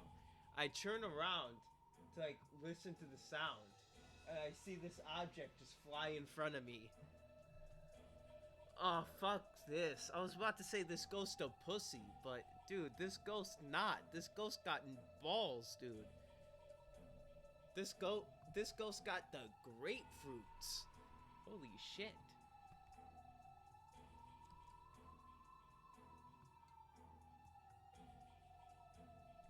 However, she uses it carelessly then I can also glean a little information about the truth. In the last game, I used that to my advantage, especially during the chapel's closed room trick, and almost completely got her boxed in at one point. But she was pretty sly herself. She learned from experience, and since then she started using discretion in the timing of her red. This feeling of tension was almost literally like a battle with real swords. This is a high-level intellectual battle. No, not an intellectual battle. This really is twisted logic. This was the world's craziest and worst battle of twisted logic. さあ、今度はお前の出番だぜ。そうさ。お前のヘンペルのカラスを使うには、まず18人以外に何人の人間がいるのかを赤で確定させる必要がある。その上でそれらの人間についてさらに赤で犯人でないことを宣言したならば、なるほど。こいつは俺にとって致命傷になるだろうぜ。 Exactly, you can say 100% right now there's no other humans on the island other than you. たくましいやつよ。抜いてみろよ。殿下の宝刀。バッサリ決まって、今度こそ俺を屈服できるかもしれねえぜ。面白い。こうでなくてはな。 Agitate her, challenge her, drive her into a corner to make her speak in red. Of course, her red's always wiping out my only rays of hope, but don't be afraid of that. On this island overcome with falsehoods and illusions, the only thing I can trust is the information she speaks in red. It's my only way to cross the chasm of hell, just a single tightrope. Her merciless blood-red blade is the only way I can survive. This isn't just walking on a tightrope. It's like literally walking on the edge of a blade. Of course I'm afraid, because my victory condition is the denial of witches. Then, to use her contrapositive logic, the culprit must be human. But I didn't want to search for a culprit amid the 18. That's what made me stick to a weak position, since I had to claim both that it couldn't be a witch, and that it couldn't be one of the 18. Last time I was unable to understand that, so that's where she hit me, leaving me tattered and defeated. But that's okay. Let her hit me. Let her attack. No problem. Someone said it was once in an old sword fighting movie, that a good fortress has one and only one intentionally weak point. The enemy would gather there, they would be lured there, and that would be where the actual battle took place. As long as I understood my weak points. And as long as she wanted to attack those weak points, it was as if I were luring her into launching an attack there. Gauge the distance between us with care, retreating step by step, make them move forward. The more she recklessly flourished that red, the more chances I would get to strike back. Don't be afraid of the red. Keep her cornered so that she'll have no choice but to refute me with the red, no matter how oppressively she speaks in red. That's right, that red itself is the same as fresh blood leaking from her wounds. さあ、どうしたよ。まずはこの島に合計で何人いるのか、赤で語ってもらおうじゃねえか。さもないと、お前のカラスは俺に切り込めないぜ。破れかぶれがこうもやりにくいとは。捨て身というやつはいつの時代も侮れんな。やはり金蔵の孫か。追い詰められれば追い詰められるほどに不敵。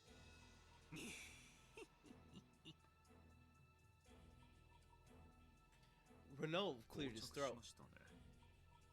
せっかくの紅茶も冷めてしまいますよ、お嬢様。Renault, who was supposed to be her ally, roguishly rushed her into making her next move. Beto probably thought she'd managed to smile back and appear confident, but she couldn't hide the sweat building up on her forehead. By now, she had completely lost the confident feeling that allowed her to turn her nose up at her worthless opponent. Of course, she probably wouldn't be cornered by something like this. She's just being cautious. Till now, I've been inexperienced. I didn't know how to fight, and I wasn't strong enough to be her opponent. However, now that we've reached the third game, she's realized that I'm starting to become more skilled. And she's grown more cautious, thinking every move over carefully. Sure, that's just fine, Beatrice. Sorry to keep you waiting. Are you happy now? 面白くなってきたぜ。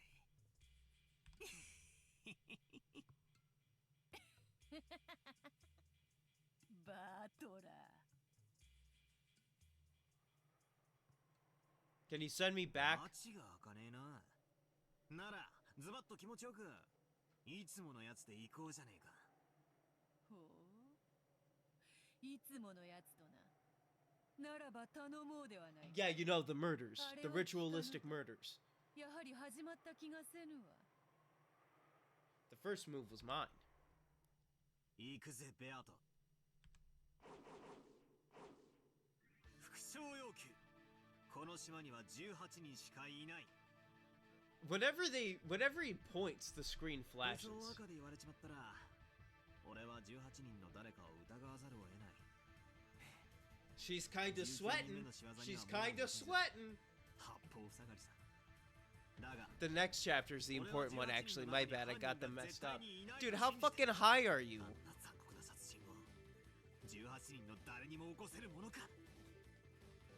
Did that edible fuck you up that bad? 副賞要求。 Repeat it, この島には bitch! 18人しかいない。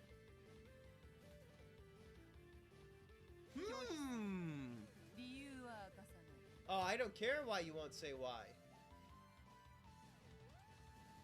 Whew, I avoided what would have been the worst red for me. If she repeated that, I'd be faced with those two worst choices of accepting the witch or suspecting one of the 18. Like last time all over again. But Brito had proclaimed my ultimate and greatest weakness in red. Now, hold on. There are only 18 people. Okay. Is Beatrice racist? Dude, I'm pretty relaxed right now. I just got confused with the order of scenes. Sure. You're probably taking more than just edibles, huh? So Beatrice could be racist and could be talking how black people aren't people. That could be a thing. We gotta keep that in mind, Battler. Beatrice could be thinking that minorities aren't really people. It is the 1980s, so I would think that there would still be some kind of racism, kind of bullshit left. There's still, even if there's still some now. So Beatrice could just be a fucking racist. But for now, we'll assume that there's more than 18 people / humans, but only people, because a human could be something different, I guess.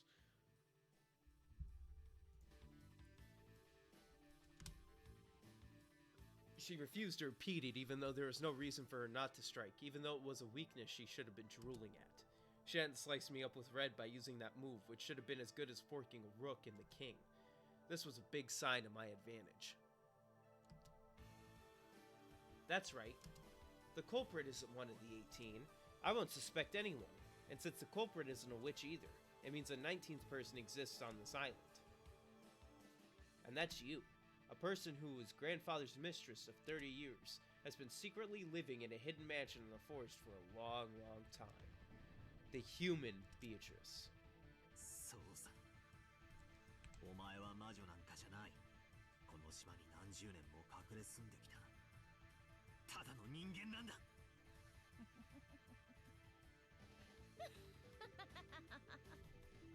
1000年を経た無限の魔女のわらわをただの人間呼ばわりしたか。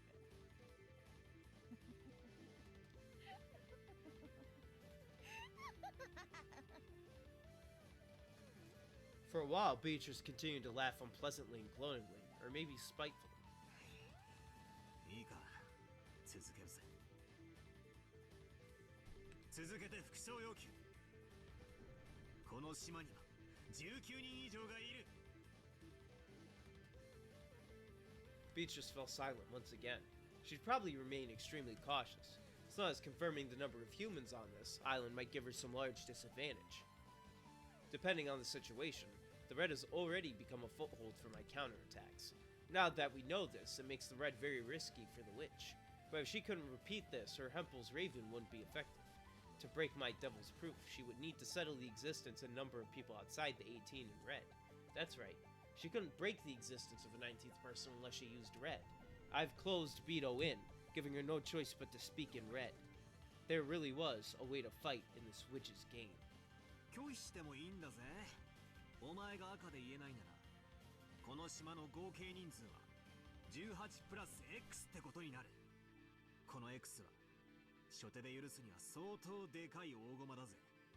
何しろ以後18人の誰にも不可能だったという根拠のトリックは全て18人以外の人間 X で説明可能になる。全員アリバイ系の密室を全て打ち破れる大駒だ。It was just like how a chess bishop can cut a thin line through enemy forces as long as there's a slight gap. It could only be effectively used on squares of the same color, but it was very good at controlling territory on the board. It looked like Beto also noticed her current plight. She couldn't just let such an important piece go, especially this close to the beginning of the game. If she pulled out her red treasured sword, it wouldn't be that difficult to save herself from this. But Beto was completely aware that I was expecting it. She was afraid that a careless red truth might end up strangling her own neck. Because, in the first place, a witch is something that ought to be denied in red. Believe. Don't doubt. Witches don't exist. Something like that couldn't exist in this world. They can only exist in the valleys between truths. They have a fragile existence, curled up in these cracks, frantically trying to protect themselves from the brutal winds of truth. And they can only barely exist like a mirage by surviving on falsehoods and illusions. In other words, the red, which only witches can use, is the reality that might easily deny their very being. The more they brandish their red words, the more they begin to lose bit by bit that crack in truth inside which they can endure. That's why they don't want to use red words and carelessly lose that crack in truth, which is based on funny, fuzzy information, or illusions in other words. That's because they understand that they're gradually being cornered. Of course, that bastard will never admit it, because if she did, it'd be the same as admitting that she's something that can't exist in this world like an imaginary number. Don't be afraid. Stay strong. I know that she's the one who's really been pierced to the bone. After all, her red treasured sword can't be used without a lot of preparation.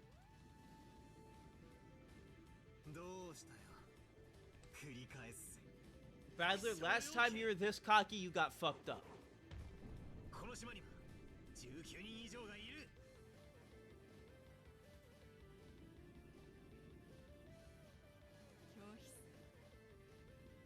At the end of Bito's worrying, she took a single deep breath and quietly announced her refusal. So there's 18 plus X. I thought she'd use it, but Bito refused to speak in red even though it cost her victory in the opening part of the game. ということは今後俺は18人以外の架空人物 X 何人でも使い放題ってことになるぜ好きにするがよわらわはそなたの復唱を拒否した今はそれで十分である Yeah, which means I'm right. I don't give a shit what your reason is. Yeah, I'll fucking... I got a pen ready to stab in your neck, give you some pen poisoning.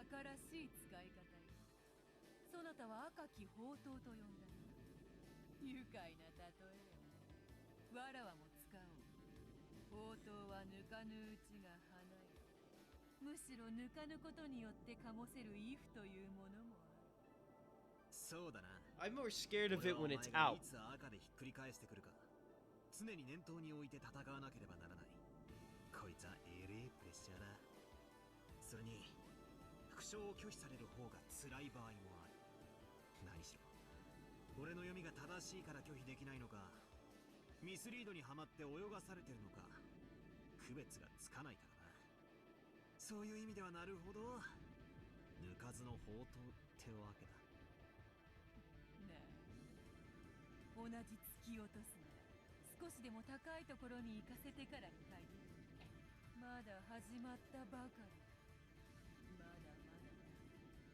この勝負は今はわらわがリザインする淡き勝利に今は弱い今はね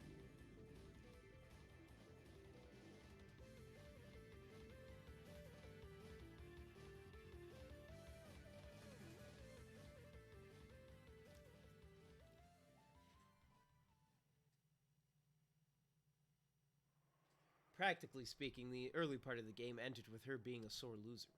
Even so, I couldn't relax my guard at all. That tension didn't fade one bit, until I was greeted by the sound of Renault's applause. Look, dude, again, I'm gonna be honest. At first, I thought you was gonna be a bitch. But you know what? You pretty chill. You pretty chill. Out of all of the witches and supernatural characters in this game, you are number one. You're pretty chill. You're pretty chill. まずは序盤はバトラ様有利の展開でスタートというところでしょうか。さあな。And then he's gonna fuck me over and I'm gonna hate him. I guarantee. 取るよう誘導されたものかはまだわからねえな。どうせお前のことだ。俺が罠にはまり始めてるのを知ってて白々しく拍手をしてるんだろ。まさか序盤とはいえお嬢様より一本を奪った手腕を純粋に祝福いたしております。何しろお嬢様はすぐ増長するお方。たまにはこのような刺激も良い薬かと思いますよ。お前んとこの執事、ほんと口悪いな。What? であろう Why the fuck are you whispering to her? You don't like each other. それは大変に失礼いたしました。 They're fucking acting buddy buddy again. お嬢様にバトラ様、紅茶のおかわりはいかがですかな。まだゲームは始まったばかりでございます。 I would like to think that after Beatrice and Badler just duke it out, they're just chilling together. They're just like, so, how about that Steelers game last night? You watch that? They just have a fucking casual conversation. これからが本番だ。よかろう。時計を進めようではないか。ロノウェ、紅茶を頼む。 Yeah, see, look, they're just chill right now. Badler isn't like, fuck this person. They're just like, yeah, like, ベルゼブブにやれば喜ぼう。 we'll just drink some tea, we'll chill, wait for time to pass. While listening to the sound of the demon butler pouring tea, the witch closed her eyes slightly and fell silent. For some time, she was deeply lost in thought, but eventually a roguish glint came into her eyes.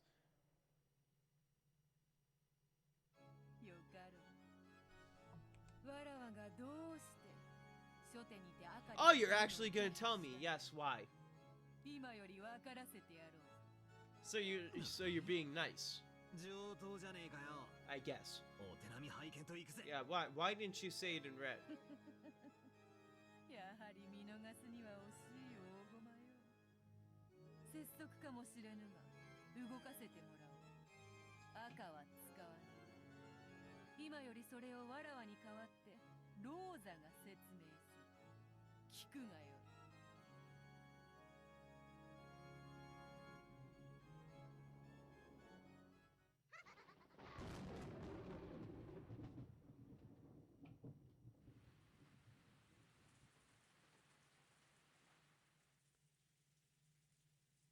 もちろん私も同意よ。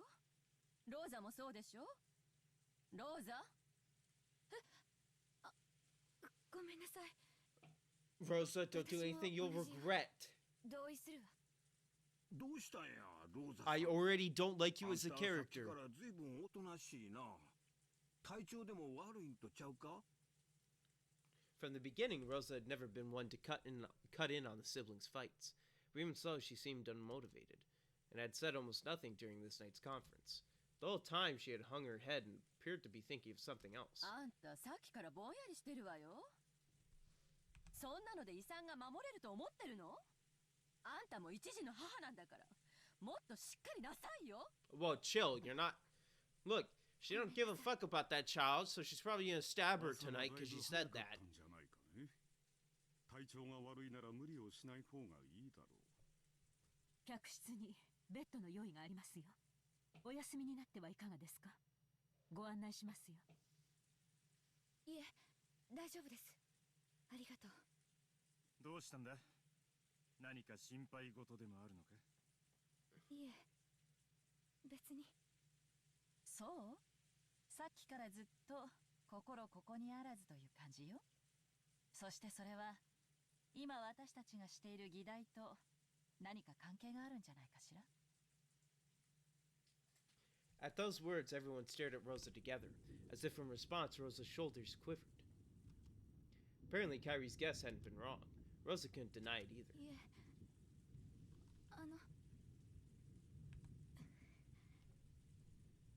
She swallowed whatever it was she had been trying to say and went silent again. Of course, the other siblings also began to realize that something about her appearance was different from usual. どうしたんだ？さっきからおかしいぞ。何か思うことでもあるのか？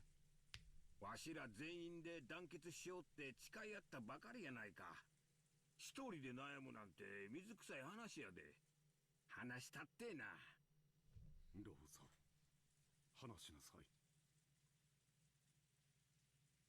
The men pressed her one after the other, and Rosa confessed resignedly and nervously. The atmosphere made it seem as though she was confessing to some modest prank, which had inadvertently brought about a serious situation. いえ、ベアトリーチェっていうお父様の愛人って本当に生きてるのかしらって思って。はあ、そりゃ生きてるに決まってるでしょう。こうして手紙を送ってくるぐらいだもの。元気かどうかは別の問題だろうけど。 Beatrice, this doesn't really tell me fucking anything. Are we counting people as dead bodies? Are dead bodies people? 案外悪巧みは最高の回春剤かもしらへんで。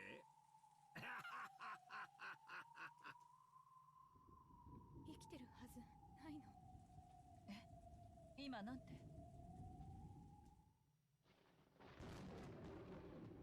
ベアトリーチェは死んでるのよ。私が殺した。 What? なんだって？ Huh? Rosa, what the fuck are you talking about? でも私が What the fuck are you talking about, Rosa? でも私があんなところに連れ出したから、やっぱり私が殺したのよ。あれは夢だと思い込もうとしたのよ。でもやっぱりあれは夢じゃなかったのよ。だからこれはベアトリチェの俺からの手紙なのよ。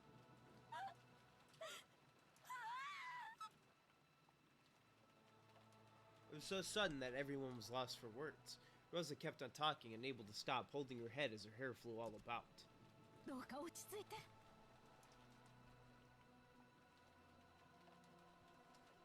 I'm going to the bathroom. I need to think of a theory. So I'll be back. Bathroom break is over. So, the only way I can think of for Beatrice to actually be dead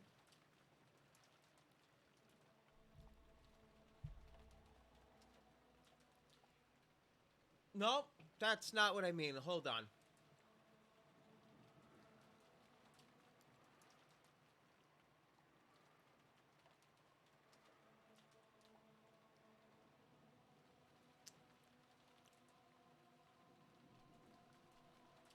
Wait.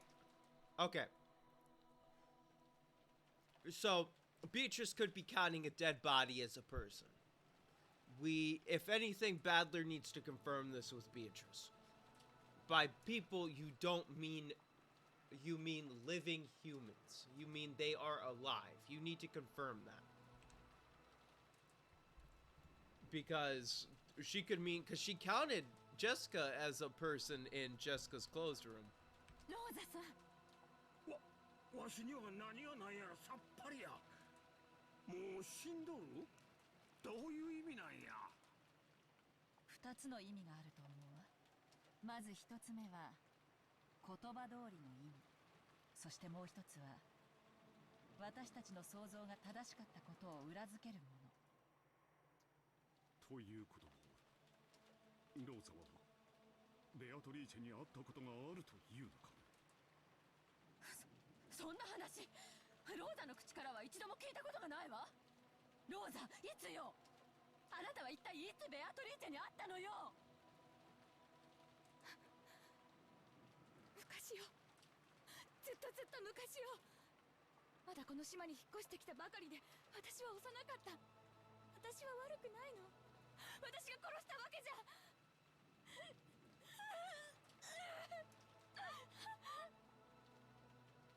落ち着け。誰もお前を責めちゃいねえぜ。まず水でも飲め。な、夏日さん、水差しを頼む。あ、はい。どうぞ、ローザさん。どうか落ち着いて。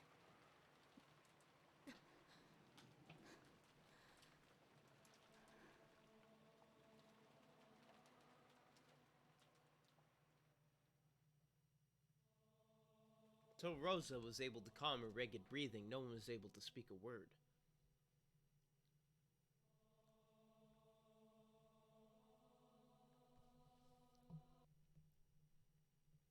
Rosa and the Witch of the Forest.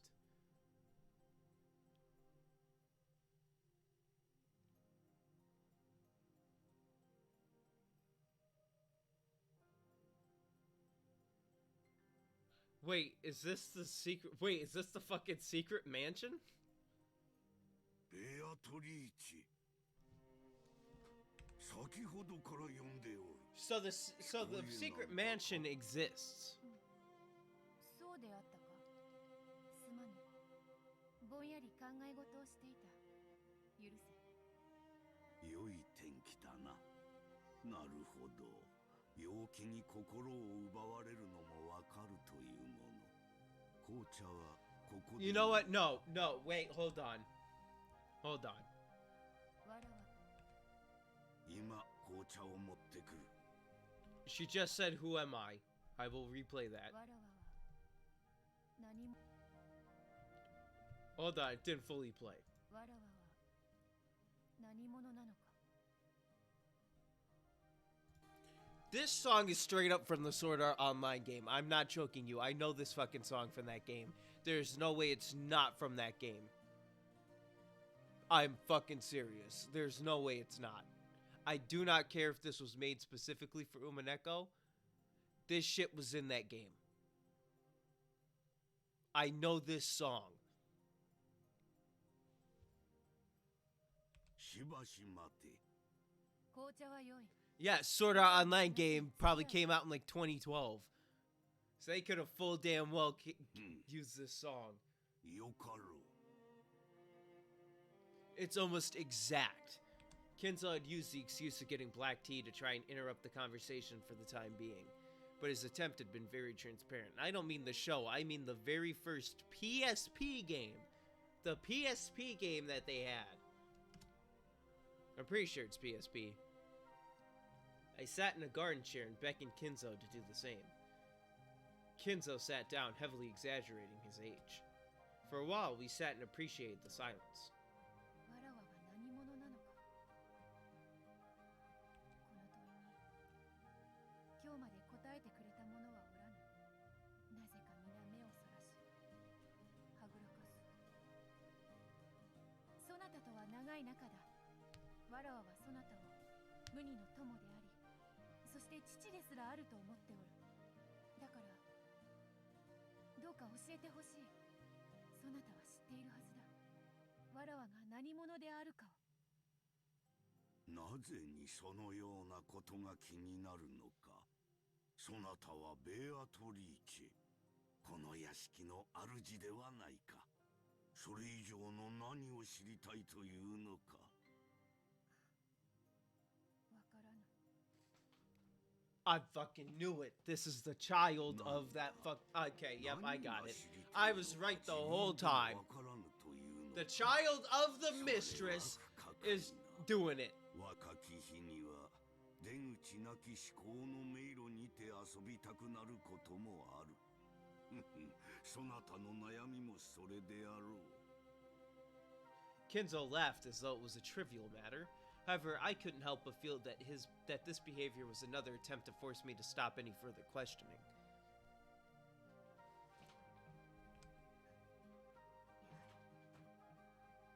そなたもそれを語ってはくれぬのか。語ることなど何もない。そなたはベアトリーチェだ。それで十分ではないか。いや、違う。わらわが知りたいのは名前ではない。わらわが何者なのかだ。わらわは誰で、何で、いつからここにいて、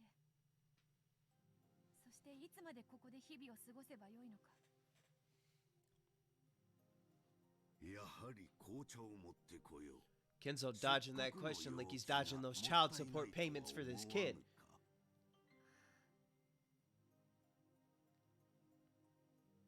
これは何の話だ。どうやらお前の昔話のようだが。そのようだな。まさかここまで遡ると。自分は誰なのかとはまたえらく高尚な悩みをお持ちのようじゃねえか。無理もないわ。当時のわらわは自分が何者なのか、何のために生きているのかを理解できなかった。ま、誰でも思春期になると自分の生きる意味とは何ぞやみたいな哲学的な悩みに一度は囚われるものさ。お前にもそんな微笑ましい時期があっただけという話だろ。 Again, they're acting all fucking buddy buddy. わらわは生まれた時からその屋敷におる。そして屋敷の中だけで生きた。もちろん庭には出られたが、敷地はとても高い柵で囲まれており、それを出ることはできず、また出てはならないと厳しく言われておった。 My ears could have been playing tricks on me, but I swear I heard something.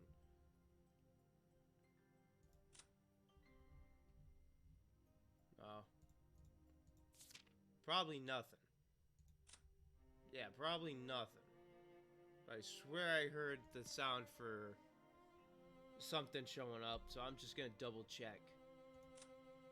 Make sure everything's good. Yeah, there was nothing as far as I know. It wouldn't make sense for there to be anything there, but I wasn't sure. わらわはな、屋敷と庭は自由に歩けたが、その外へは自らの意志ではたった一歩出ることさえ叶わなかったのだ。そりゃどういう意味だよ。物心ついた時からずっとカゴの鳥だったって言いたいのか。そういうものだと思っていた。何しろ気づいた時からそういう生活だったからな。疑問にも思わなかった。お前一体何者なんだ。それよ、それこそわらわもまた望んだものだ。どうせ人間ではなくて魔女でしたって言いやがるんだろ。いや違う、まだ違う。いや、かつてそうだったと言うべきか。 So you weren't always a わらわは witch. 金蔵によって作られた。人間によって作られた人間だ。いや、肉でできた。Again, it's his fucking child. I was right this whole time. だよそりゃ。妙な話を言い出しやがって。どうせそなたは信じぬだろう。 I was right this whole fucking time. まずは聞け。わらわは千年を経た偉大なる魔女であった。しかしある時、金蔵によって呼び出され、その秘術にて永遠の虜とな I り doubt that. You're not a 縛られ witch. That's what he's making you believe. そりゃ初耳 You だ。 are his fucking child. 後ろ宮家で知られてる話では、お前はじい様に呼び出されて悪魔の契約みたいなのを結んで黄金を授けたってことになってるぜ。それは正しい。そしてわらわは黄金を授け、契約の終わる時まで姿を消すはずだった。しかしまあモテる女の辛いとこよな。金蔵はこともあろうか、わらわに恋をした。じい様も金眼が進んでたんだろうよ。ついでに乱視だな。よりによってお前に惚れるとはよ。まあわらわにとっては迷惑この上ない話よ。しかし人間の力とは恐ろしいものでな。あれは恐ろしい力を発揮してわらわをこの地へ釘付けにしたのだ。わらわが首を縦に振らぬ限り解放せぬと言ってな。なんとも強引な男よ。すげえじゃねえかよ。 Hold on, I was looking away for like a few seconds. Indeed, that's that was supposed to vanish to the country, but well, probably the women never want. But some turn events killers will fall in love with me. Oh my god.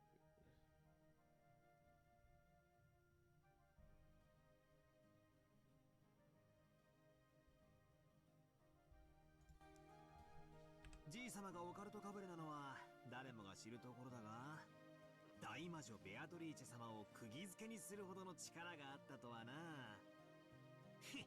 バカバカしい。そんなおかしな話信じると思うか。やはり信じぬか。俺が信じるのはお前が森の中の秘密屋敷に隠居していたって事実だけだ。お前こそが六軒島の19人目なんだろう。いかにも。そなたの想像通り、ここは六軒島の森深く、外界からは見つけることもかなわぬ隠し屋敷。その名もクワドリア。そういや、ゲストハウスの正しい名はトライアンだって聞いたな。なるほど。ネーミングセンスは近いな。そしてお前はそこに隠居していたじい様の愛人。そうだな。愛人というのは正しくない。金蔵の片思いであったと言うべきだろう。先ほども話したであ Pretty ろう。 the song by Steam あれが Pianist. 勝手にわらわに惚れた。そしてわらわに求愛したが、それをわらわは拒んだ。そしてわらわをこの隠し屋敷へ閉じ込めたのだ。いや、屋敷に閉じ込めたというのは正しくないか。この体に閉じ込めたというべきか。最後が何を言ってるのかわかんねえぜ。どうせそなたはバカにして聞かぬであろう。何しろ魔女も魔法も信じぬという。語れど聞く耳を持たぬというならば、それを口にするは愚の骨頂だ。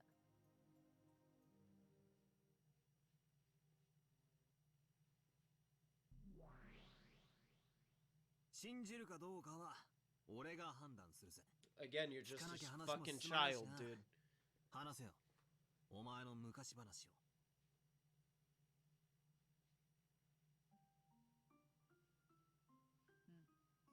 金蔵はわらわに求愛を拒まれたが、 What was that song called that was playing? どうあってもわらわの首を縦に振らせたかった。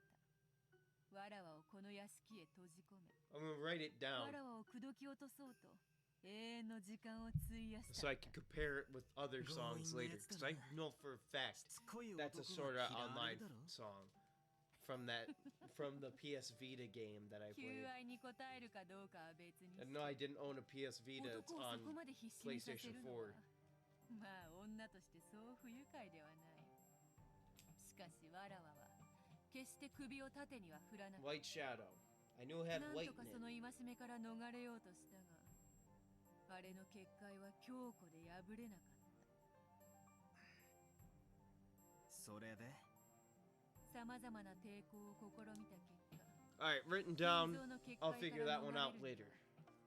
肉の体を捨てるほかないという結論に至った。 This corporeal flesh?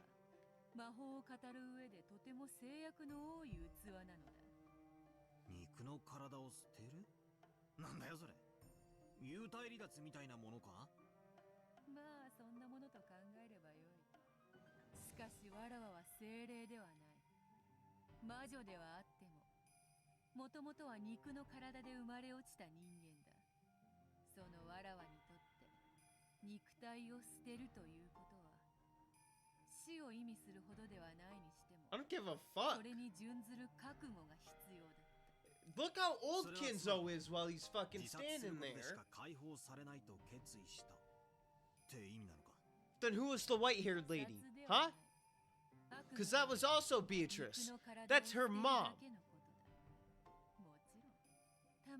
Kinzo fell in love with Beatrice's mom. She got born, named him Beatrice, and then the mom dies. わらわとて容易なことではない。できることなら避けたい最後の手段だった。しかし Plus, it's not in red, so I can't believe it. I don't believe that Kinzo fell in love with her. Plus, what? You can't fall in love with your child? In a completely, strictly parental way? I couldn't see this stuff Beto kept going on about throwing away her body of flesh as anything more than suicide. Dude, I'm gonna be honest. I don't think I've ever heard anybody in my life use the word unrequited in an actual sentence that I know what it means.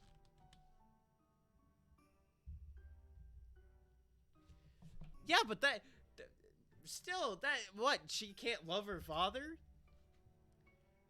I know for a fact that Beatrice could hate her father. There's an easy explanation for this. My logic is not... Look, they want to throw around twisted logic. I can throw down with the best of them of that fucking twisted logic. They want to start saying that shit. I can beat them like fucking that. This is Kinzo's kid that he loves paternally, but Beatrice is like, no, fuck you, Dad. You're leaving me behind? I'm your side family, you son of a bitch. I'm not even wanted. Grandfather persistently courted her. To escape from that, she chose her own death.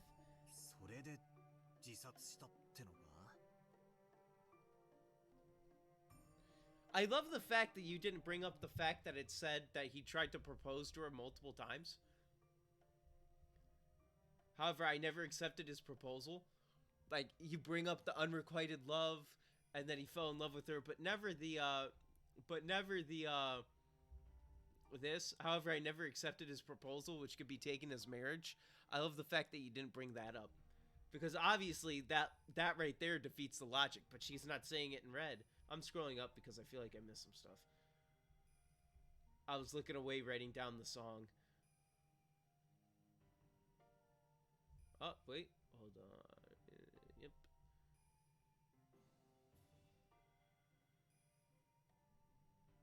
Yeah, it courted me, but then you bring up some other shit that's easy to explain.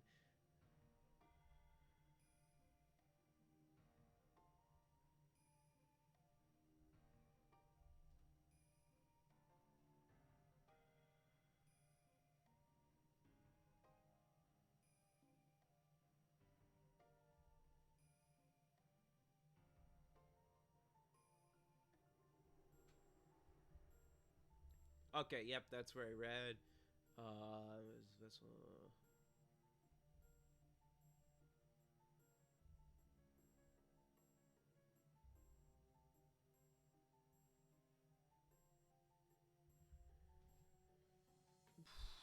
Nothing more. I gotta, like, reread half of this shit.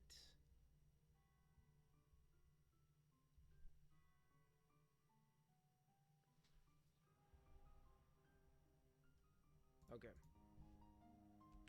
何を言ってやがる。当のお前はそこでのんびりガーデンチェアに腰掛けてるじゃねえか。そうだ。それこそが金蔵によって与えられた新たな檻だったのだ。檻？この屋敷のことか。違う。そこのガーデンチェアにてくつろぐわらわの体のことだ。金蔵は魂となって抜け出そうとしたわらわを、それでもなお逃すつもりはなかったのだ。いやいや恐ろしいやつ。普通は片思いの女が死んでみせれば100年の恋も冷めるであろうに。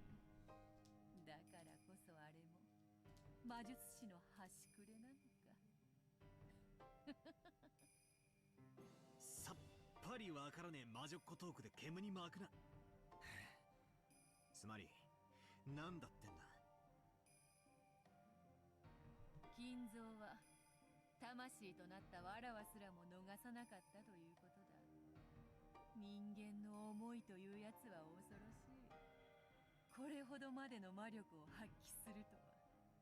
死者の魂をつなぎ止めるなど、それを専門に弓道する魔術師でもおいそれと至れぬ境地よ。わらわはそれを知るからこそ、金蔵の恐るべき魔力にその時初めて驚愕した。そして金蔵はわらわの魂を捕まえ連れ戻したのだ。だが魂を捕らえておく檻は鉄でも鉛でも作れない。ただ一つを除いて。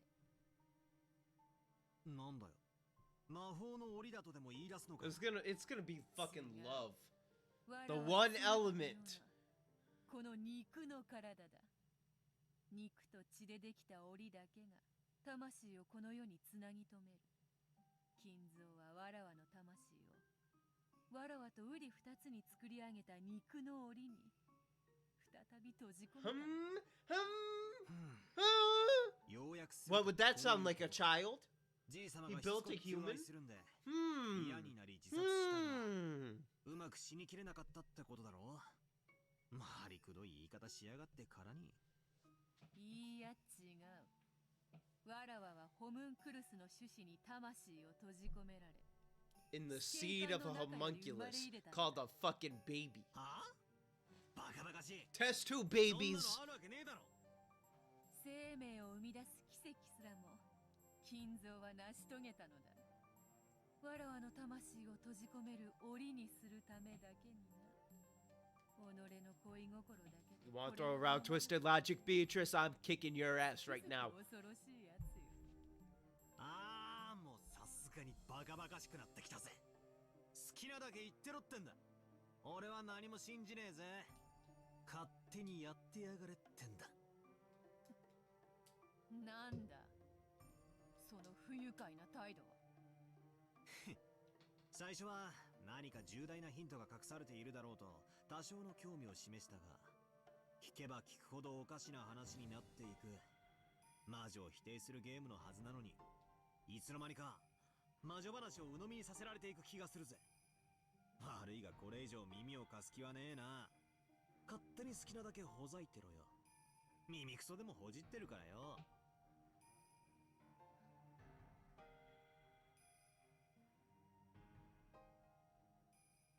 When I started acting cold, Beatos seemed unusually discouraged. Of course, her expression was still shameless, but in that really easy to understand expression of hers, I had the feeling I was able to catch a glimpse of loneliness at my failure to find the story of her past interesting. For some reason, that subtle reaction made her seem pitiful, so even though I kept my careless attitude, I decided to cover for her slightly. Damn it, even though she was an irritating witch, I'm still weak against her because her chromosomes are XX, and I wanna fuck her, dude. ま、信じる気は毛頭ねえけどよ。続けろよ。お茶菓子代わりに聞いてやるぜ。わらわの身の上話が茶化扱いとはな。そこまでこき下ろされてまでのこのこ語ると思うか？ After I made fun of her, Beatrice reacted a little sensitively. It seemed like even though making fun of people was her specialty, she was horrible at being made fun of by others. Just then, my black teacup suddenly made a sound, surprising me.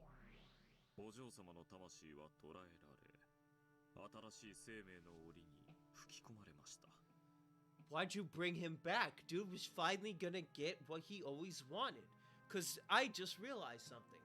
Badler is a simp for Beatrice. He wants to have sex with her. This is an official ship I am making. Badler and Beatrice. Badler really just looks at Beatrice and goes, I'm gonna torment her because I want to fuck her.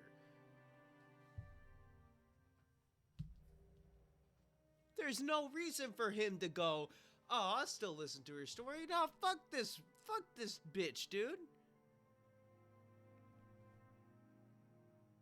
それはつまり、お嬢様が再び人間として生を受けたということです。 Before I realized it, the demon butler had taken my cup and was adding more black tea to it. ロノウェ。もうその話はよい。こやつはバカバカしくて危険というでな。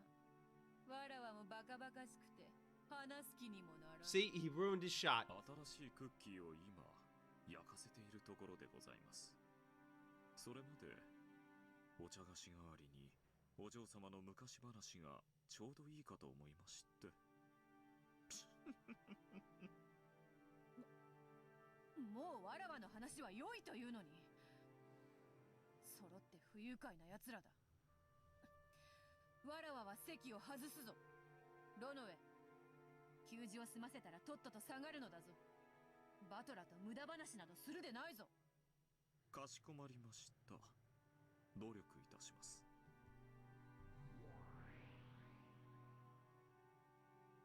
Beto's short temper, peculiar to women, which I didn't really understand, took hold of her and she turned her body into gold butterflies, scattered and disappeared. After that, only Renove and the scent of the black tea were left. なんだか俺が怒らせたみたいで。 Why do you feel bad? You shouldn't feel fucking bad. This is why I'm telling you right now, he wants to, like, literally be Beatrice's, like, fuck buddy. Actually, just straight up, that's what he wants to be. ご自覚があられるようですので、これ以上申し上げることはございませんよ。ちょっと待てよ。とどめを刺したのはお前だろうが。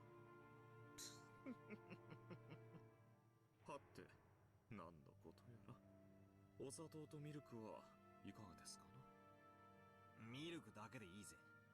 あとお茶菓子も欲しいな。クッキーが焼けるにはまだ時間がかかりますよ。チャカの代わりがあるって言ったぜ。かしこまりました。ご清聴をいただけるのでしたら続きをお話しいたします。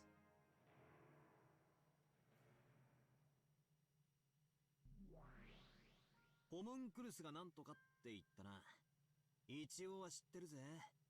あれだろ、錬金術だかで作り出せ人造人間のことだろ。はい。お嬢様の魂はホムンクルスに閉じ込められ、再び赤子となって生を受け。 Editor's note, insert clip that I'm thinking of right now involving Full Metal Alchemist Brotherhood. 金蔵様が愛を語ろうとも、それは無駄なことでございます。 What? Hold on. Again, I was looking off.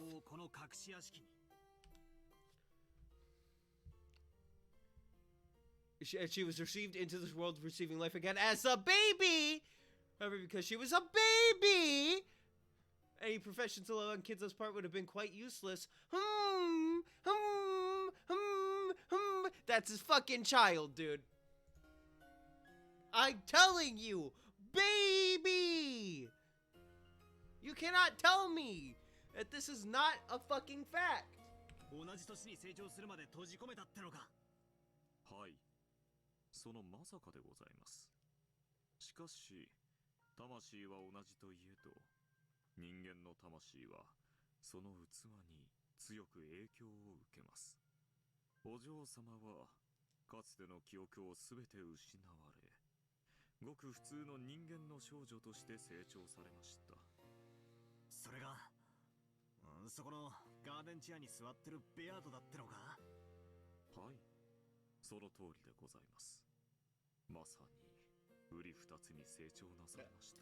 At least Renov しかし、 is 魔女としての nice 力 enough は to 持ち continue 合わ the せており story. ません。あくまでも人間としてのお嬢様なのです。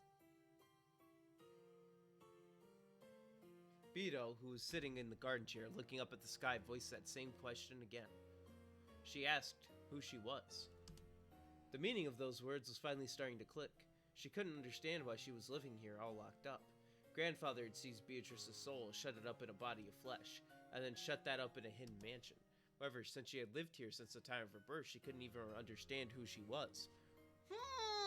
Sounds like my reasoning is still solid. Or why she lives shut up in there. Proof that she's not a witch. Wait. Who would take such a stupid story seriously? Why don't I change my interpretation? In other words, couldn't it be something like this? Grandfather met Beatrice. He then fell in love with her and courted her, but she didn't accept him. Then he flew into a rage and shut her up inside this hidden mansion. Beatrice tried to escape, but no matter what she did, she couldn't succeed. So she finally chose her own death. And then, no. Maybe there's a girl who looked just like Beatrice. No, a baby. Grandfather raised this child with care. But maybe he didn't view this child as his daughter. The soul was once again shut up in a cage of flesh. Those words probably meant that he didn't view this kid as her child, but as her reincarnation. Maybe that's what it meant.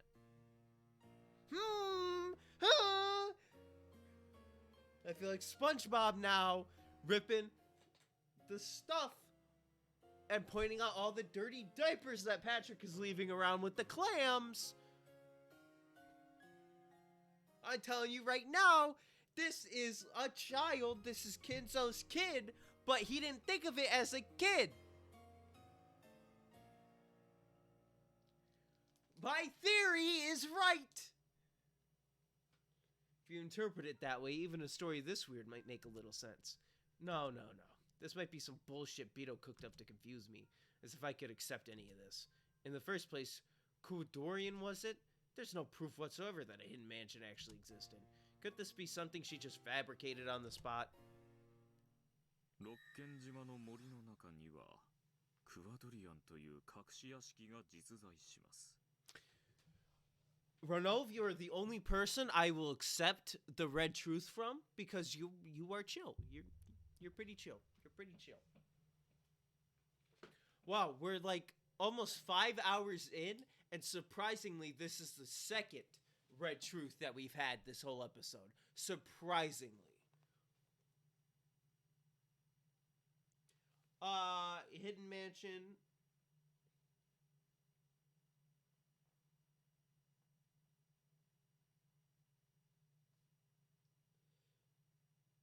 Called Kudorian.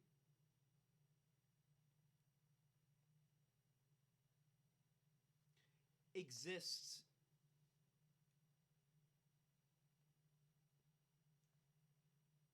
in forest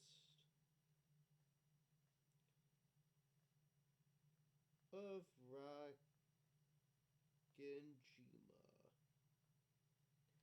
Bam, and then we're gonna put a little comma. Hold on, little comma. それが今話をしていた場所です。 Yeah, I know. I'll set this back down. Ronov used the red to say that Kudorian actually existed. Did that mean the same thing as the red Beto これ used? でも悪魔の端くれでございますので、お嬢様には内緒にしてくださいね。 Yeah, I got you, Ronov. Beto, who knew I would try to trip her up, had grown extremely cautious when using red. To think that Ronov could also use the red. However, it was the red of a crafty man. I didn't know how far he could accept it. But anyway, I might be able to get some kind of hint out of it. このクワドリアンの庭でくつろいでるベアトとさっきのじい様との会話は真実なのか？はい、真実です。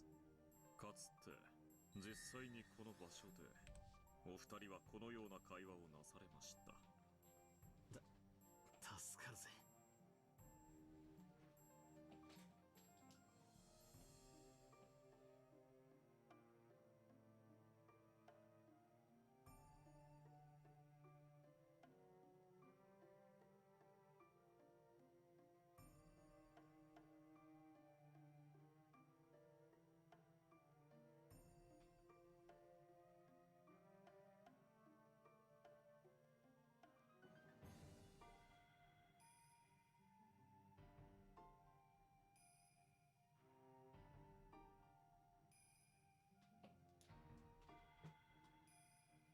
さらに赤で頼む。あいつホムンクルスから生まれたなんて言いやがったが、そんな非科学的な魔法的存在実在するのか？その問いかけにはお答えできません。理由はステイルメイトになるからでございます。 Because homunculuses don't exist, homunculi! なんだそりゃ。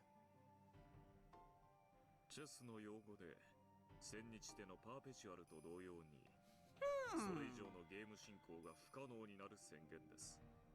これは千日手とは正反対で指し手がなくなるある種の手詰まりの状態を指します。パーペチュアルに同じでチェスではこれを引き分けにしております。ただしお嬢様とバトラ様のゲームでは引き分けがございません。ですのでステイルメイトになる質問には赤でお答えすることができないのです。よくわからねえこと言って煙に巻いてるが、つまりホモンクルスなんて魔法的存在が実在するって赤で言えないからごまかしてるだけなんだろ？仮に私が赤で魔女は実在すると言ったらバトラ様はどういたしますか？ Do it, bitch! Try it! Try me! 信じないかで俺たちは大喧嘩してるんじゃ Try ない me, かよ。 Renov! それを言われちまったら身も蓋もないぜ。ゲームオーバーだ。魔女は存在すると赤で申し上げたんだ。 Do it. Do it. I dare you. I fucking dare you. しかしバトラ様はその理由が示されない以上それを受け入れないでしょう。しかし赤で語られる以上反論の余地もなく証拠も示されない。この場合バトラ様は敗北を認められないにもかかわらず反論の手がなく手詰まりとなってしまいます。チェックメイトされていないにもかかわらず次なる指し手が存在しない。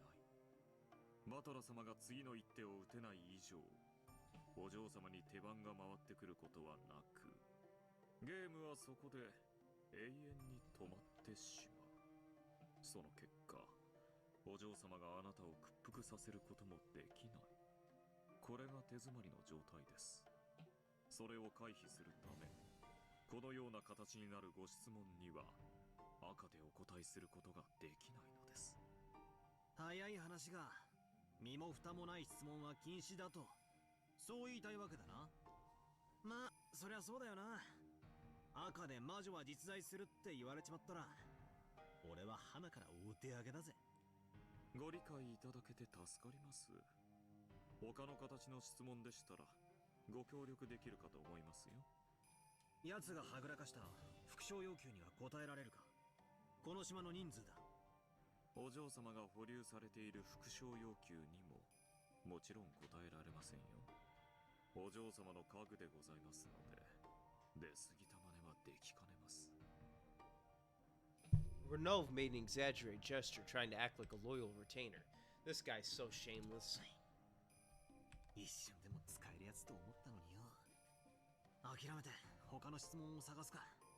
そうだ、大事なことを確認するのを忘れてた。Our corpses, これ people. はベアとの思い出話なんだろ。いつの話なんだ。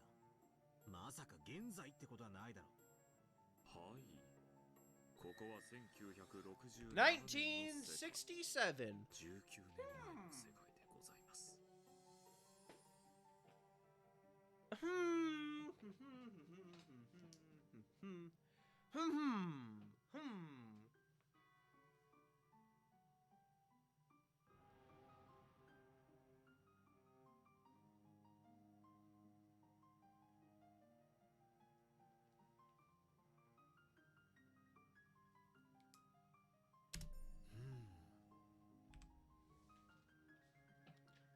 Let's try rearranging the story again. I wonder if it couldn't be something like this. Grandfather fell in unrequited love with a person called Beatrice. Then he confined her in this hidden mansion and continued to court her, but she was stubborn and didn't give in. Eventually, she grew pessimistic about being able to escape from here, and probably committed suicide. And then, her soul was put in a homunculus, and no, if I accept that, it's the same as accepting the witch. I can interpret that part like this. She probably had a posthumous daughter. Grandfather must have believed that her soul had been placed in a new physical body, and might have thought that the child was the reincarnation of Beatrice. That means at least 19 years ago, Beato existed on this island as the 19th person.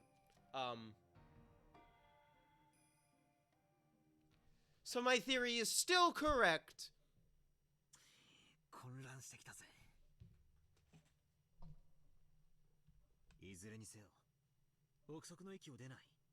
確実に赤で言えることは、1967年の六軒島の隠し屋敷に人間としてのベアトリーチェが存在した。それだけだ。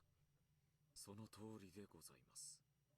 1967年の六軒島の隠し屋敷に人間としてのベアトリーチェ様が存在した。ああ、サンキュー。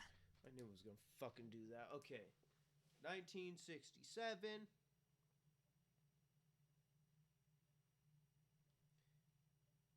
In hidden mansion.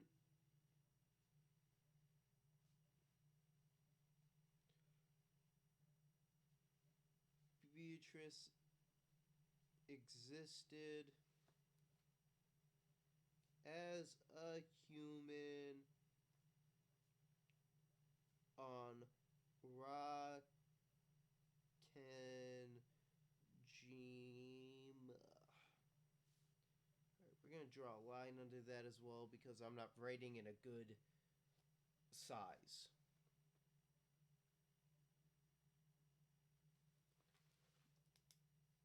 All right, there we go. Okay.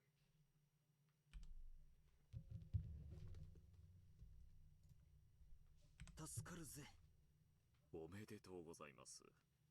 これでバトラ様の19人目の駒はその存在がはっきりしました。バトラ様が熱望された18人以外に罪をなすりつけられる19人目の人間。Yeah, but how did she die? Because Rosa said she's dead. できる生贄の羊。それがお嬢様とは実に愉快。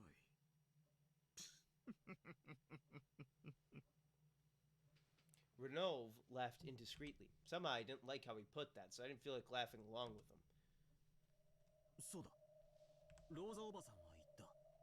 ベアトリーチェは死んだ。私が殺した。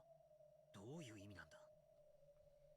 それは私の口から語るよりも、実際に顛末をご覧になった方が早いでしょう。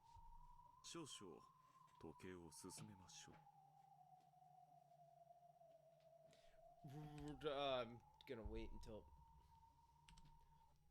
Renault pulled a stylish pocket watch from his pocket and touched the watch stem. As soon as he did, I saw gold butterflies gather behind his back and take the form of a person.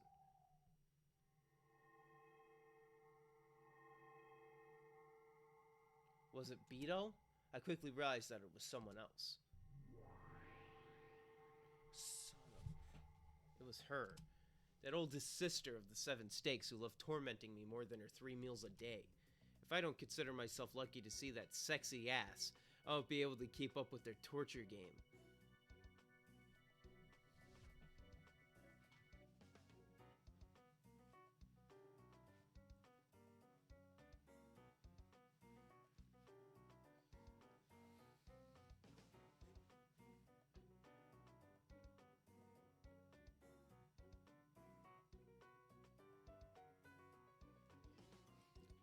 How did this song have perfect timing? I won't be able to keep up with their torture game, and then it starts playing. Oh, alright, yeah. Apparently he got a perfect ass. Hold on. Do they? From what I can see, here it's this one. I can't see shit, so I don't know. I don't know. That's gotta be... Okay, Battler, so you're getting tortured, but you're still sneaking peeks? まだこちらにおられましたか。ベアトリーチェ様が至急お呼びです。あって、至急のどのようなご用やら。少々、バトラ様とのおしゃべりが過ぎたようですね。それではバトラ様、私はこれで失礼させていただきます。どうか引き続き、お嬢様とのゲームをお楽しみください。へいへい。せいぜい楽しむぜ。あんたはベアとより話が弾むからな。赤も気前よく使ってくれるしよ。ぜひまたおしゃべりに来いよな。バトラ様、私めもこう見えてもお嬢様の家具。お嬢様が望まぬことはできませんよ。私が語った赤は本来ならお嬢様が自らの口で語るべきもの。へそを曲げてしまわれたお嬢様に代わって赤き真実を披露したに過ぎません。やっぱ俺へそを曲げてたよな。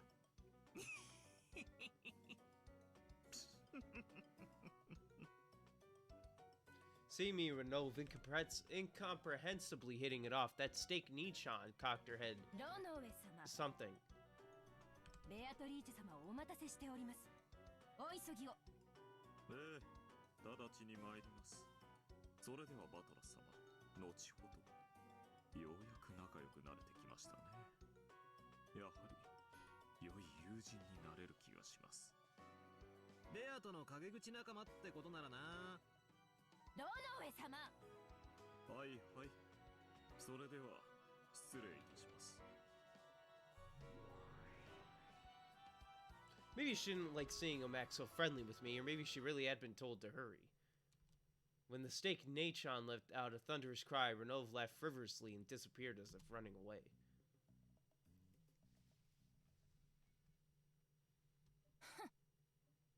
Hey, how you doing? 煉獄の七杭が長女のこの私がこの程度の用事で呼びつけられるなんて。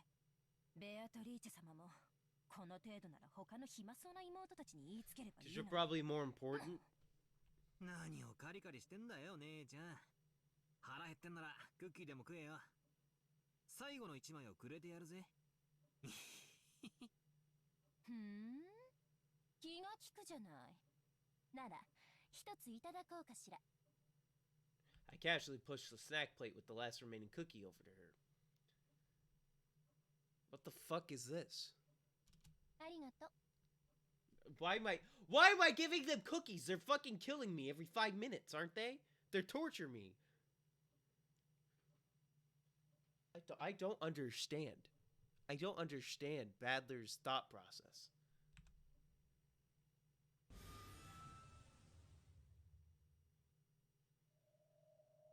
The fuck just happened? As though coming as a period at the end of the sentence, a sharp sound pierced the table. The nails on 3 of her fingers extended, grew sharp, and pierced the space between my fingers on the hand that was pushing the plate, missing them by a hair's breadth.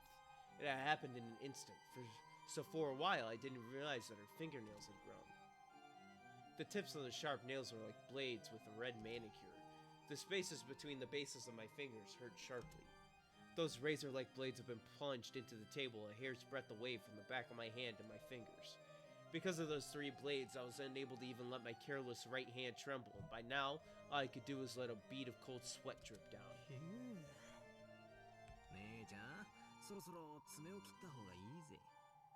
ルシファーよ。それが誇り高き私の名。ベアトリーチェ様にお仕えする名誉ある家具。煉獄の七杭が長女。他の面汚しな愚昧どもとはわけが違うの。それに見合った敬意を示さないと。 I offered you a fucking cookie. How is that not respect? 俺には見当もつかねえぜ。バカな子ね。そんなに遊んでほしいの？そんなに忘れられないの？私の杭を思いっきり奥の奥までねじ込んでたっぷりえぐって楽しませてあげるわよ。くそったれ。いつか押し倒して同じセリフ言ってやるぜ。ほー！そう？楽しみにしてるわね。Hold up!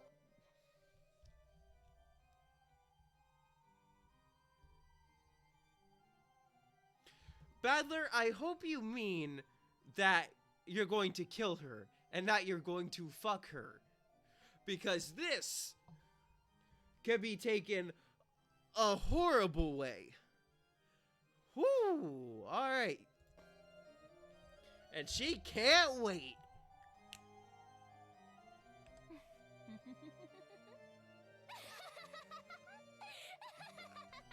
From now on, I'm gonna need fucking liquor when I play this game.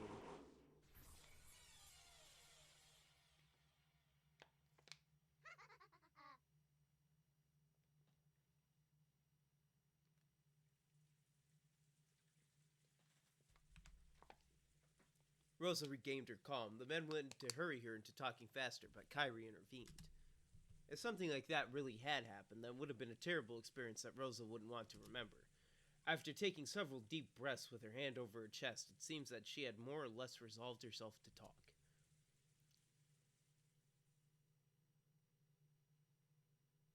あれはいくつの時だったのかしら。多分中学生か。よく覚えてない。とにかくそのくらいの頃だったと思うわ。ってことはだいたい20年くらい前ってとこか。あの頃の私はあまり成績が良くなくて、いつも But 19 years ago, ばかりだった。私なりに努力していたつもりだったんだけど。if you shall excuse my thought processes, 19 years ago, specifically, 1967, he specifically remembered saying 19, because this is 1986.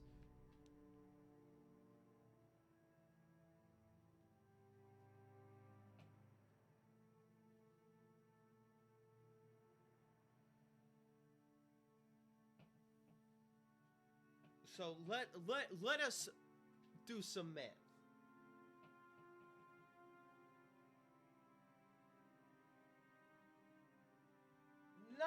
$19 years.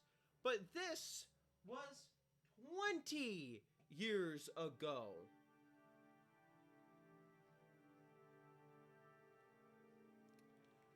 So Beatrice isn't dead. Fact proven. Rosa killed the original Beatrice, and then the daughter became Beatrice. Huh!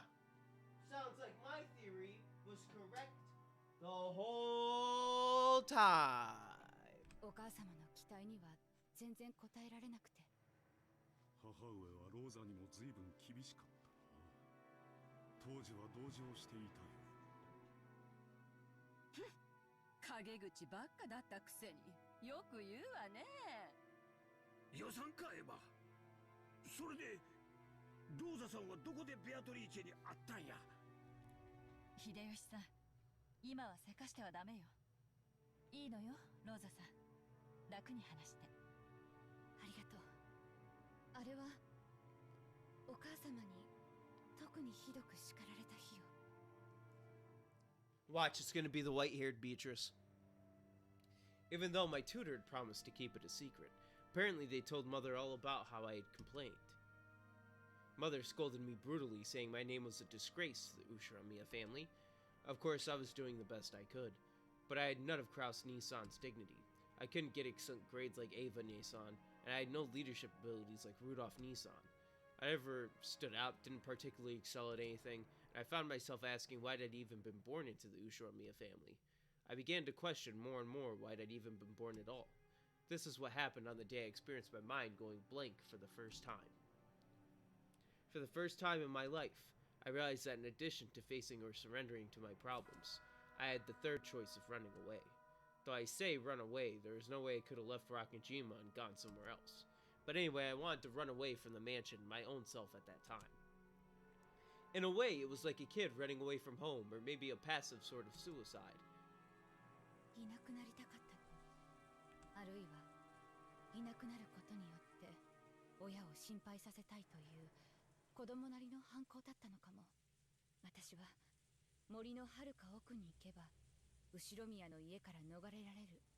あるいは迷子になって心配させることで仕返しができると子供ながらに思ったの。それで行ってはいけないと言われていた森に。ええ、浜辺へ出てから海に沿うように。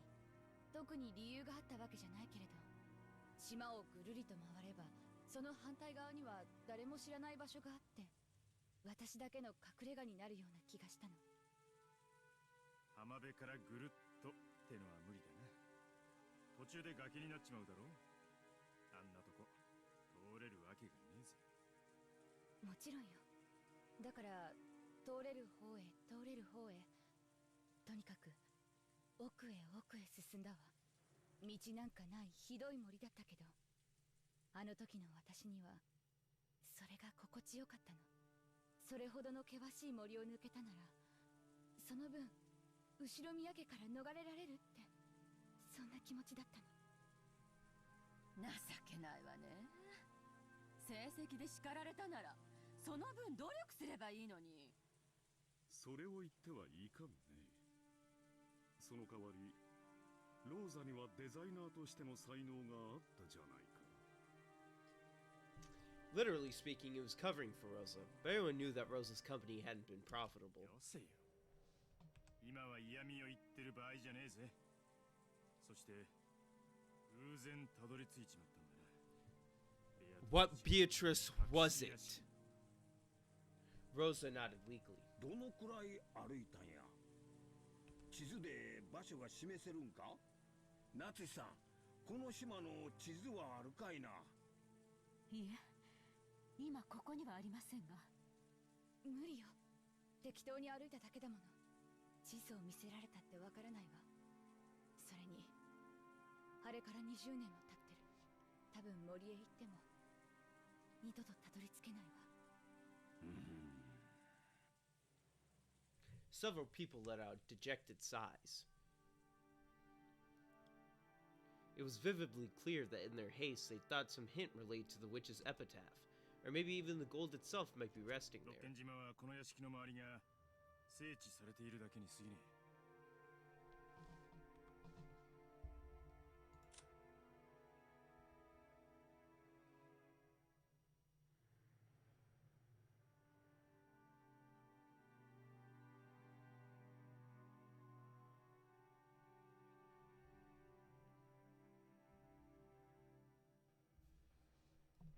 What if people are thinking about this involving Kinzo, but this is the epitaph of the portrait and the portrait is Beatrice? What if this is referencing the fact of Beatrice's hometown, which could in fact be that mansion? That is something to think about. It could be that hidden mansion that's Beatrice's hometown, and it could be about Beatrice. Or it could be about the very original Beatrice and it's a hometown somewhere else. But I'm assuming it's on Rockinjima. 他は完全に未開で、前頭測量は相当の手間がかかるだろうな。でも確かに存在すると分かっただけでも収穫よ。お金はかかるだろうけど、例えば航空写真の会社に調査を頼むとか、このお屋敷を建設した業者に当時のことを聞くとか、調べる方法あるかもしれないわね。そうね。あるかないかもわからないものを探すよりはまだ方法があるはずよ。早速調べる価値があるだろう。その調査は兄弟合同でやるわよ。兄さん一人ではさせないわ。It wasn't yet certain that the gold was hidden in that secret mansion. But the sparks seemed to have stayed flying between Kraus and Ava already. 兄貴たち、今はよせよ。ローザ、続きを話してくれ。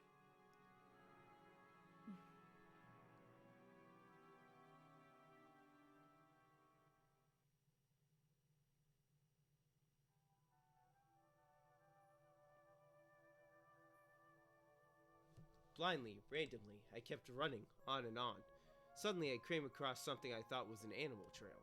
I was very tired and I had no idea how far I'd walked, so at the time, I naturally took the easiest path.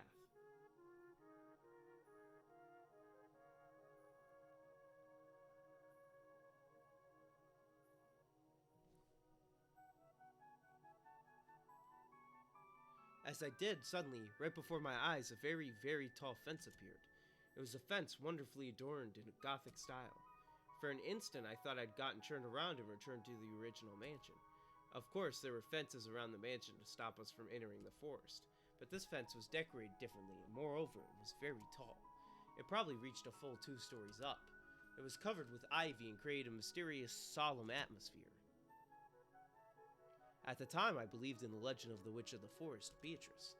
I'd been told that she was frightening, but some of the servants told me that she'd sometimes help you if you respected her. Since I had little confidence in those days, I believed the only way I could be saved was by receiving her help. That's why I thought what I did. I believed that this was the fence of the mansion belonging to Beatrice, the Witch of the Forest. I thought that if I could meet with Beatrice, she'd definitely save me, so I decided to try going in. But the fence was very, very tall and it didn't look like I'd be able to go over it, so I chose to walk around it. I thought that if I did, I'd eventually reach a gate, but it wasn't that easy. The fence had incredible length to match its incredible height. No matter how far I went, I didn't reach a corner. It might have encircled a massive area, or maybe I just had that impression because my child's legs made it difficult to walk in the forest. Anyway, I couldn't find a gate for a while, and I started to feel sad as though the witch had rejected me. As I did, I eventually came upon a large tree whose twisted root had bent the fence. It might get my clothes dirty, but if I crawled, it looked like I'd be able to sneak in. そこが隠し屋敷だったの。あれが私たちの言う隠し屋敷なのかはわからない。でも少なくとも私たちの知る場所ではなかったわ。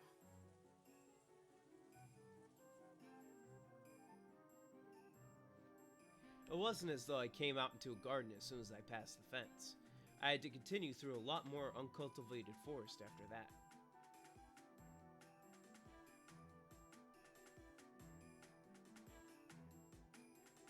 As I did, the forest suddenly opened up, and what appeared there was an unbelievably fantastical scene. To think that on Rakanjima, where I thought only we lived, there could be such a wonderful mansion hidden away. A beautiful flower garden spanned the front of the mansion. It was a flower garden of a completely different design from the rose garden we know so well, and it was very lovely. Of course, the mansion was also wonderful. It was a couple sizes smaller than ours, but it was still elegant and adorable at the same time. Then, I saw her figure. I saw her sitting in a garden chair, positioned to give a view of the flower garden, wearing an elegant dress. It was that black dress embroidered in gold that we would later know from that portrait. I hadn't seen an elegant dress like that except in fairy tales and on the stage of musicals. For a person to be wearing it as their normal clothes, that in itself seemed quite fantastical. That mysterious scene was enough to make me lose my sense of reality. If someone had told me then that it was a dream, I might have nodded obediently and waited to wake up in my bed. I had forgotten to hide myself in my shock, so she eventually spotted me. At first, her expression was quite listless, but when she noticed me, her eyes opened very wide. It was only natural, considering that a guest she didn't know had suddenly appeared. I lowered my head automatically, planning to greet her and apologize for entering without permission.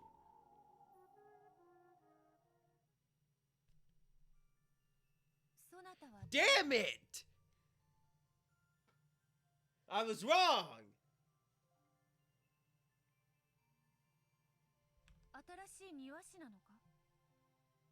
Those were the first words she said to me.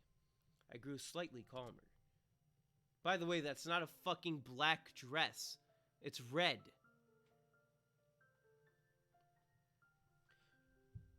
Because I realized that we could talk to each other. Because I hadn't been turned into a frog just by meeting her eyes like a terrifying witch in a fairy tale. ごめんなさい。勝手にお庭に立ち入ってすみません。そなたは誰か名乗るがよい。後宮ローザと言います。後宮。ほう。金蔵の一族の人間なのか。はい。金蔵の娘です。こんにちは。I was a little surprised. After all, father was a great man feared by everyone. And yet she had spoken of him without using honorifics, so I was immediately terrified of her. After all, if she could refer to my fearsome father that way, she must be a witch with incredible power. After staring at me curiously, she beckoned me to come over. Frightened as I was, I obeyed. After all, I thought she might really turn me into a frog. The closer I got, the stronger that fear became. After all, as I keep saying over and over, that woman in her dress and the flower garden and the mansion, that whole picture was so fantastical and beautiful that it seemed separate from reality. It probably wouldn't have surprised me at all to learn that she really was a witch, and I really was lucky. She hadn't turned me into a frog.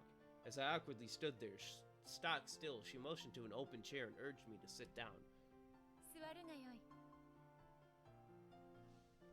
初めて訪れた者を庭へ招き、語らうのがわらわの唯一の楽しみよ。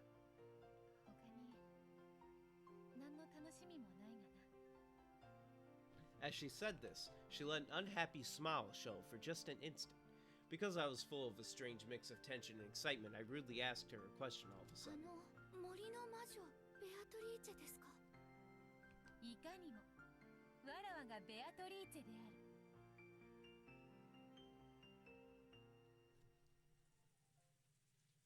やはりな。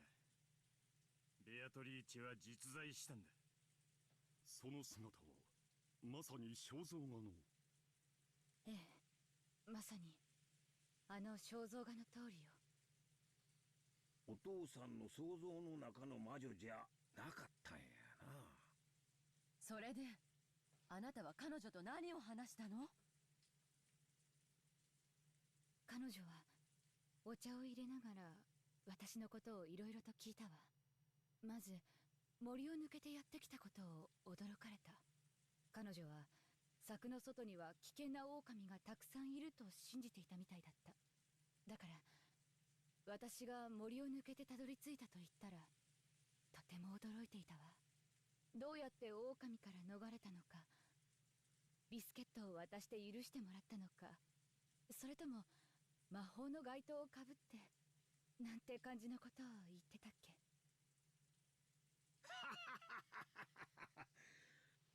そりゃ確かに魔女っぽいわな。面白いお人や。あなた黙って。ずいぶん昔だけど、お父さんは How'd you kill her? 森には狼が住んでいるから近寄ってはならないって私たちを脅さなかった？ああ、そんなこともあったな。バカらしいね。日本の狼はとっくの昔に絶滅しているというのに、まさに子供騙しだな。記憶にねえな。そんな話親父に聞かされたっけ？森には魔女だろ。狼なんて話聞いたことないぜ。あんたがまだ小学校だった頃よ。覚えてない？そしたらあんたむしろ狼を撫でてみたいなんて言い出すもんだから。I mean, yeah. お父様は Let me す pet a ぐに wolf. 狼 Dope. の話を引っ込めて魔女の話に切り替えたのよ。もうその嘘っぽいことと言ったら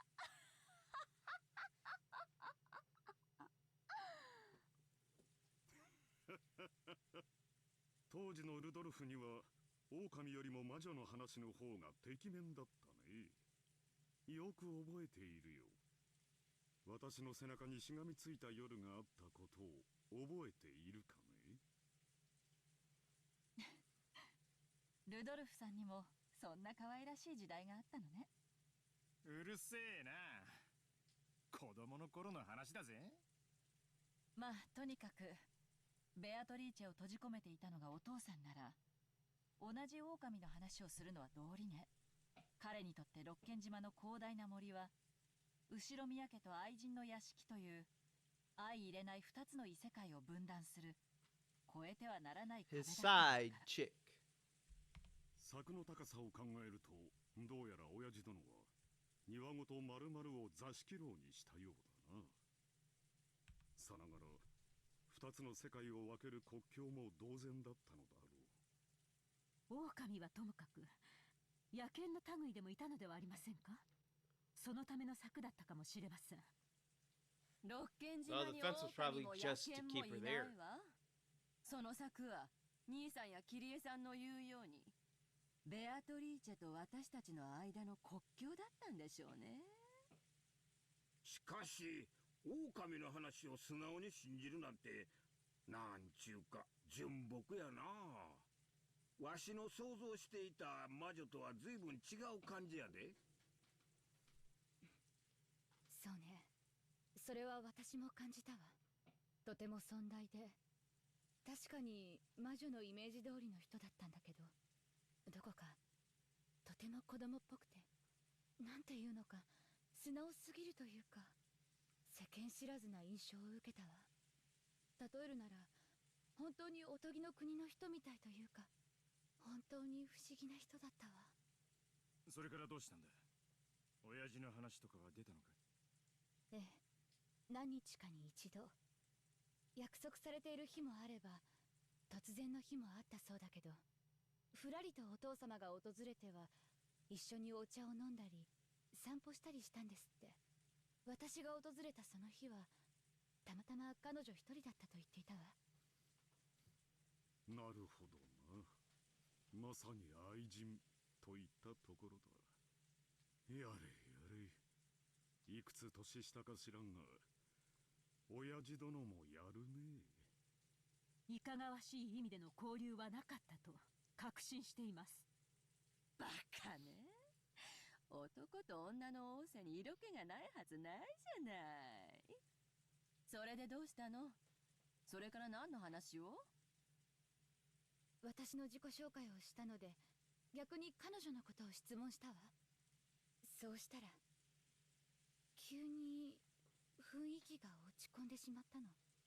なんていうのか、とても気だるそうな、寂しそうな。私が初めて彼女の顔を見た時に浮かべていたのと同じ表情だった。まあ秘密の愛人だからな。好き勝手に歩かれておふくろに見つかっちまったらことだ。きっと軟禁に近い状態だったろう。綺麗なドレスに綺麗な屋敷や庭があってもさぞや窮屈な思いをしてたんだろうぜ。そりゃ苦労もあったろうさ。それで彼女はきっと何か悩みがあった。それを私に話したところで何の解決にもならないというような雰囲気が読み取れて、私もとても悲しかったのを覚えてる。私と一緒にいることさえ忘れてしまったかのようで、遠くをぼんやり見ながらずっと無言でい There's た。 really nothing to say. 私はきっと失言してしまったに違いないと思ったんだけど、謝罪の言葉すらも口にしていいような雰囲気じゃなくて、だから私も彼女が私と一緒にいることを思い出してくれるまでずっと黙ってた。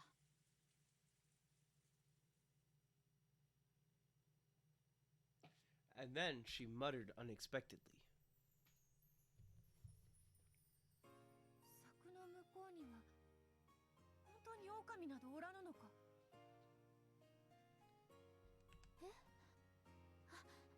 はい。狼なんて動物園でも見たことないです。動物園とは何か。いろんな動物が飼われているところです。象とかキリンとかパンダとか珍しい動物がいっぱいいますよ。 Pandas are dope. 動物園に狼はいないのか。なら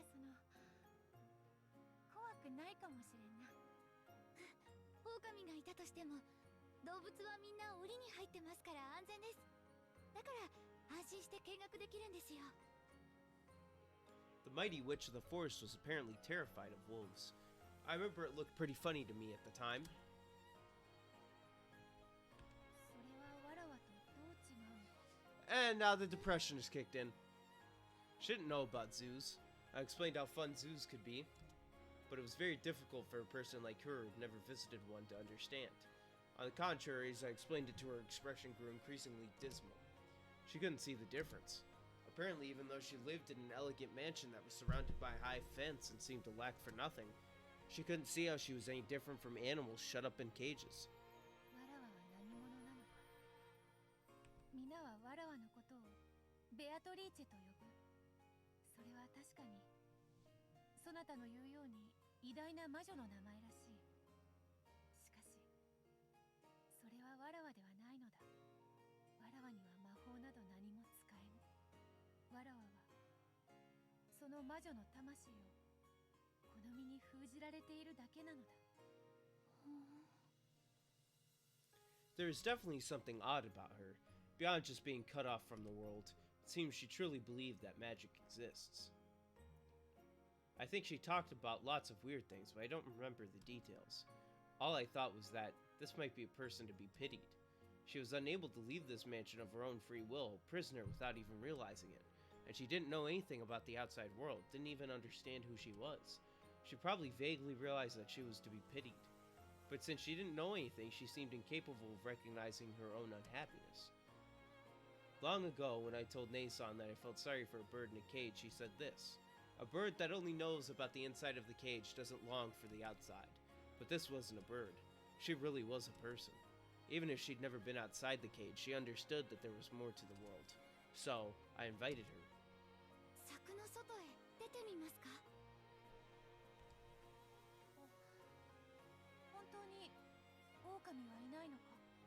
いないですよ。絶対平気ですから。 Flash forward, there's a fucking wolf. 出たいぞ。だがいつも門は閉まっている。私が入ってきたところがあります。くぐり抜けられる隙間があるんです。そこを抜ければ外の世界があるのか。はい。狼は本当に They're asking this question too many times. There's gonna be a fucking wolf. A wolf is going to eat Beatrice.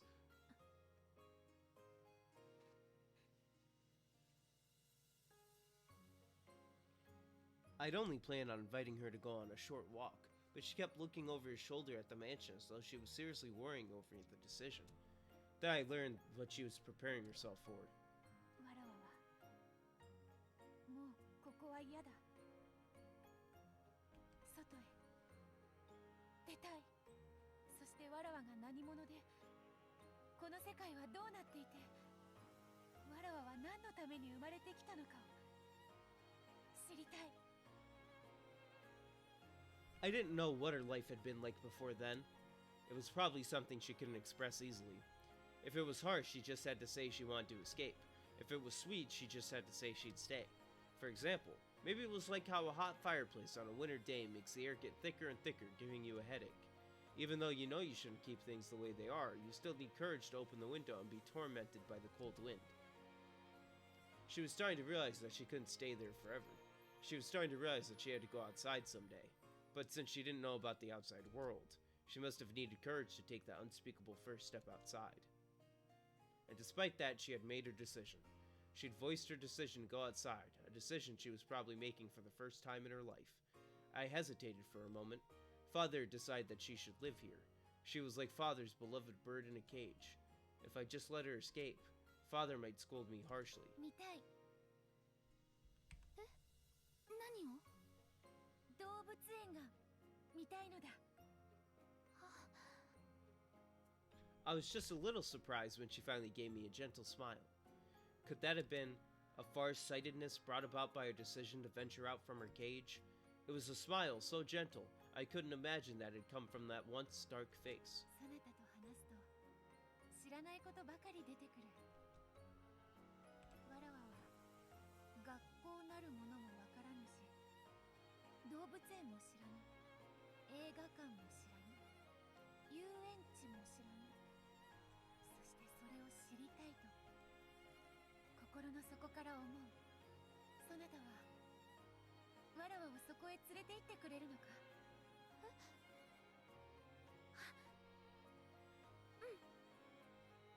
I was nervous about how I could keep it a secret from Father, but her face looked so happy, so I went along with her and nodded.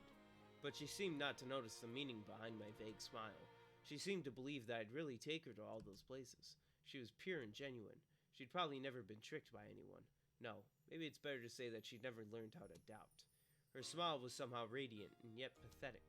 I wanted to find a way to grant her modest wish. わらわはもうベアトリーチェは嫌だ。わらわが何者なのか知りたい。ベアトリーチェではない新しい人間を始めたい。だからここから連れ出してほしい。もう紅茶もいらぬ、ドレスもいらぬ、金蔵とも二度と会わぬ。ここよりわらわを連れ出してくれ、ローザ。 However, that responsibility was one that a child like me couldn't hope to fully bear. Still, when I saw her serious gaze, along with that brilliant smile that made it look as though a possessing spirit had left her, I could feel a little courage start to rise up inside me. This was definitely something that would get me into a load of trouble, and yet it was definitely the right thing to do. I'll take her out, but I'll take her away from here. Of course, I won't be able to talk to Father and not Mother either. Should I talk to Oni-sama or One-sama? No, what about that reliable Genji-san? Oh, or that's right, what about Kumasawa-san, to whom I can always talk to when I'm in trouble? I'm sure they'll be able to do something. Anyway, for now, I'll take her out of here. This was already a place she didn't want to be. So I took her to the crack in the fence and let her outside. She was all nervous, checking to make sure there were no wolves around. But once that fear disappeared, even just walking around this dense forest seemed to be fun somehow. Every time she found something, she'd ask me about it. And they were all really trivial things. What's that flower? What's that leaf? And that sound? And that smell? It really was like the inside of that fence had been her entire world. So now that she traveled beyond the limits of her world, it's strange. When I first saw her, I really thought she was the witch herself, relaxing inside the witch's mansion. But now it was different, or actually, the complete opposite. She'd left a world that she believed to be finite, and was overjoyed at the realization that the world was endless, something she'd never thought of before. So everything she saw was new. It was almost as though she was the one who had been thrown into a fairy tale. If she was Alice, then I felt almost like a rabbit holding a watch. To her, it was probably a really fun walk, filled to the brim with excitement, but I was actually at a loss at what to do. After all, I walked randomly to get there. Of course I didn't know the way back to our mansion. There were no lights in the forest, and I hadn't brought a flashlight. I realized it would be terrible if it got dark while we were still like this and grew impatient. She was too innocent, and apparently she couldn't understand at all how frightening it would be to face the night inside the forest. But I was the one who brought her outside. I had to take responsibility somehow and resolve this situation. So I had a thought. Let's go out to the ocean for now. If we then follow the beach around, we should eventually make it back to the mansion. However, that was much more of a problem than I'd imagined. I didn't have a map or a compass. There was no way I could walk in a straight line through an uncultivated forest, and I immediately lost my sense of direction. I already had no clue which trail I had come by and was completely lost. At this rate, night would definitely fall before I had a clue where to walk. But this was no time to cry. After all, that woman following behind me was so innocent and having so much fun, so I definitely had to lead the way through this forest. For the sake of her smile as well. Gritting my teeth so that she didn't see me looking troubled, I pushed my way through the woods and advancing down a path that wasn't a path. Then, after going through various troubles, I fortunately managed to reach the ocean. At that time, I still didn't even have a clue where I was on the island. But for the time being, I was just a little reassured, realizing that if I just went around this way, I would surely be able to return to the mansion. However, though, I had reached the ocean, we were at the top of a rock cliff. The beach was far below us. I was tired from walking around the forest for so long, so I figured that an open area, even a rocky beach, would probably be much easier to walk in. So I suggested that we go down that rocky cliff somehow. It looked pretty dangerous, but I figured there was no other way. However, Beatrice agreed to my plan without any doubts. Even though she was probably older than me, she meekly obeyed, almost as though she was some kind of chick who thought I was her mother. I searched to see if there was some part of the cliff I'd be able to get down. Then I found a place where the cliff had fallen over and made a slope. It looked a little dangerous, but if I went down using both hands and both legs like I was crawling, I thought I'd probably be okay. ここを降りましょう。気をつけないと危ないけど、とにかく海岸に降りて、あとは沿って歩けば、もう迷わずに済むと思うの。うん。ローザがそうするのならそうしようぞ。わらわは迷うとやらも楽しいぞ。とても愉快だ。She really had no sense of danger. There was probably no doubt that she'd lived a life without discomfort. Even though she knew it would get dark when night fell, she couldn't imagine how dangerous the inside of a forest could be without a light. Furthermore, it seemed that she couldn't grasp at all how dangerous it might be if she fell from the cliff. I warned her repeatedly to be careful. I cautiously examined our potential route down. It seemed to be quite a long drop. I think it might have been about 10 meters down. If you looked at it from the bottom up, it would probably have looked shorter than the roof of the mansion. But looking from the top, it felt almost like staring down from the observation room on Tokyo Tower. But Beatrice still appeared to be completely without fear. It felt as though she had never even been taught that high places were dangerous. No, maybe she believed that she was a witch, and that she could fly, so there wasn't any need to worry. 気をつけてくださいね。結構高いから。うん。気をつけるぞ。下へ降りたら海があるな。そこに水族館があるのか。いえ、この島には水族館はないですよ。でも、海にはたくさんの魚がいると思います。そうか。魚はいるのか。Please tell me she doesn't walk off. クジラとかイルカとかペンギンとかはいるのか。いえ、そういうのは水族館に行かないといないです。水族館は島を出ないとないですよ。そうなのか。だが楽しみだ。クジラとはどんな魚なのか。They're big fucking fish. すっごく大きな魚で。They're some big fuckers. あれ？哺乳類かな。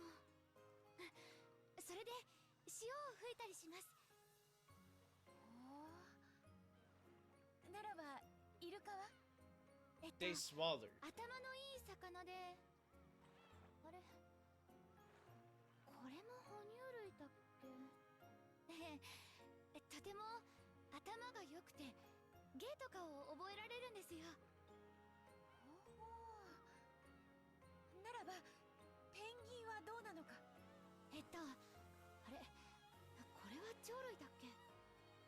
なんだ、水族館なのにさっきから魚が出てこんぞ。まあその魚だけでなくいろいろな海の生き物がいっぱいいるんですよ。ほほー、それはとても楽しみだ。Oh shit. She's falling! She let out what might have been a funny, rushed, and short cry. No, it was probably a scream. It came right out of the blue. Her body separated from the cliff and silently fell. I immediately wanted to say something to her. I wanted to say, didn't I tell you to be more careful? It was the thought of a child. It was how a child immediately gets mad when something bad happens, trying to find an excuse to show it wasn't their fault. Of course, I said it out loud. Are you okay? Didn't I warn you over and over?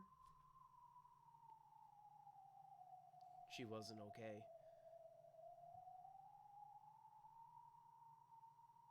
How does she live? それで崖から落ちてどうなったんだ。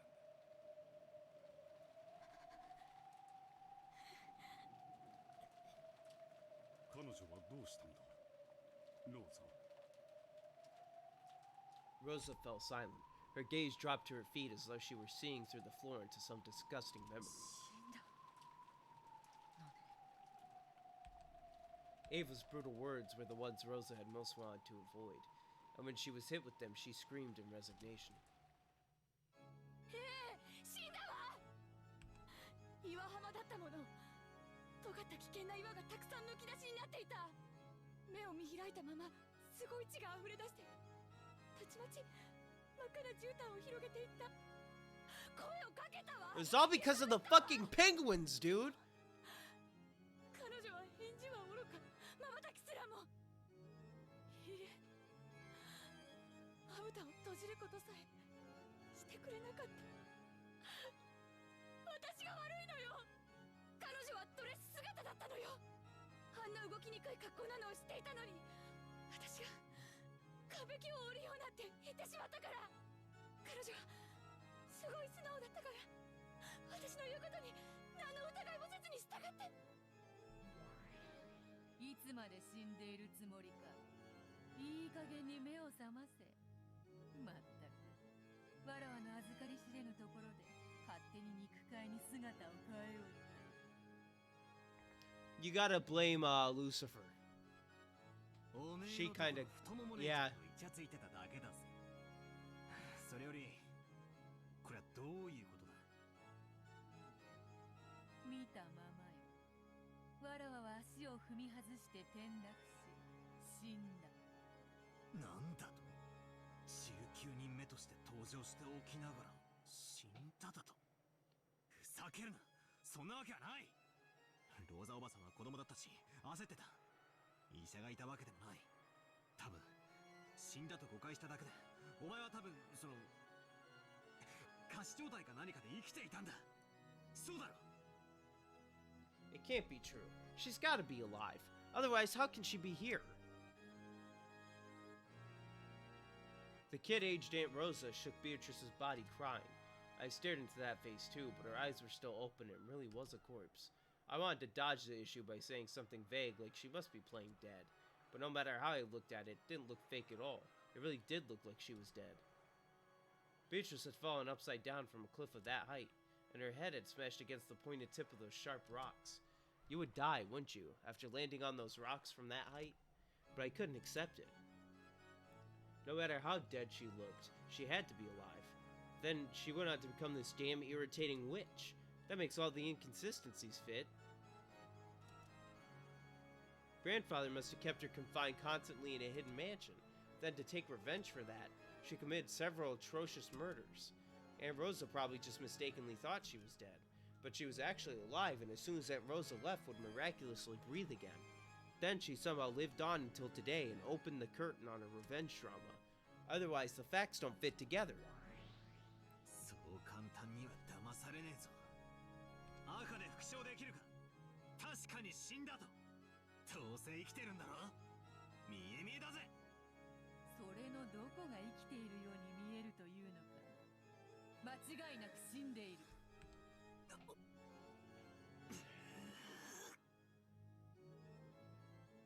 Then how the fuck were you speaking to him 19 years ago? He made another... I'm confused. Alright,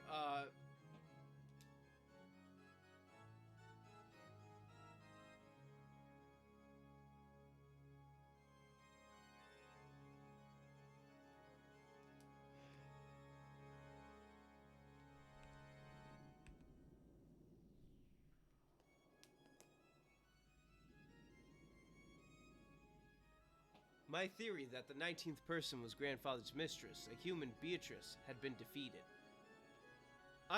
To be honest, I think I'm fucking done.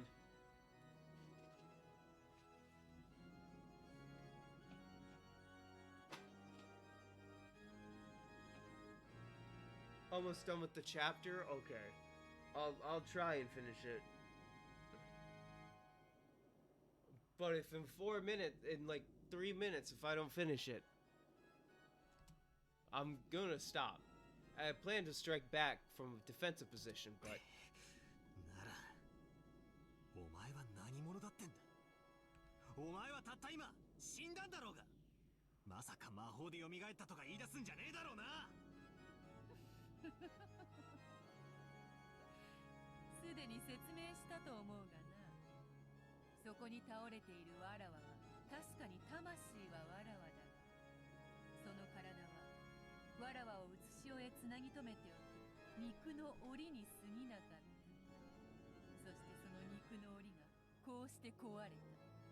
それがどういうことかわかるかい？ So you broke out of your cage. 好きなだけ魔女っ子道具に興じろよ。チャカの代わりに聞いてやら。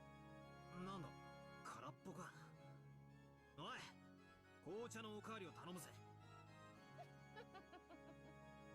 ロノウェ、客人が紅茶をお望みだ。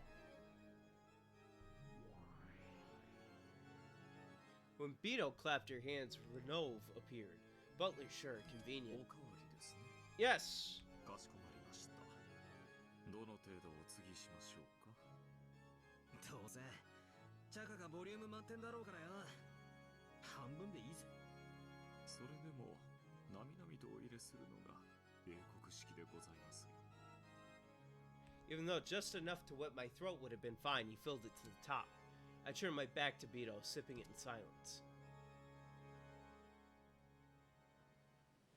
ちょっと目を覚ましてよ。ベアトリーチェ。 Rosa shook the corpse that had once been me. I watched over her from a short distance away. Ah, so I fell from there and died. For a while I believed that was true. I saw Rosa spend a long time beside my corpse and watched her as she ran away. Eventually I realized I was a different individual from that corpse.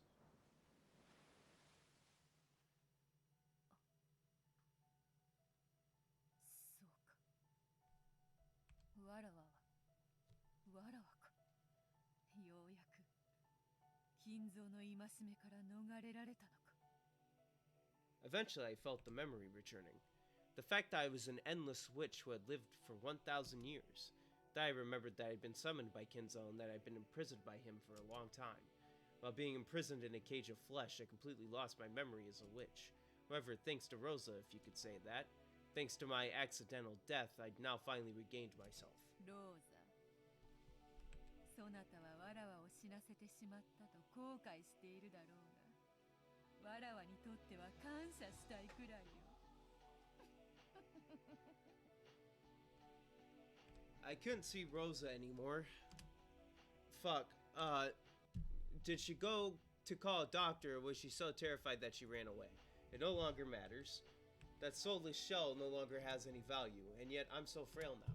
Even this glorious midday sun is agony to me.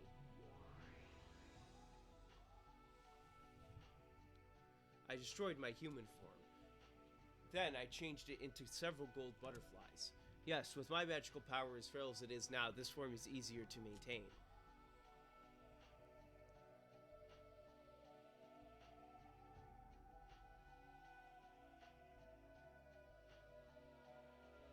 To escape even a little from the light of the sun, I rode the wind and gently flew up the side of the cliff.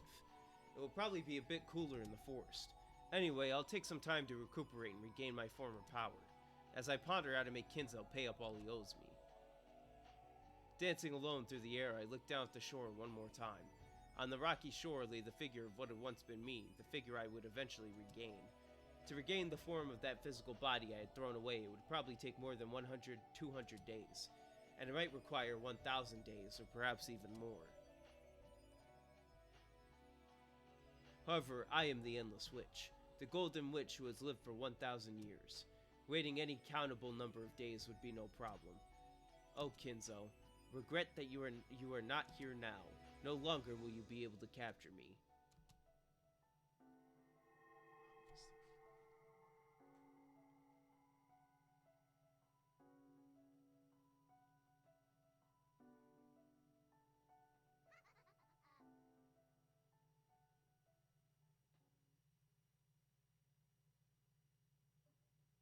それでお前は黄金の蝶に姿を変え森の中に潜んで魔力が回復するのを待ったってのか？そういうことだ。そなたを嘲笑するためにこの姿を取るが、本来は蝶たちの姿でいた方が魔力的には楽なのだ。Then can you stay in that form? 無理しねえで楽な格好で嫌がれよ。ムカつく笑い声を聞かずに済むぜ。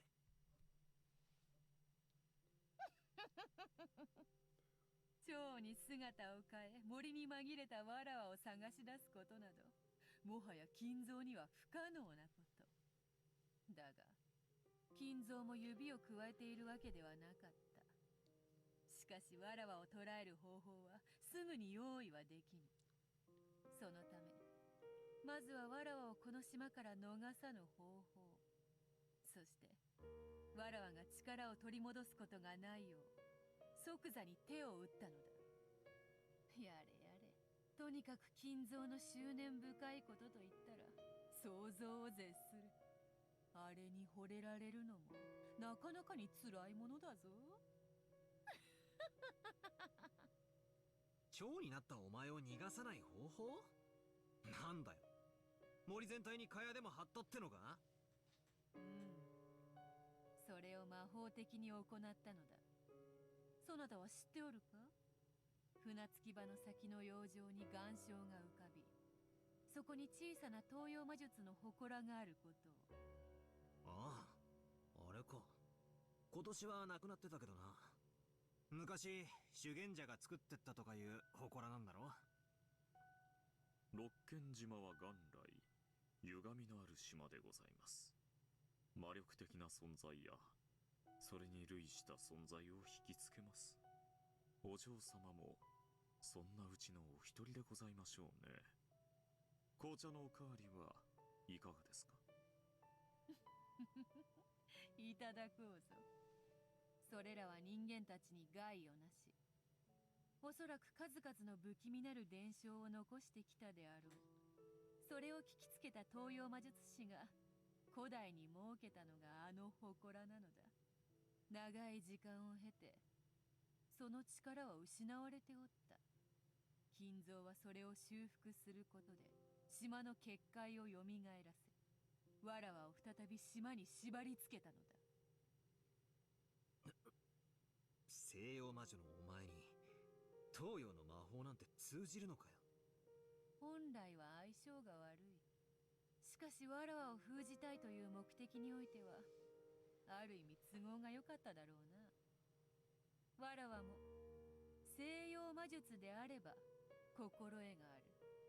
どのような結界であっても何かの手が打てたであろう。しかし東洋魔術は専門外よ。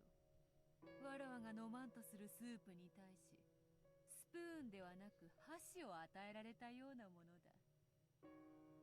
東洋魔術が強く支配する空間では西洋魔術はひどく力を失います。ただでさえ1000日はかけたであろう力を取り戻す時間をさらに長くかけねばならなかったのです。それで約20年かけて魔力を取り戻し、今こうして蘇ったって言いたいのか？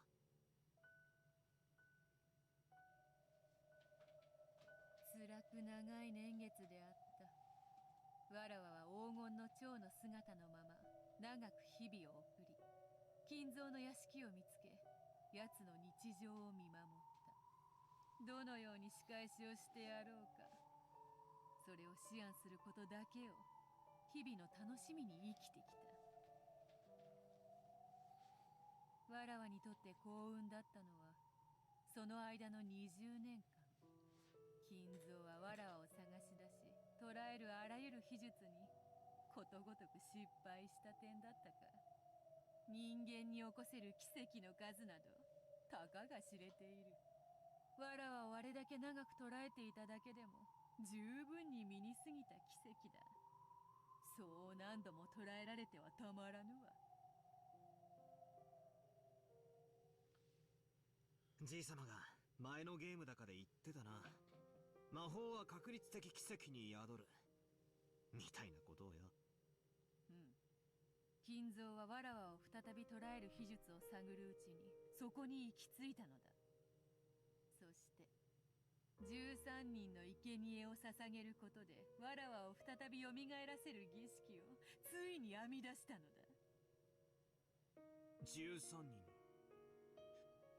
生贄。それが魔女の碑文、生贄の歌でございます。第1の番に6人、第2の番に2人、そして第4の番から第8の番にかけて5人、合計13人の生贄を捧げる禁じられた儀式。その生贄はランダムに決められ、儀式を執り行う金蔵自身も例外にはなりません。バカ野郎、この島で起こったあの凄惨な殺人が全部。You didn't figure that out until now. Oh my god. I'd had a vague idea that this might be the case, but I couldn't just hear that it was true from a witch and a demon and say, oh really, and accept it. 六軒島には18人いる。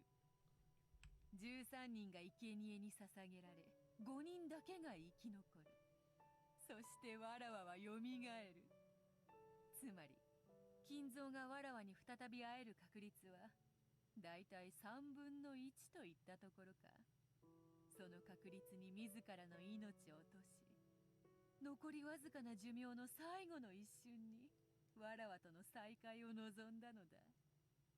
そのふざけた儀式のために俺たち親族が集められたってのかよ。ふざけやがって。いい加減なことを抜かすんじゃねえ。もとより契約の通りだ。金蔵の生を終えるとき、貸し与えた黄金と、そして金蔵が生み出した財産のすべてをわらわがもらい受けることになっておる。金蔵には散々に英雄を飲まされたが、今となってはこの1000年でも稀な時間だった。何しろ魔女の天敵は退屈よ。それから逃れることのできる数十年間を提供した金蔵には、なるほど、それも含めて借りがあるやもしれぬ。わらわは金蔵のゲームに乗ることにした。そしてまず金蔵は後宮家当主の指輪をわらわに返却する。わらわの黄金で復興させた家だからな。そして13人の生贄を気まぐれに決めるのだ。そしてその過程でお前たちが右往左往し、わらわに立ち向かおうと様々な人間模様を見せてくれることはわらわにとって非常に愉快なことだ。わらわはこの金蔵のゲームを実に気に入っている。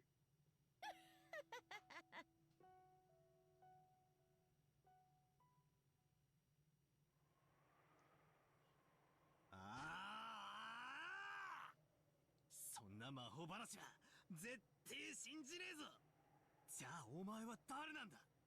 お前は崖から転落して死んだんだろうが、魂が抜け出して蝶になって森へ。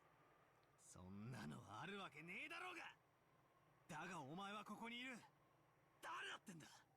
お前こそが19人目じゃねえのかよ。そうであるな。わらわこそが19人目であろうな。だがダメだぜ。全然ダメだ。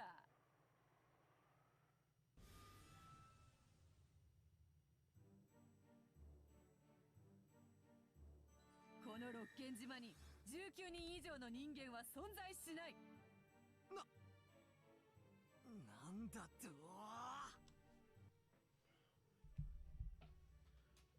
Okay, I'm writing this down and then I'm done. I'm not staying up more to finish this chapter, man. I'm tired. I should have stopped at 10. Writing this down is just going to prolong this for more and more. I don't care about finishing this chapter at this point. Almost done. My ass. It's going to be like 20 minutes is not almost done. That's a full episode.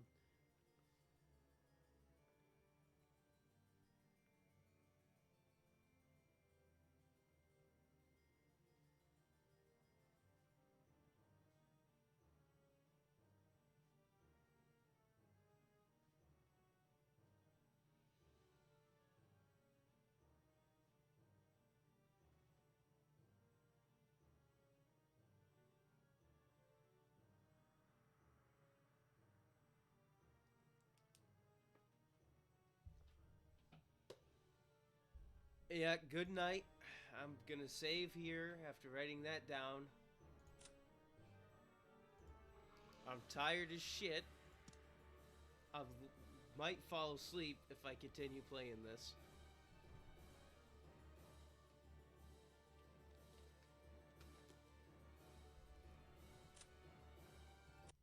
The total playtime 50 hours. All nice and fun. Gonna mute the desktop audio, switch to ending soon. Woohoo, stream is ending soon. I'll see you September 6th for Viewer's Choice. Which is, you guys suggest what I do for that stream. I got 2 things suggested. Plus a third from me specifically. And then after that is going to be whatever the hell I want, technically. You know, just whatever. It's essentially just a break from Umineko at the beginning of every month. I get a veto for every single episode for the one thing that I don't really want to do, and it's got to be common sense. You can suggest it during the stream, or you can suggest it in my Discord server, which the link is in my Twitch bio, or like underneath my Twitch video player. I'm out. See you guys next time.